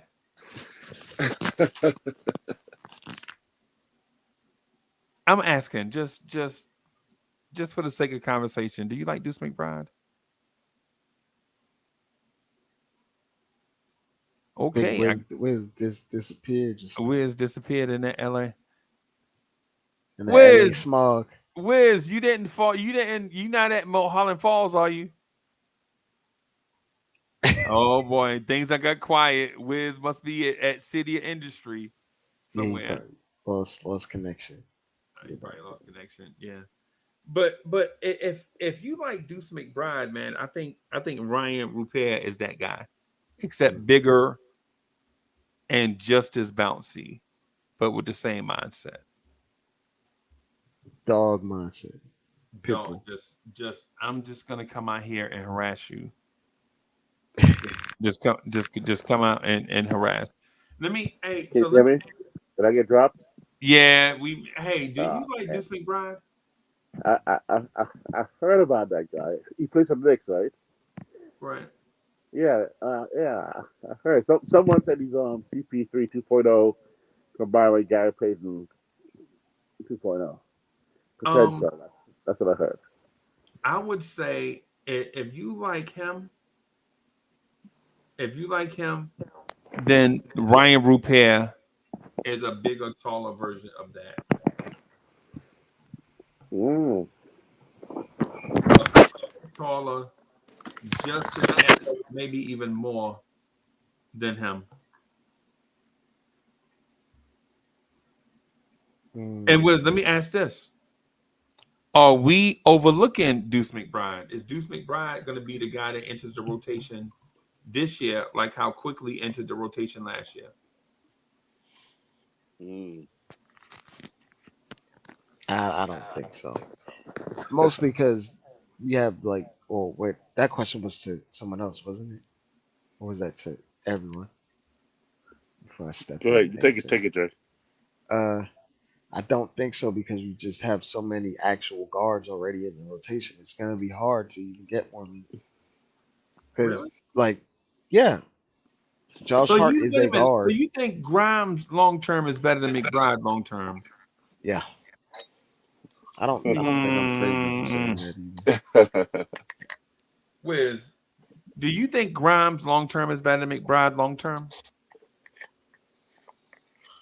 Well, for the Knicks, unfortunately, yes, for the Knicks because of Tibbs' need for and because of the position. Sitting behind Brunson, you're gonna be like another Obi. So Hey. there's no need to have someone. It's potential, though. I think. Oh, do I think? No, you know what? I think both of those, both of their ceilings are high enough where it's tough to call who's going to reach their ceiling. But I think they both have high ceilings. It's just a matter of will they develop. And unfortunately, Tibbs' offense is not conducive to either one of them developing. One, because Grimes going to get his 5 shots a game, and 10 if he's lucky. If we keep the same team as it is right now, then Grimes started behind with Randall, RJ, and Brunson. He's getting 5 to 8 shots max a day, and they may expand center role and give Mitch 4 shots a game. So that's not going to develop Grimes. I don't want to. Yeah. No, I don't want to think of Deuce like that, bro. I don't know what. Okay, so clearly I'm the only one in the Deuce hive. Let me say this, man. No, I like Deuce. I like Deuce. I just really man, do. yo, and for the sake of the Knicks, man, I hope they not looking at this because I don't like putting like the conversation where Knicks go against each other. Like I never liked the Randall versus Obi thing. I never liked the RJ versus such and such thing. Right, but I do like Miles McBride. Yo, I just can't get over the fact that he tried to dunk on Nicholas Claxton, bro. I know that was one play. That was wild. I know that was one play, bro. I understand it. I understand it, but it caught me off guard so bad that it left an impression on me. I just like the little super athletic dudes that are, and I don't know if he's a super athlete, right? But I just like I just like him, bro. You know what I'm saying? I think we got to find a place for him. I think if Tibbs would have played him more against the Heat, there we go. I think we still might have lost, but I think we'd have been more competitive. But where would his minutes come from? Like if you was put him out there on the floor a little bit more, where would his minutes come from? Josh Hart. Josh Hart. Ooh. Yeah, no doubt. That was a no-brainer. Josh Hart. That was easy. I'm sorry. I thought you were going to say where his shots come from, or is he gonna be getting big minutes? I thought that's where you was going with it. Oh, I know you want to shoot that boy right between the eyes, man. I gotta head out, y'all boys. Y'all boys be good, bro. Okay. Yo, go ahead, Dre, man. Peace. All right, Dre. Yeah, I don't want to be a dead horse with just like what Tibbs did with Josh.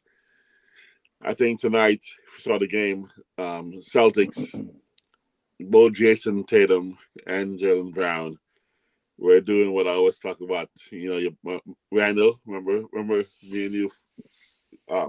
Freezer went to know about Randall. Where I said he's got to stop shooting the three. But I meant situationally. Yeah. I mean, they were giving that game away. Here's a perfect scenario. They were up 82-80. Right. Brown and Jays and Tatum. Actually, only two people that hit end the threes at all on the from the Celtics. Right. Two guys, and they're shooting 20% from three. Right. But Brown and Tatum were 0 for like 12 combined. 0 for 10 combined. Brown comes down 82-80. They've been winning because they stopped shooting the three. He pops a three, misses. Here comes Heat. Bam, they go on like an 8-point run, 88-82. I saw it. Yeah. The next they went 16. I think they went 16-2 with no three shot by either of those guys. Right. They're up 98-90 or 98-8, right? Right. No threes. 98 was it 98-88 or 98-88 actually, up by 10. Tatum comes down, 3-point shot. Yeah. Breaks it. Boom, Miami comes back. Yep. And I'm like, dude, you're 0 for 7, right. But you're like shooting like 70% from 2, and you keep on taking that 3. Yeah. And so that was my random mentality that I always didn't like was when you go 0 for 5 and you're hitting 78% from 2, why just keep on doing 2-point shots for a little bit just because you can tell your shots off. Right. Every time they miss a 3, Miami miss a run. Going to run, yeah. And I was frustrated. Every time you miss a 3, Miami get out in transition. Exactly. Yeah. And it was frustrating as heck. So that's the kind of IQ. It's kind of tips that I think pass on to Randall IQ, where they go back to their thing that they think they got. We got this. Right. But you've seen us losing. So that was Josh Hart to me. The Randall Josh Hart tips come back. I mean, Randall tips comparison was the Josh Hart playing him was like Tibbs going back to something that he goes, I know it's gonna work. I know it. It hasn't worked, but I know it's gonna work. It hasn't worked in 3 months, but I'm gonna keep trying. Exactly. As frustrated as. Yeah. But yeah, he should have just Trevor Boy, do some there. I know people are trying to say throw in Fournier, because he's a shooter, etc. Well, like even Fournier said he had checked out already. He knew he was over. But you knew Deuce had a few minutes, and Deuce is a killer defensive mentality. And someday, like Grimes, eventually his offense will eventually come around to catch his defense. But he never gave it a chance. And that's my first tips. Never gave it a chance. I'm thinking next year might be his year. Because if they don't give him a chance next year, why keep him? Right, exactly. Just like Obi. Why keep him? Obi gone. Obi's gone. Right. Time to let him go. So same if they do the same thing to Deuce, then yeah. Next year, they'll give him a chance. Why keep him? Right. Yep, facts. Right. Got a quick thing for you. Nev and I are writing dual articles about Obi. For the newsletter. So the last newsletter, right? Teaching young dogs new tricks. Teaching young dogs old tricks. Yeah, teaching young dogs old tricks. It was brilliant. Yeah, man. But like I said, because they weren't viciously attacking Tibbs in the article. That was like, nice. I'm like, that was a killer article. I was like, brilliant. I was like, man. Yeah, I was, and everybody has different writing styles or whatever, right? So I think y'all are gonna be pleasantly surprised about the Blorange Tears newsletter. It'll be out. So we're gonna release them at the same time, both articles at the same time, so everybody can compare. Excuse me, not compare the writing styles, but compare the opinions. I think y'all are gonna be pleasantly surprised about our thoughts on Obi. If you think I feel one way about Obi, I think you'll be pleasantly surprised about the But you still article. attack it from a Bruce Lee, Sung Tzu type of flow, where I think Nev's gonna come from a Jack Welch perspective of fire, bottom 20%. More fire. Exactly. Yes. Yes. Which both styles of his are great. They worked for what they need to be done. So I read Nev's version already, and trust me, it might be the best article we ever put out. The one that Nev wrote, he sent it to me already to preview. Yeah, so it might be the best article we ever we ever put out, Bully. But I'm not going down without a fight. No doubt. Come out swinging, dog. Yeah, man. Yeah, man. Wait, you need to do a survey next after you put it out. Let's do a survey. Word. By the way, I almost called my Nuggets. I guess I'll just spill the reason. CAA guy, Nuggets fan, CAA guy. I told him since the team's in the finals, we don't mind picking your brain about what do you think but based on who they're gonna face. Right, but I told him jump on one night. He's got 2 kids, so that's why I'm like, oh, it's late for you. Then in the morning, of course, he's at the office.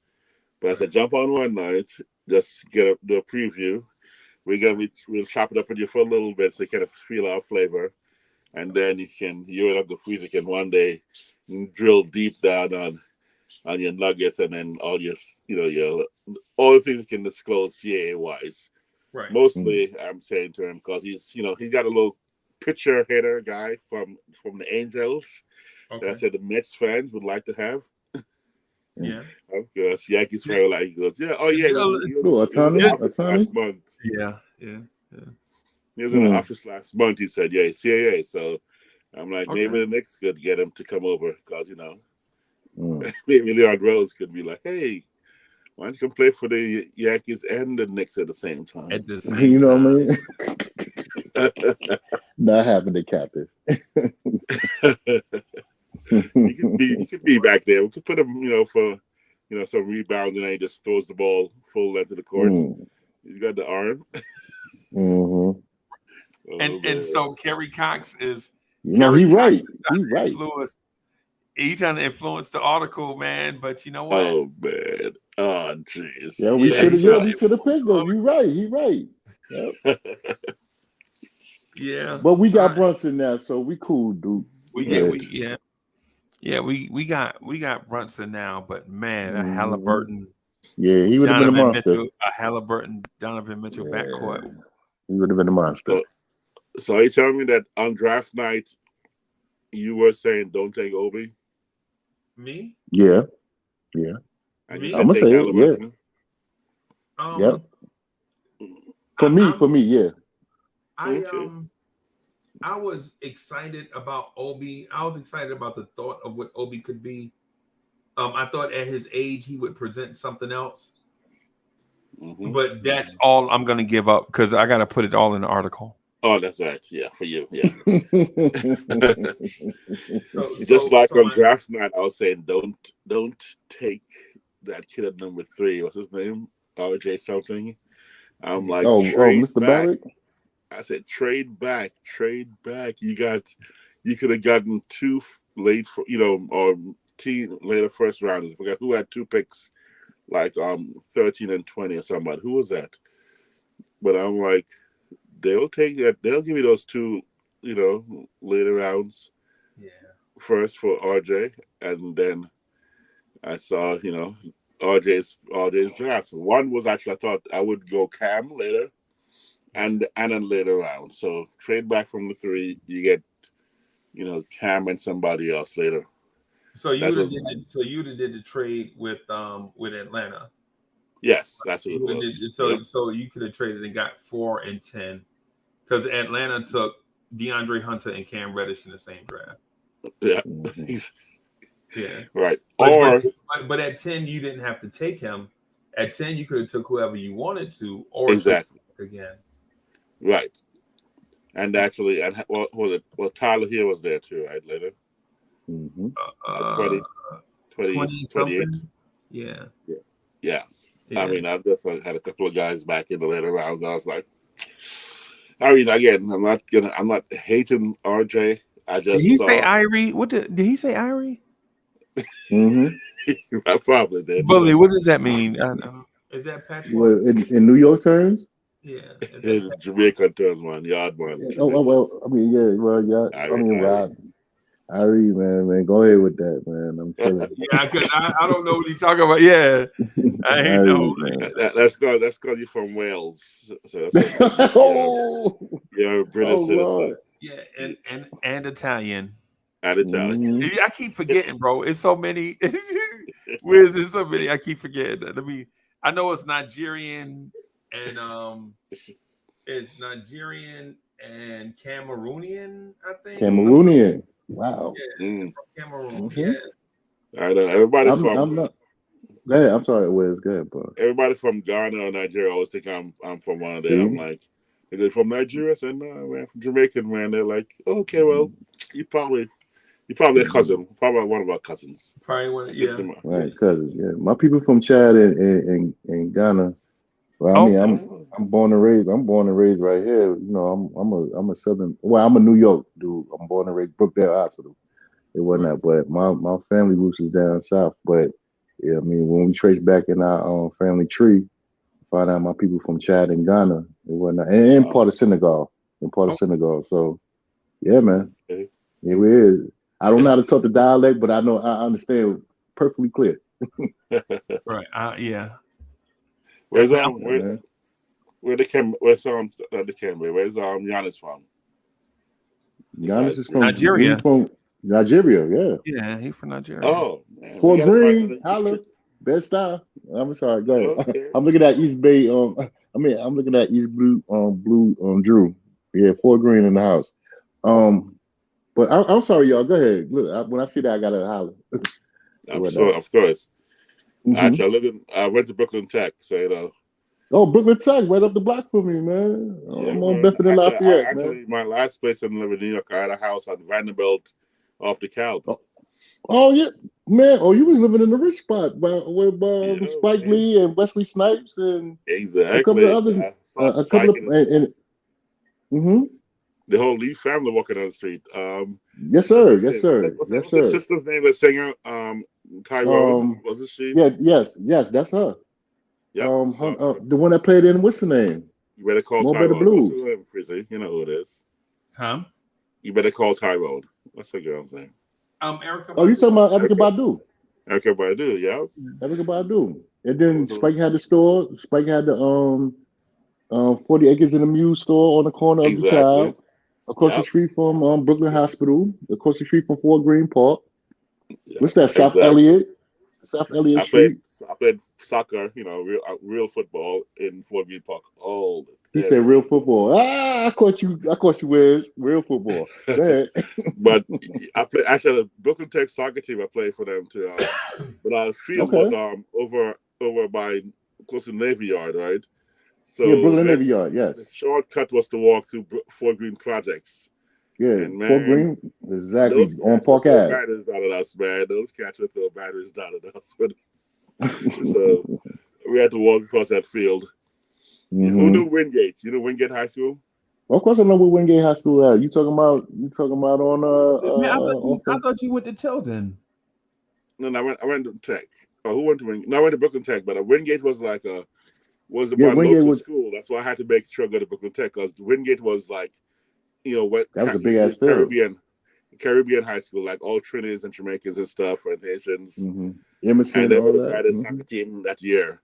They won the state championship.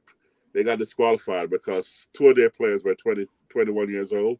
What? High school. And they were so good, but they were so dirty. They beat us. They beat us 8-0 the first match. Everybody they won, they beat them by 6 to 8 goals, right? Which is blowout, right? Right. Then the last game they played us, they beat us 2-0, and we were like, they said, "Oh, good game," and they came to shake our hands. Half the team was shaking our hands, and a half we had our backs turned. We were robbing our bags behind us, and even the coach was like, "I'm scared of them too. I can't do anything about them." Their coach apologized by saying, "I'm not going to stop those Jamaicans and Trinidadians from robbing people because I'm scared of them too." Yeah, man. But they didn't play basketball. They should play basketball though, but they didn't play basketball. Wingate didn't really play basketball because West Indies don't play ball. So too bad. Otherwise, there probably are some kids there with some talents. Yeah, hey, but Wiz, I was so disappointed, bro. You know, I thought I was from Haiti, right? I know. Exactly.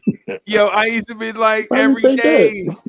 Oh man, one of my drunk ass uncle, man, you know, man, Bully, you know, Bully, you know, Bully, listen, sorry, Bully, listen. I know y'all family is probably saints and stuff. Y'all don't drink and y'all don't play Yes, cards. we do. And y'all don't Yes, have we a good do. time like that, but that's where my family come from, bro. One of my drunk ass uncles Yes, told me we that. do, man. Even though you look more Dominican Republic from DR than Yeah. You look like you from DR now. Yeah, exactly. Yo, they used to think I was Samoan. I'm like, I ain't Samoan. Where you get Samoa from? Samoan? Oh man. You a black Samoan? Well, Samoans are all black a little bit. Yo, who ever But played go ball ahead, at West man. Fourth? You ever played ball at West 4th Street? Because you know. Oh, West Fourth? Yeah. I never played ball there, but I have watched games. Yes, I seen Kobe Bryant when he was up there for a minute. One day I was there, and I don't know what I was feeling. I was hitting 3-pointers like from the corner, like there's no rim. It was like I was like, am I hitting the shot? Because it was going through like butter. I was like water. Yeah, I'm feeling no good. splash. I was I was halfway through becoming my bodybuilding career. I was ripped, but I wasn't big yet. Right. I was 6'4", 220, but I wasn't massive. I was just muscular. Right. Then this point guard from the Knicks came down, who was a backup to Mark Jackson, all supposedly kind of like talking about. He had a little spring in his name and a spring in his stride. Man, he came down and he took the ball because I'm in the middle of hitting these shots, right? And then he took the ball and he hits the same shot, swish like nothing with with that rotation that you. Yes. I said, "Lad," I said, "Dang." I said, "Oh, you got a little game." So we decided to run 5-on-5, and man, every shot he took, he hit, and he sprung off. He would elevate like it's nothing. He bounces. I mean, literally, I felt like it was a trampoline for him, and we were like in quicksand. I was like, that's what a pro is. That's what a pro is like. It felt like we were like children. Little kids, yeah. It just blew my mind how big a difference it was. Because we had some ballers there. I mean, Westford had some ballers who they not had, little incidents in high school, little running with the laws, little attitude stuff. Right. So Wiz, you ever would have been playing. A couple of them went overseas, but I had one guy. My sister's boyfriend actually was 5'10", but he jumped center for us. We had this white boy, 7-foot white boy, jumping center. This one, organized, game. And man, he jumps. He's looking at my sister's boyfriend like he's gonna jump against me. The ball goes up. I'm like, whoa! His arm was about a foot above this boy's arm. Like, what is wrong with that kid? Yeah, man. Dudes, Wiz, bunnies. Have y'all ever been to Soul in the Hole in Brooklyn or for Halsey in Tompkins Ave? Oh, definitely. Where Booger used to play? Yeah, Soul in the Hole, man. See, now me living in Bed-Stuy, Soul in the Hole was the spot for me to see certain NBA players. Latrell came over there, Booger, Marbury, and then you go up to Dykeman, and of course the Rucker and stuff like that. Oh yeah. But so for me, Soul in the Hole was the joint for me and whatnot. That's why, because like I said, that's walking distance for me, so I could go over there and go check it out all day. And man, I see some good players over there, man. It was very nice. Utica, word. Soul in the Hole for me was good, man. Yeah. My sister went to school, Stuart Granger. Stuart went for the Nazareth. Nazareth won the state championship. Oh, Nazareth, yeah. Oh, Nazareth High School, man. Yeah, they get busy. No, this old school before your time, Freezy. Class of 79. He won. They won the state championship, and he went to I think he went to Villanova. Then he played like 2 years in the league. Yeah, that's way too old. If you just said class 86, I'd have been. That's way too old for me. Well, I was class of 80, but I was a little ahead because I'm Jamaican. You know, we always a little skip a couple grades. Yeah, So I was a young class of 80, but not young enough to be class of 86. Yeah, no. Hey, if you just say, I know. You talking class of 80, bro? Man, I was 12. I was actually 16 though. I left high school early, man. Because I skipped a couple grades when I came up from Jamaica, and you know I was like, oh man, you Americans ain't that smart. You don't know Jack. Oh no. No, I just class of 80. I know. No, man, that ain't man. No, I was going to like the 6th grade formal. Yeah, I ain't never told you the story about that. About what? How, yeah, my teacher, Mr. Williams, the one that I think a few years earlier than that, he told me Clyde Frazier got traded, and I started crying. Cleveland. Yeah, he would. Yeah, for Jim Clemens. Who is? You know what? No disrespect to Jim Clemens, but who? Okay. And then Bully, come to find out, him and Phil Jackson are friends, right? Mm. And then I look at when Phil Jackson get the job with the Bulls, I'm like, man, Phil Jackson, why you ain't get the Knicks job? This is what I'm thinking. Like, why you ain't get the Knicks job? I look over there. Guess who Phil Jackson top assistant is? Oh, Jim Clemens. And then when they win the championship, I'm over there all man. I'm like, look at all these Knicks over here on the coaching staff winning the championship with the Bulls, and the Knicks is at home. Killing.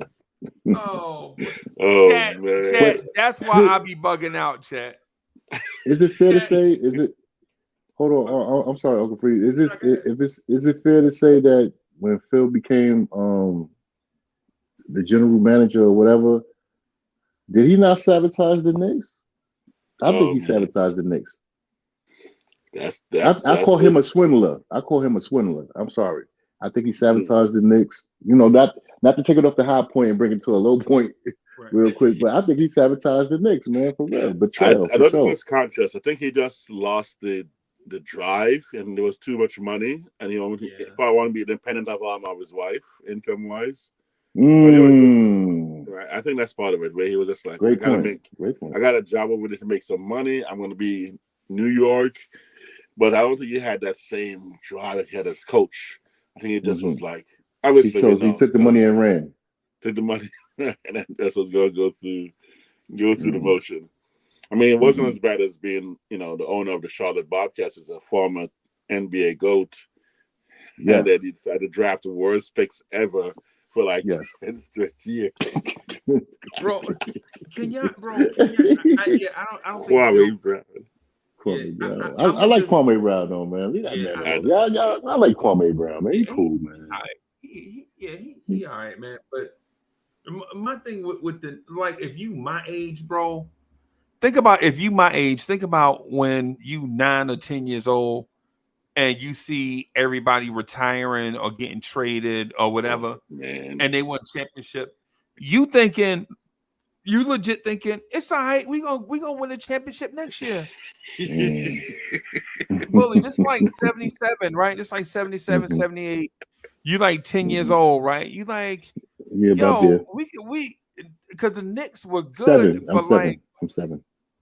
But think about it though. Even if you 7, even at that time, right? Even if you 7 around that time, you thinking the Knicks are good. They always gonna be good. They'll never be bad. That's right. Put it in the little boy's voice. Put it in that little boy's voice. Oh man, we gonna be all right. Don't Godzilla gonna save us. Don't worry. Godzilla gonna save. Now good. Oh man. Because if you think about the vibe in the city, everybody suck except the Yankees. right? for the Yankees. Think Exactly. about everybody in Reggie this. Jackson. The Jets trash, the Giants trash, the Mets trash, the Rangers trash, the Islanders And we trash. lost Thurman Mustang. We lost Thurman Mustang around that time too, man. Yeah. Yeah. And the Yankees were the only thing good, but the Yankees were so great that you thought every team was going to bounce back. Because we legit, I'm a Mets fan, right? I'm a Mets fan. I'm legit watching QB Brooks, you know what I'm saying, on a day-to-day basis, right? The Yankee fans watching Reggie Jackson hit home runs in the World Series. Oh, man. You know what I'm saying? You're like, oh, my God, yeah. Oh, beautiful days. Facts, man. Yeah, those were the And then you days. think And then you that had the little boy blackout. You still had the waiting for the 77 Knicks to be blackout, good. man. Yeah. Is there some kind of that does that reflect in your opinions and your Me? that 10-year-old boy still waiting? Yes. It does, bro. I ain't even gonna lie. Let me say, hey, bro, while we on the topics of the 70s, happy birthday to Pam Grier. She's 74. Ooh, Pam Grier, the most sexiest woman back in the day. Hold on. I'm sorry. Pam Grier, I had a crush on her so bad. Like, oh man, that beautiful face, that nose, that mouth. I mean, just her whole body. It wasn't up. Just yeah. I ain't gonna lie. I was at Food Town and I ripped her picture, and Jane Kennedy picture out the Jet magazine. Jane Kennedy. You remember Jane Kennedy? Yeah, Jane Kennedy. Yeah. Wow. Oh, yo, you hitting on that one, Freeze. Bro, I stole. You know how you be at the counter. They be back in the day, right back in the day. They had to type in the prices. You know what I'm saying? You remember that? They had to type in the prices. It wasn't a scanner. It wasn't like it wasn't that back then. It was like the thing they had to. So the person at the thing, they would never look at you. So I looked at that. I was like, good God. Quiz, I'm like 8. I'm like, Lord have mercy. Yeah, gotta get it. Right. I throw that thing out and put that thing in my pocket. And man, I put them things up in my room. And my father was like, what that mess you got on the wall? And I was like, Pop, Pops, that's Jane Kennedy. He's like, hey, good job, son. There you go. That's right. Oh man. You know why I didn't like Jane Kennedy? Because I was a very jealous kid. He couldn't have a man, and her man, I forgot his name. What's the cat with the jeez, her dude was but the track running dude, right? Yeah. Was it the track running dude? But you know, supposed I had Jennifer Beals poster from Flashdance. Oh, Flashdance. I'm a maniac for your love, and I never danced like I danced before. Yeah. Go ahead. Yeah. But the poster with a sweatshirt and she's sitting down there. I'm like, okay. Oh my God, bro. What? I don't know if y'all remember. You remember Marilyn McCool? Come on, of course. From some Solid Gold. Solid Gold. What? Man, stop playing, man.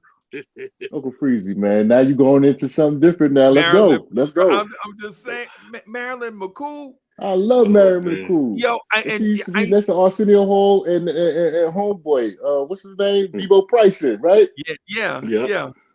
And I used to have a little girlfriend on the street, right? Little girl named Punk. She was a little cutie. I ain't getting into all of that stuff. But when Solid Gold came on, I had to talk to her like a man. You know what I'm saying? I was like, Wiz, I'm saying, I was a man, bro. I was like 11. You know what I'm saying? I was a man. You know what I'm saying? It one day, this is what I was bully. I'm serious. One day, bro. I never forget. I told her, I was like, one day I'm gonna have hair on my chest. Oh, snap. I'm a man. Oh, man.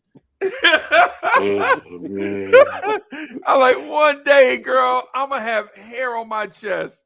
Wow. Right. But as you get older and become a man, you start getting hair in places like, oh, that you wanted to be. yeah, man, you know what I'm saying? Hold on. I pulled a piece of hair from off my ear the other day. I was like, man, what the hell is what's this long thing going on in my ear? I was like, I could have braided it, bro. You know what I'm oh my saying? God. But anyway, I told Pumpkin, I was like, Pumpkin, look, don't you be having these other men down here in these streets looking at you, go in the house, and I'll see you tomorrow. Don't make me call your phone. You know what I'm saying? This is me. I'm 11. She 11. We 11-year-olds. And she's like, I ain't looking at no other men.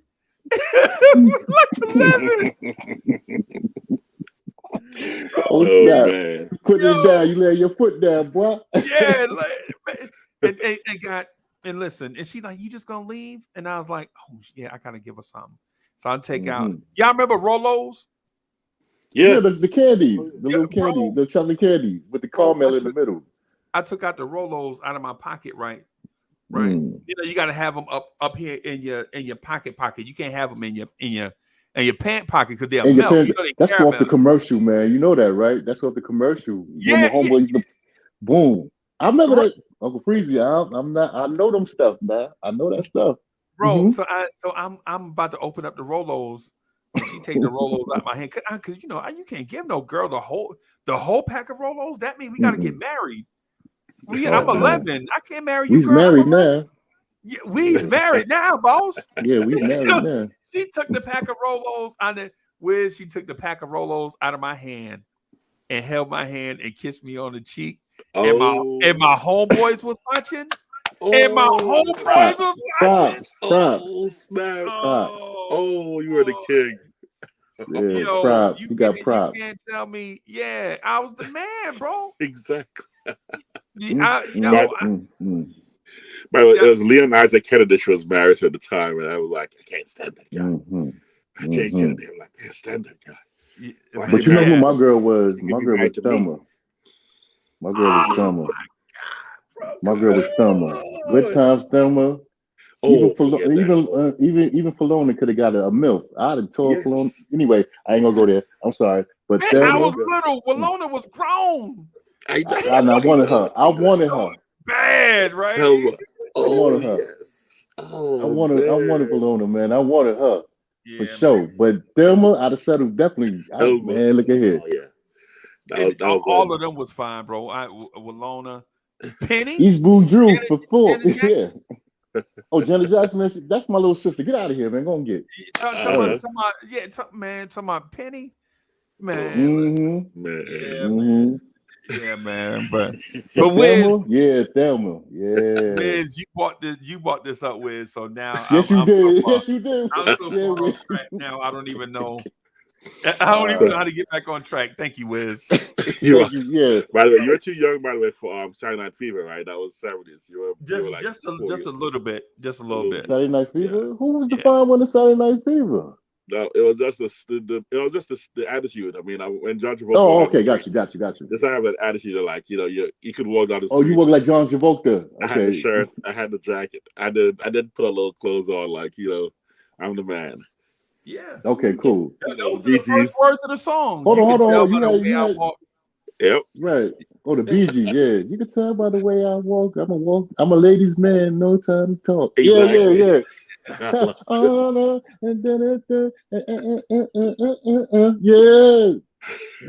So that's what shaped me was Saturday Night Fever, Flashdance, and Last Dragon.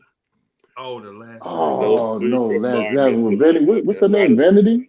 Apollonia. Apollonia. Apollonia. Oh, my man caught the bullet with his teeth. Yes. Who the baddest man on the block? Show enough. Show enough. Bruce Leroy. Bruce Leroy. Bro. Oh my God, that's a Quincy Jones production. Oh Lord, yeah. Man, that movie was. I think I might have been like 15. I was 11. Old enough to know. I was old enough to know stuff, but not old enough to do nothing. Like old enough to drive and none of that stuff. Right. Man, man. I was with my dad. I saw my dad last month. I was down in Miami when I was hanging with my brother. He came from France. My dad been living in France and overseas for 50 years, right? Since actually about 80. Okay. he actually, when as a dancer and choreographer, he had his own dance company in Heritage Settlement in Manhattan. So it was Frank actually dance company. My name, I'm Frank Jr., right? So I'm like, yo, I used to go there every weekend when I was 12, 13. And man, it's a modern dance. So these were not ballet shape. They were women with bodies, right? So that's just the ballerinas are skinny, but modern dancers and jazz. Wait a minute, did you say Ashley Dance Company? Frank Ashley Dance Company. Yep. I heard of that. Yep. Me too. Yeah, back in late That's your 70s, pop? early 80s. That's my dad, man. So really? Oh man, okay. So here's my strike Oh, against that's my why dad. you low By the way, key and that's why you low key and chill. He hates me reminding him the fact that I used to go to his apartment in Manhattan, and Sunday morning, we go have breakfast together, church and stuff. He was very religious, but I get there and he always have me wait outside until he got himself together.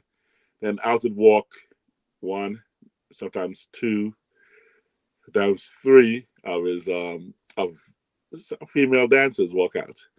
And I said, hey, Dad, how come you only have one bedroom and you had like 2 or 3 ladies here and no other room is like touched, like the living room was dusty, like no one was in there. Where did they sleep? I kind of knew, but that was a player, right? So, and then he was like, hey, watch yourself there, boy. Go wash them dishes out the sink. Exactly. Yeah, go on, get down. Go on. I still, to this day, every time I see him, I ask him the same question. I said, Dad, remember back? He goes, I know you're going to ask me. Go ahead, man. Yeah. Exactly. But man, then as they walked out, then bump my head, I go, oh, little Frank, how you doing? When you turn 18, oh yeah, it's gonna be on. I'm like, my eyes lit up, like, oh, I turned 18. I have waited. My dad closed his company down and left the country at 7 when I was 17. And I said, Dad, I'll never forgive you for that. Never. He couldn't stay around one more year. One more year. I was going to be 18. I was that close. Boy, you about to run through everything. Oh, Lord. They were waiting for me. Your dancers were waiting for me. I was about to Your wizard about to have a harem. Yeah, I was ready. I had my little wallet, with a little, Trojan inside. 14-year-old. And I left the imprint of it that never got used.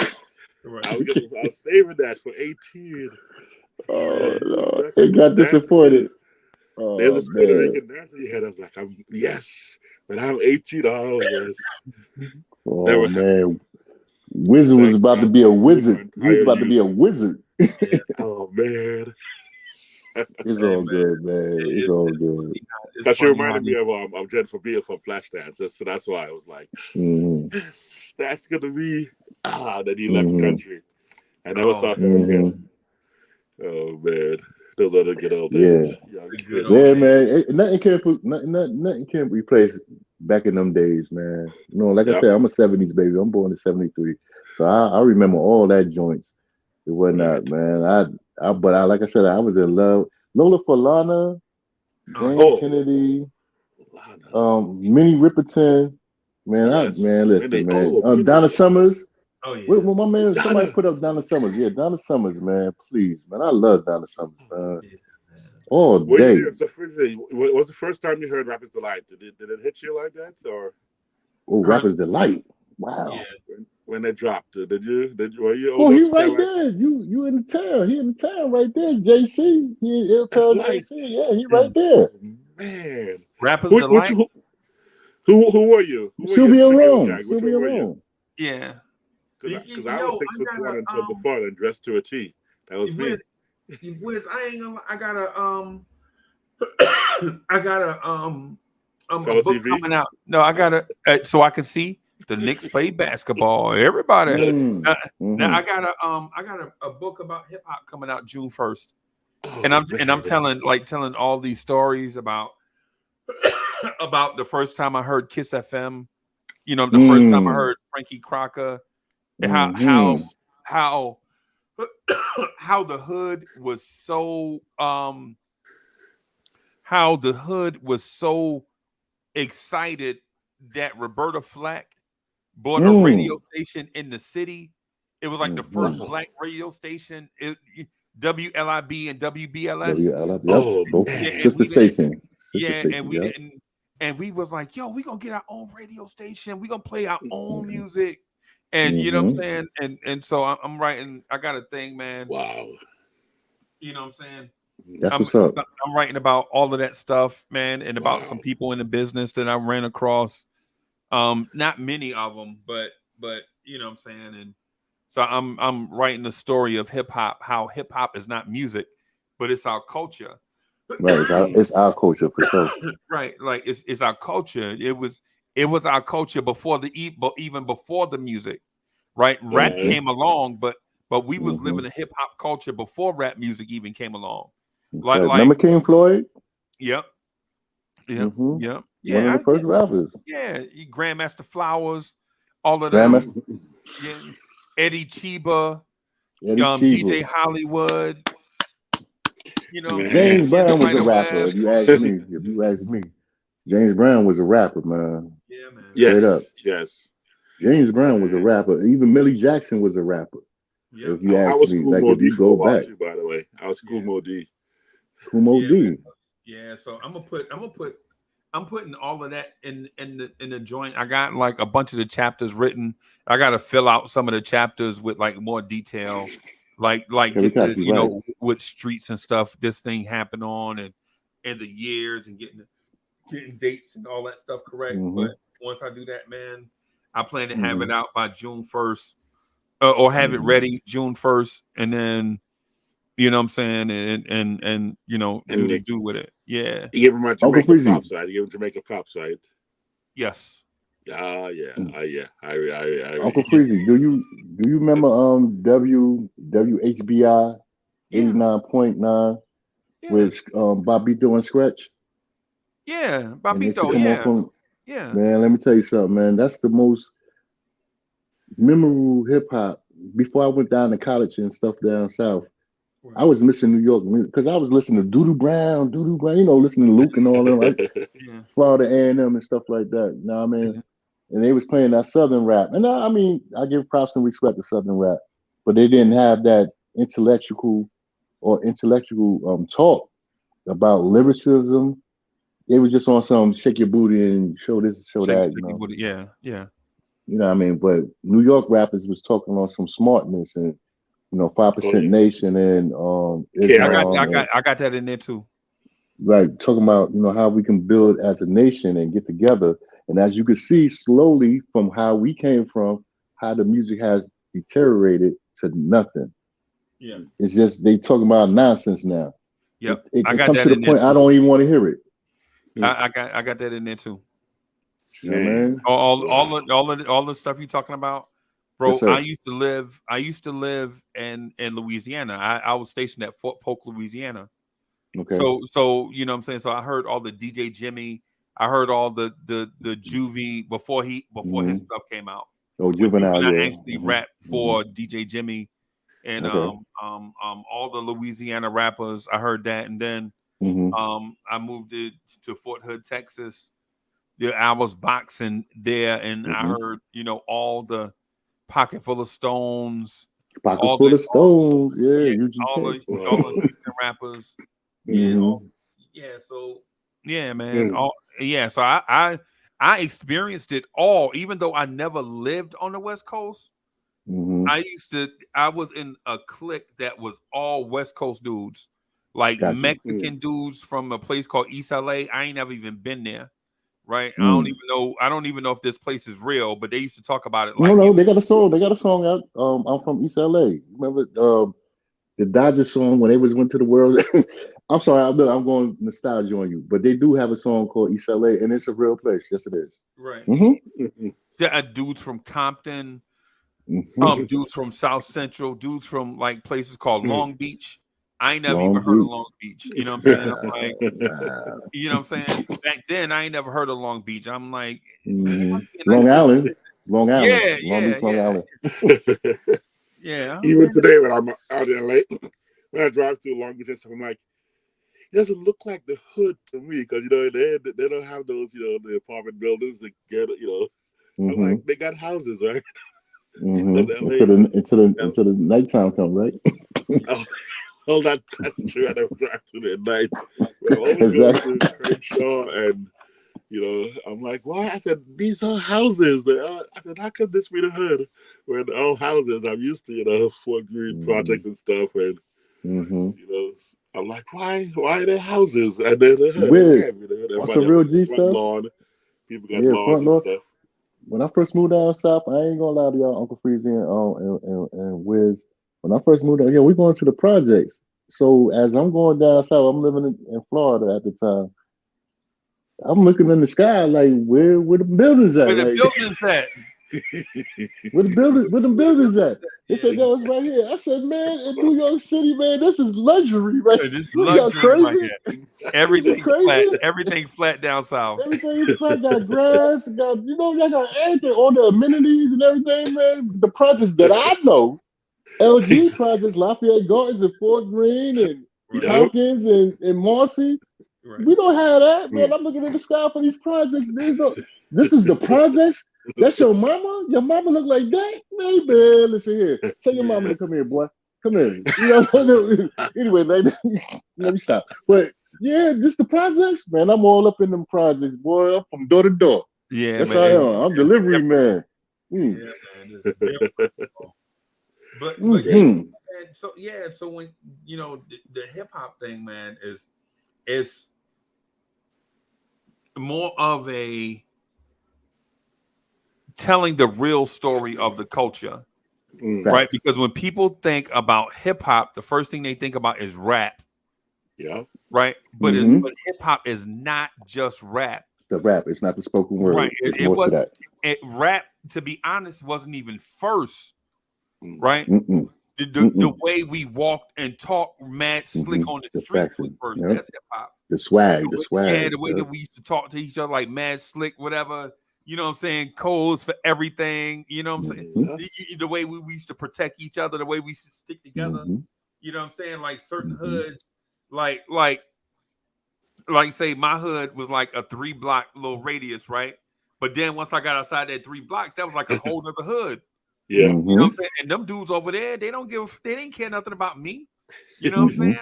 They like, what you doing over here? Exactly. You know what I'm saying? Like I can't go to like if another hood had all the pretty girls, y'all know how like it seemed like one hood used to have all the pretty girls. Oh yeah. And you know what I'm saying? So dudes be over there, you know what I'm saying? Trying to violate, trying to hit every shorty on that street. You know what I'm saying? And dudes be trying to check you, like, what you doing over here, son? This I block, you know, like what you bro, first of all, take that bass out your voice. That's right. Take it out your voice, dude. Yeah, you know what I'm saying? We're gonna have a problem right now. And they like, yo, you on my block. And I'm like, Man, you got my palms sweaty, man. Just thinking about that's just what it was, though. Yep. Listen, man. I ain't trying to take you back to that, but that's just how we grew up. Like you know. That's a fact. I'm sorry. Literally, that's a fact, man. From Brooklyn dudes used to go to Queens after Springfield, after Jackson, after all them little high schools out there, because the pretty light skinned in the girls lived out there in Queens and Long Island. So we used to jump on the LI double R and whatnot and get on the train and get on the E, get on the J and go out there and cause havoc. And went out because Queens boy, I hope Harwell and L don't jump on the line real quick. But we always thought Queens dudes was on some pretty shit.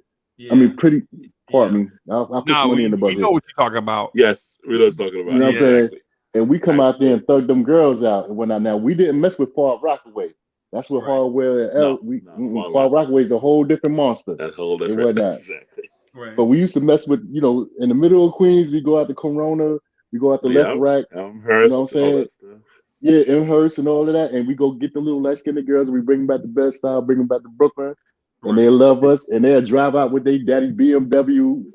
They come on it. We go to Albee Square Mall and just do whatever. Albee Square Mall, dang. Yeah. But you guys are bigger than me because my block was my neighborhood, And so one block over, as East 54th Street in Clarkson in Brooklyn, right? I went to Ooh, Winthrop High yeah, you School. was right there, bro. Yep, and Winthrop. So one block over was where the girls were. So my block was the neighborhood for me. That was our turf. One block. It's a one block. So when you said 3 blocks, I'm like 3 blocks. That's like that's a whole that's like a country, man. And Hey, one yo, block was Wiz. me. The next On block some real was where the factual. girls were. Huh? I'm sorry, Wiz. On some real factual, and then we would come down y'all area and get the little. We love the Caribbean girls because they had attitude and they ain't play that game. And if you love them, they love you back. But Lord, don't let another female be around, boy. It'd be a massacre around them. Woo! I ain't gonna never forget them girls over there, boy. All I'm asking is, what is it with West Indians and machetes, bro? Oh, I don't get it, bro. I'm still scared right now, bro. I'm scared right now. Even I'm scared sometimes. They love it. Great question, Freezy. Man, if you ever been to Jamaica, you realize how sharp those things can be because I walked with Walker through cane field once, and it's just one swing as he walked through a switch. Then he clears the field. I'm like, it's sharper than a samurai sword, man. I'm like, that thing is scary, man. Oh snap! Man, it is scary. I went to Brooklyn, and I met this girl. She was like the darkest, the prettiest dark thing you ever. I think her name was like Lorraine or something. And I was trying There's to. a lot of Lorraines in Brooklyn. I'm like, I'm Uncle Free. First of all, I'm Uncle Freezy, and I'm over here. You know what I'm saying? Put your pen down. That's right. Yeah, I'm like, come on, bro. Look at me. Come on, this is Uncle Freezy. You know what I'm saying? So she like, you know what they say, like, the first thing out their mouth is, I heard them Jersey dudes is soft. What? We just got, I just got, and you light skin, and I'm like, I can't help it, but I'm crazy. I can't help it, man. I'm my family. Yeah, we crazy.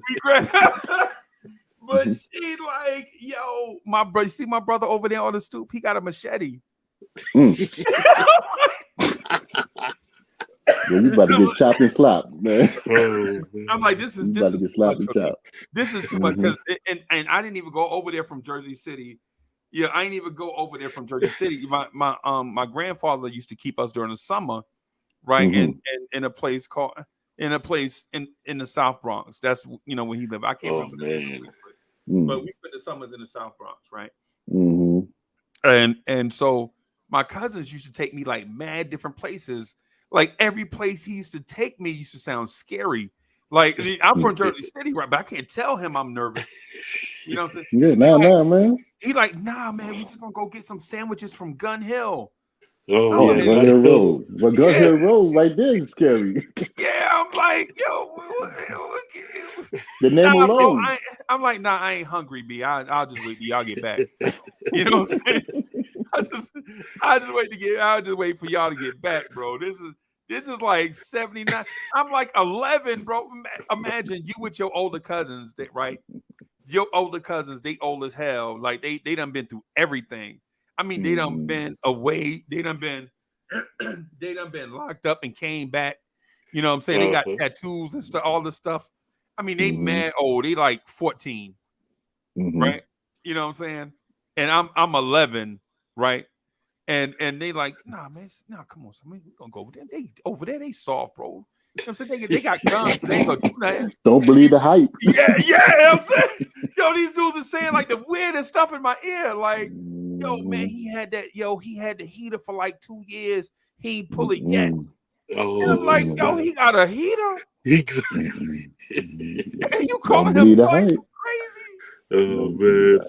By the way, you're from Brooklyn, right? I mean, I figure out Jersey, but Brooklyn people, I always thought the Bronx was dangerous, and I heard. I still think that. Dangerous. I still think that the Bronx is bugging up. But Bronx people think Brooklyn is dangerous. I'm like, no. I know it's dangerous. You don't want to go up there. Nah, man. And Bronx people used to say, "No, we ain't going to Brooklyn. Nah, son, we ain't doing that, bro."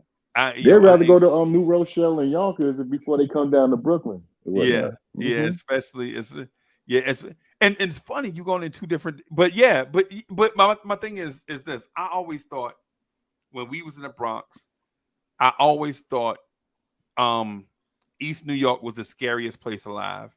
It's still scary. It's still scary, dude. Because we used to watch the no, news. not anymore. We used to watch the news at the 6 o'clock news on NBC, the 6 o'clock news. Mm-hmm. And every time that black lady used to come on, remember the black lady used to do the 6 o'clock news? Oh, Sue Simmons. Sue Simmons, yeah. Every time Sue Simmons come on, she'd be like, they dropped a bomb in East New York. It only killed 900 people. You know what I'm saying? It only killed 900 people. Man. Sue Simmons, man. I had a question on her too when I was a shorty. I ain't gonna front. Yeah, I man. love some Sue Simmons, right man. now, they got at 6 o'clock. I think they got Starbucks in East New York right now. I went by Fort Greene, man. You ever been to Fort Greene lately? Man. Yeah. I'm in Brooklyn. I mean, well, I'm not in Brooklyn right now, but I live in Brooklyn, man. I'm all through there. I should have kept my house. Gentrification is crazy. I was talking to Uncle Freezy about that earlier. I'm sorry, Wiz. My bad. Go ahead, Wiz. I'm sorry. I should have kept my house there on Vanderbilt, and I should have kept that house, man. I should have found on Vanderbilt or what? Lafayette? DeKalb. Yeah. Close to, DeKalb. On the corner? Yeah. That's you? I'm like halfway down the block going towards Levy Yard. So you're rolling on. DeKalb was one way towards Atlantic, right? Yes, sir. Yeah, but it may be two-way now, though, I think. But I know it's one way. So if you listen, all them houses over there is immaculate, man. Wow, yeah, you should have kept that, dude. Man. Kept that, bro. So yeah, man, I should have kept that. Well, let me take that back. I don't know the circumstance, so I ain't gonna just say, but you know what I'm saying. But yeah, man, bro, I used to think East New York it was like Iraq, bro. I know it was though. It was actually. But Wiz, listen to where I'm telling you I'm at and talking about East New York. I'm in the South Bronx. Exactly. And I'm talking about East New York. New York in the South Bronx. You know what I'm saying? Kaz, when I tell Kaz I was in the South Bronx, they're like, it's like you're in Ukraine right now saying, I want to go to Iraq. I'm like, you guys getting bombed right now. So do you understand? Yes, bro. Because when we used to leave for the summer, no lie, my grandfather used to come pick us up, right, for the summer. You know what I'm saying? He get the brown Caprice Classic, bro. I think it was like a 78, 79 Caprice Classic, right? Mm-hmm. He used to, I think he used to do transportation for the city. I think he used to drive buses, right? And so Pee Wee used to come get us. And I don't know why I used to call him Pee Wee, bro. I'm like a shorty. He's like, my grandfather was like 6'6". I used to look at him like, hey, Pee Wee, what's up? Man, I'm like 11, bro. No lie. I used to look at my grandfather. I'd be like, Pee Wee, what's up, man? And he's like, yo, why you be calling me Pee Wee? And he's had this look on his face like he legit wanted, because dudes are 6'6", they long arms, long fingers. But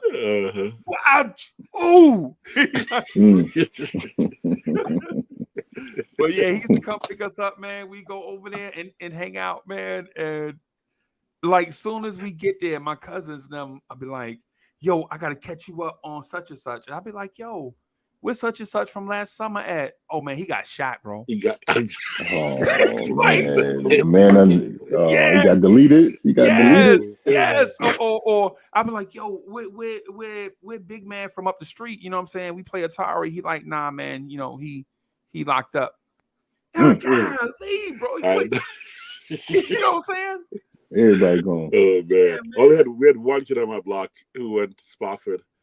If you know Spofford. Spofford. Yeah. Oh, C74. Every 2 years he was there. But there's a blackout in the late 70s, right? There's a blackout in 77. Yep. And man, he came back with so much stuff. I mean, he had new stuff. I was like, where you got that from? He goes, there's a blackout last night. I'm like, so? Oh, Wiz was so young. Wiz was so young. He was green. But he was the worst criminal, man. He literally walked down the street one day and he has a T-shirt on, and on it is a big outline of a woman's purse. I'm like, why is he having it on this? I mean, if he didn't put it on his shirt, you may just think he's going to carry his mom. Oh man. Yeah, you think he carried his mom's purse over there because it's under his shirt. And I'm like, you can see there's a bag under your shirt. It's so obvious. And he walks home, and literally 15 minutes later, 3 squad cars pull up to his house. I mean, like, they knew him. They were like, hey, why don't you just come out? And he walked out, and he just saw. Yeah, we had a dude in our crew, Dorian, who was like that, bro. He wound up and it's funny when we kids, but then when you think about him as an adult, you like, you kind of saw this stuff coming. Yeah, you know what I'm saying? Like he wound up getting like an addiction and all that stuff, man, and going through a whole lot of stuff. Yeah. But I never forget, man, we was legit sitting on the stoop. And we had just got the school year had just started. It was like September. Right. And everybody got on their school clothes or whatever. And he come down the street. I was like, yo, what's up, dog? Where you been? Like, man, I don't care nothing about school. And this dude pulled out a pack, no lie, hand to the man. This dude pulled out a pack of Newports and smoked a Newport right in front of us. He was 10. Oh man. And I was like, yeah, he ain't going nowhere. Wow. He ain't going nowhere. he ain't going nowhere. Yeah. And he was cool with like we all grew up together, but his mind wasn't on nothing. Like he wasn't never. Yeah. And I'm like, yo, what you doing smoking? You know how when you young and you innocent, you kind of want to be a little gritty, but you still like a kid. Not like that. Yeah, not like that. You know what I'm saying? So you like, what you doing smoking? He was like, yo, I just stole them from Poppy. Oh man. And I'm like, the Puerto Rican store? The Puerto Rican store, yeah. Yeah, he's like, man, I just and I was like, Them Puerto Ricans will cut you real quick, man. Don't play around with them, boy. They'll cut your ass. Don't be stealing. Yo, my first time I got mugged, well, I got mugged twice. But the first one was kind of funny. I was at McDonald's, junior high school. So my mom gave me like $3 to go buy, cheeseburger and fries and a soda. And I went and I spent my $3, got my food, and 4 kids walk up to my table and they go, yo, where you from? I said, why? They go, I said, Jamaica. They go, no, man, what school you got? I go, Winthrop. They were from Wingate. So they were adults, these from 15 to 17-year-old, they're adults. It's grown men. And I'm like, I go, Winthrop. And then one guy heard my accent and the other guy's like, give me those fries. He started eating, and the other guy slapped him. He's Jamaican, man. Leave him alone. Right, leave him alone. He still got something about fries. I was like, but I was so innocent. I was like, I grabbed his hand like, yo, I'm about to fight. And they're 4 adults standing over me. And I didn't even think twice. Like, these guys are this guy's taking my fries. He can't touch my fries, man. And my second time was I felt like a charity. I walk out the street from Brooklyn Tech, because I used to walk home sometimes, from Brooklyn Tech to East Flatbush. So you don't have to go all the way down Eastern Parkway and come down Utica Avenue. I mean, it's probably a good 7-8 Yeah, that's a minute. Damn, where's you walking, boy? Yeah, that's a very nice walk. That's at least a 45-minute walk. I know. This guy sat down the street and he goes, you have any money on you? I go, I don't know, man. I put my little plastic wallet out. And I look inside at $1.16. I remember exactly. That's the bus fare. That's bus fare, man. The kid, and he goes, because I exactly want to save my money for a bus fare. That's why I would walk, because I use that buy some candy or something. And this kid, and the guy's, he's an adult. This is like a 20-something-year-old man. And he goes, I just got released from prison, man. He goes, I said, so try to intimidate me, telling me, I said, okay. I'm like, thanks for letting me know. So what's that to me, right? I didn't care to know where you're from, where you've been. And he goes, let me see your wallet. And I said, man, how much money you got? And instantly I'm looking at my wallet to tell him how much I had. I told him $1.60. He goes, yo, times are hard, man. Let me have it. I said, really? I said, you're a grown man and you got to get $1.16 from a little 14-year-old. From a little kid, man. You're a punk. And he goes, yeah, man, times are hard. I go, you know what? Here, I took my money out. I kept my wallet. I gave him $1.60 and he took off. And I felt like it was a charity contribution. I should have had a tax write-off for it. I felt good. Like, that's right. He needed it, man. He needed it. Let me give it to him.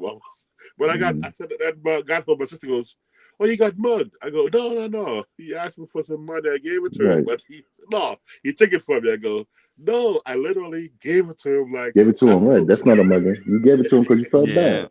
No doubt. I mean, and you'll find that all around the city, even now to this day, man. Well, now you find it around the city, man.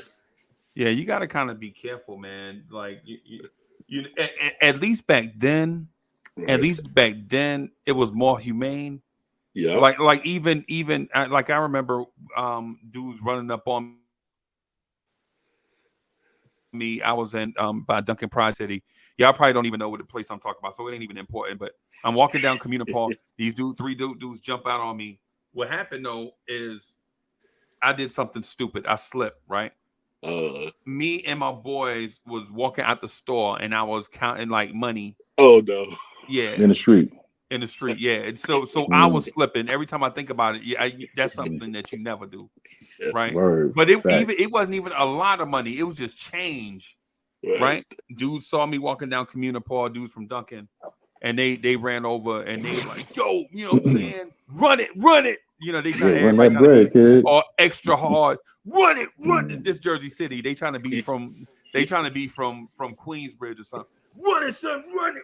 You know what I'm saying? Don't make me. Run it, son. Run it. Yeah. And I'm like, I'm like, yo, it's like 65 cents, right?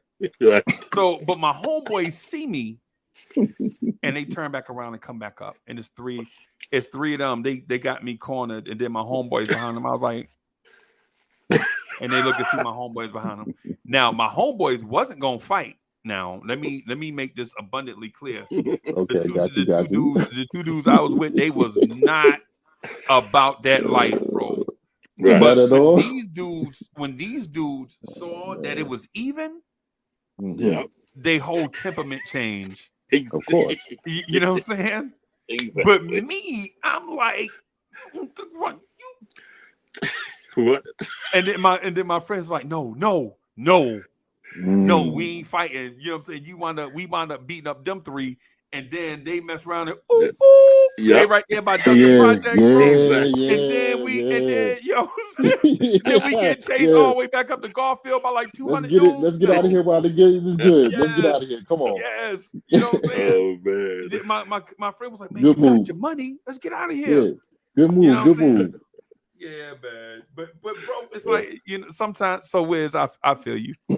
Sometimes you just get caught slipping, bro. Exactly. You know what I'm saying? It's just, sometimes you just get caught slipping, bro. Distracted. Wrong place, wrong time. Yep. You know, y'all know what it is. Yep. Bensonhurst. I was walking through Benson because Bensonhurst. I ready to go buy soccer shoes from an Italian store. You taking me back now? Yeah, you taking me back now, Wiz. It was St. Patrick's Day, and I'm walking back from. It's St. Patrick's Day, and you in Bensonhurst. St. Patrick's Day, and you in Bensonhurst. Okay. Right, there you go, Freeze. Yeah, you in the right place at the right time. Okay. Right, yeah, you got this place. Yeah. And I'm walking, and the bus comes out the road. So I'm good thing you light skin, Wiz. Yeah, right. But I'm thinking I'm going to take the bus. But if the bus don't come, I'm going to start walking. The bus comes up, and I'm up on the bus. And I'm walking, no bus. I'm keeping walking. Then I saw about 6 to 8 guys walk up the street, and I hear them singing and the little rowdy. They're half of the street. Now you hear the Bee Gees. You hear the Bee Gees playing in the background. That's what you hear. Now go ahead. I'm sorry. Yeah. And I'm looking. I'm like, oh, dang. I said, this doesn't look good. So it's a city block away, right? So I'm like, you know what? Maybe I'll stop it. Like I'm going to wait for the bus. Let me just stop. I decided to stop by the bus stop at the corner. And they start coming a little closer, and I go, I don't know why. I just felt, you feel it, you can sense it. I can sense something's going on. Mm-hmm. And one of the guys looked, and I saw him point at me, and I saw him pick up their pace towards me. So I go, okay, I'm at the corner. Let them come halfway up the block, because city block's a good distance enough. Let them come halfway up the block, and as they walked up, I just started to walk a little bit towards the next street. So, it's like, north-south was where I was going. So let me run. I'm going to run down that street because it's a shorter distance. Right? So I'm going to have to. So I said, wait till I get closer because I didn't want to kind of see where I was. So I slowly walked until they couldn't see me when I was on that little street where the street cut off. And I said, let me just take a few steps. Then I saw them start to pick a pace. And I took off. I got to that corner. I was turning the corner left when I saw them barely get to the corner. And then I was gone, man. I was the fastest I've ever run in my life. And you must be Jamaican, bro. You from Jamaica? Oh, yeah, exactly. But I was like, by the time they ran to the next corner to see me running down the same way in the direction they were coming from, but on a block away, I was so far gone. I looked back, I was like laughing. I was like, yes, I'm free. I got to stop laughing. But I was like, man, I should have thought, but what if they had some friends on the other side? Because they were smart. They should have sent guys the other way, and I come and half of them come one way, the other half to go the other way. But they didn't expect. I don't think they realized it. When I made that little walk towards that corner, they probably didn't realize I'm gonna take off. And then when I saw them run up, I said, "Oh yeah, these guys are coming for me." But man, St. Patrick's Day, Bensonhurst, bad move. I was like, very bad move. We go to that store, we get chased away. We get chased to the subway. I go, oh, you guys get chased all? I said, that's the first time we got chased. And because they were drunk. I didn't think there were anything wrong with me going to that store, but I realized don't do it. Hold on, Will. You know, Michael. What's that singer name? Michael Bogle, not Michael. Michael Bogle. He has curly, he has curly blonde hair. Yeah. He has like Michael Bogle. soulful voice.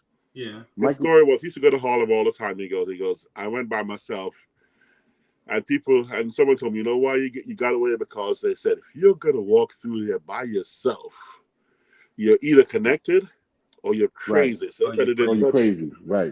So they probably let you go because they thought you're either crazy or you connected somehow.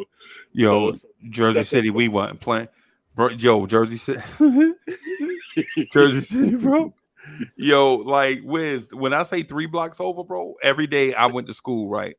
Every day when I was in elementary school, I used to go to PS15. So every day I used to leave my hood, walk through one other hood. Like I used to walk through a hard hood and then a soft hood. Yes. So it was our hood and then a little peaceful joint, you know what I'm saying? You know, a little cut street, where it's like one way this way, then one way coming back, and then one way going, and then it's like a little cut street. So you go down this little cut street or whatever. I think it's called Van Cleef. So I'm going down Van Cleef, and it's like where the older generation live at. They ain't, they just don't want you to play in their yard, right? Right. You know what I'm saying? Don't be playing in my yard. You be pulling up my plants and all that. And then but then by the time you get to Dwight Street, that's where all like the drugs and all that stuff was at. You know what I'm saying? Right. And so every day I had to walk through there, like leave my hood, walk through there, get through that other hood. Hopefully, you know what I'm saying, ain't nobody out there or whatever. But there was like plenty of days, bro, where legit I had to just run through there because you know what I'm saying? You just gotta run through there, bro. They know you coming. And you're not going to go the long way around. You know, like my grandmother used to be looking for me. My grandmother be like, if you ain't here by such and such time, and I'd be like, don't make me come get you, right? Is the thing she'll say, right? Don't make me come get you. So, you know what I'm saying? You know, because it was okay. Like, as long as I made it home from school and told her I was going somewhere, then I'd be okay. But as far as just not coming home from school on time, she wasn't having that, bro. Yeah. The Jamaican term, long cut, draw sweat, short cut, draw blood. So I want to take the long cut, take the long way home. So I'm kind of glad now, Wiz, now that you say that, I'm kind of glad that maybe I'm not Caribbean. Cause it sounds like y'all kind of tough. It's dangerous, man. You know what it is? Man. Go to that shortcut, man. That shortcut is dangerous, man. Take that longer walk, man. But take the longer walk, man. I would take that shortcut, and I'm like, I know it's dangerous. But I don't want to walk remember all the way around the neighborhood, man. Let me go right through here. Right. And like I said, you run right through it fast. You can time it just where if you run fast enough, you get right through, and no one even realizes, oh, he's running. But you run so fast, you just make it through. If you're walking through, they may see and start to size you up. But you sprint right through, they're like, oh, okay.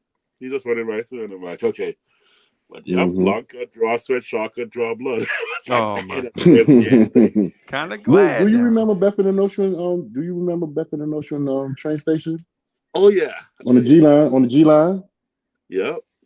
Okay, so I live on the G line. I live on Bedford and whatnot. But back in the day, since y'all, we giving up a little story, I'm gonna give y'all a little story real quick. Back in the day, we used to break dance in the vestibule of the train station and get money. Oh man! So me and my peoples from LG and around the Notion Ave and Bedford, DeKalb or whatever, we used to break dance down in the train station.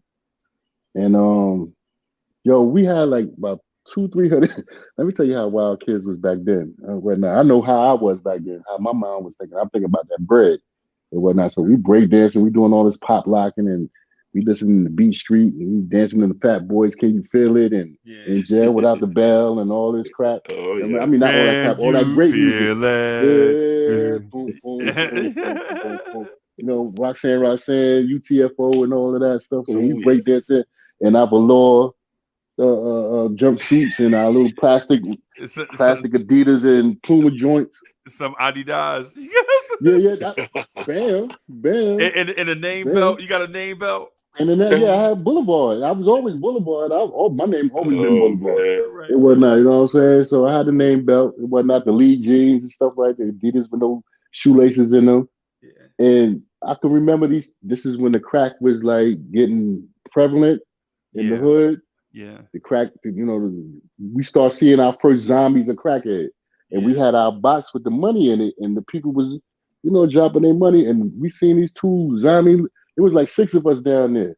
Right. And I swear to God, my eyes was on them because I wasn't pop locking. I stopped dancing to let them do what they do. And my eyes was Wiz, my eyes were solely on these little 2 crackheads, the man and the girl. But the girl was the emphasis. And when I know them little boys and whatnot. And she, you know how the girl that used to be so fine, and then she got messed up. We're going on that, She got messed up. And she was definitely older than us. I'm gonna give it about 9, maybe 10 years older than us. But I had a crush on her back in the day. But you could tell she was gone. Like that crack took her. Yep. That crack took her, man, and messed her up.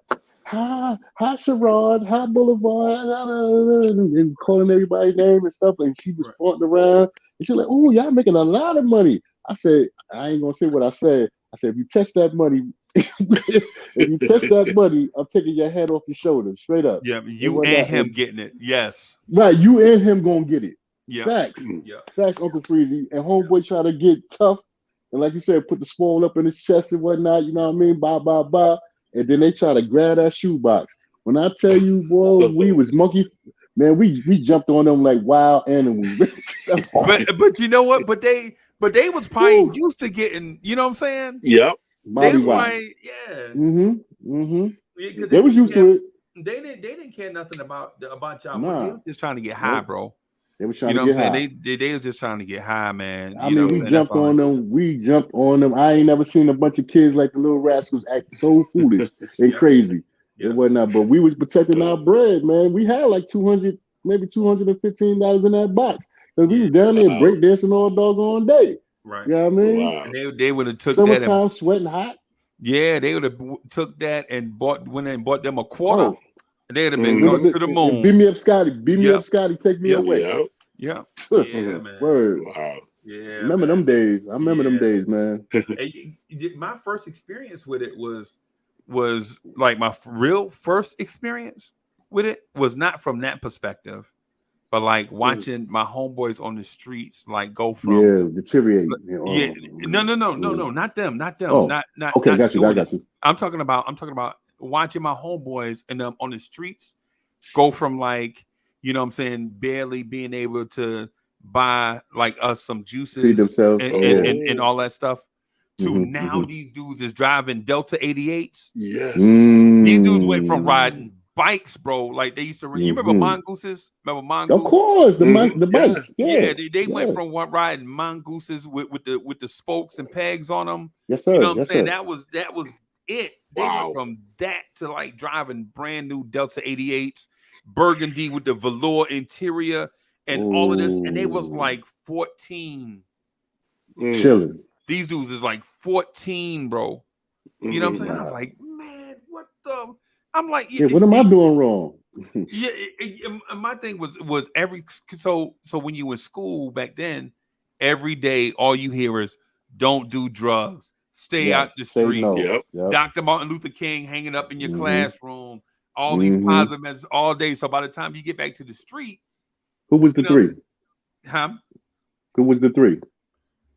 When you say Martin Luther King, Who was Martin it? Luther King, whoever the president, Jesus. JFK. I'm ready to get. I'm ready. You know, I'm ready. I'm ready. In school, this is what we had. We had in Okay, our school, we okay. had Martin Luther King doing the pose like this. Remember the Martin Luther King? Yeah. Pose like that. And then Gerald Ford, right? Oh, yeah. And Jesus Christ, the big picture of Jesus in the cafeteria. You know what I'm saying? Right. That was our school. Now in our house, we had the funeral home. You know how the funeral home used to give you the calendars and the fans? Yes, So we had yes. the big funeral home calendar on the wall, and a picture of Martin Luther King. Might be a picture of your grandma on the wall. You know what I'm saying? You know what I'm saying? You know, and Jesus with the Plastic on the couch. Yes. With some beads by the door. Right. And the lamp, remember the lamp shades used to have them little teeny balls on them, hang down. Oh my goodness. Yeah. You know what I'm saying? Uncle Freezy, stop. Yeah. Got the Zenith big click with the big click remote. With the remote, I was had a cord on it. I had the big curly the cord on it. Yeah, yeah, my man. God. And but yeah, man, that was my first experience was that, bro. Like, you know, you go from, you know, being a little insecure, like these dudes that I'm talking to you about. These I moved around a lot, so by the time I got to a certain age, you know, I used to see them like when I go visit my grandmother. I used to see them on the streets. Like I used to live on Woodlawn, and my grandmother used to live on Van Nostrand. But then by the time I moved to Van Nostrand, these dudes was like 13, 14 years old. They was already in the streets, right? So by the time I got over there, you know, I'm talking to them.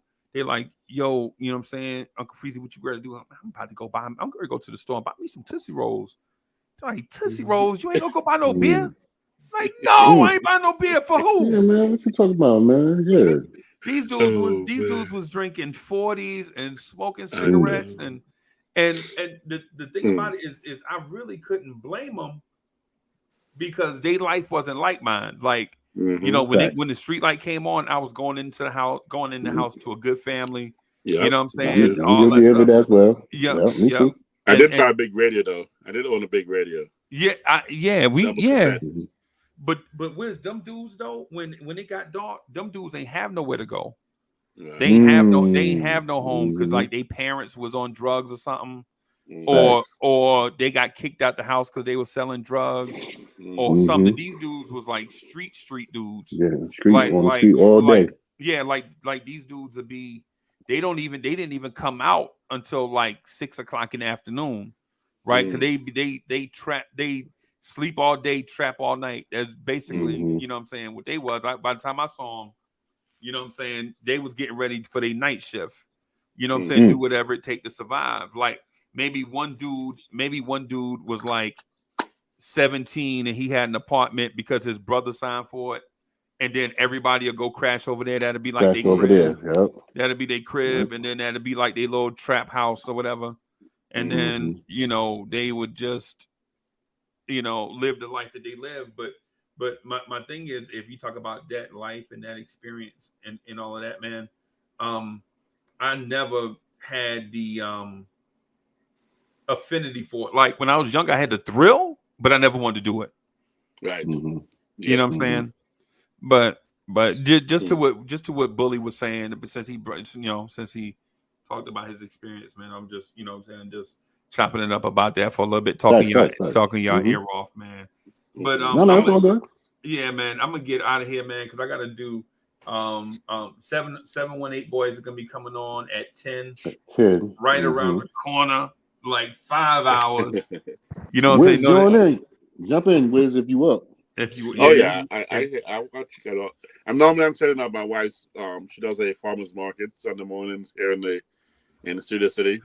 Yeah. So I'm up setting up. I'm listening to you guys while I'm setting up. I'm like, yo, okay. She's like, can you bet. stay with me for a little bit? I'm like, tell her because her business partner gets there like an hour after she gets there, and then I'm like, I'll hang for a little bit. And she goes, what's in your ear? I go, I'm listening to my boys, man. I listen to some of the boys, my old school mix. You know, she's always like, you always listen to those guys on your ear. I'm like, Yeah, I'm not gonna read us all the time, just all the time, just 24/7, 24. But like Exactly. I was telling Uncle Freezy earlier, not to cut you off, I'm sorry. What I was telling Uncle Freezy earlier, man, his content, man, Uncle Freezy is on burning it up, man, hour after hour, on top of on the hours and whatnot, burning the midnight oil as well as in the daytime and whatnot. So when I see him up there, man, I'm gonna put my input and say what's up to him and whatnot. And those of y'all that follow Uncle Freezy, man, hit that like button, subscribe, do all of that good stuff and everything. Yep. But yeah, he putting it out there, man. I mean, he burning it up. Yeah, You gotta give it up to him. He burning it up. Yeah, Man, man. he always on. Yeah, because I do customer service stuff, so I'm here at the computer all the time. So I do customer service stuff from home. Nice. You know what I'm saying? Just some like customer service sales stuff. Mhm. So most of the time, you know what I'm saying, I don't even have to use my camera. So, you know what I'm saying, when I have to use the cameraman, you know what I'm saying? Before you cut out Freezer, who you got? Celtics or Heat for the last game? Game 7? The Celtics gonna win this, bro. Man. Celtics gonna win. Yeah, Celtics. That's man. First time, huh? 0-3 down. What? Yeah. But hey, so I'm gonna get out of here, Bully. We'll see y'all in a little bit, though. Yes, I'll be go, up, man. I'm about New to York, do. go, I'm about New to. York, go. Have a good day. Hi, BT. Peace, BT. All right, I'm about to walk around the block for a minute, man, for sure. Peace, gents.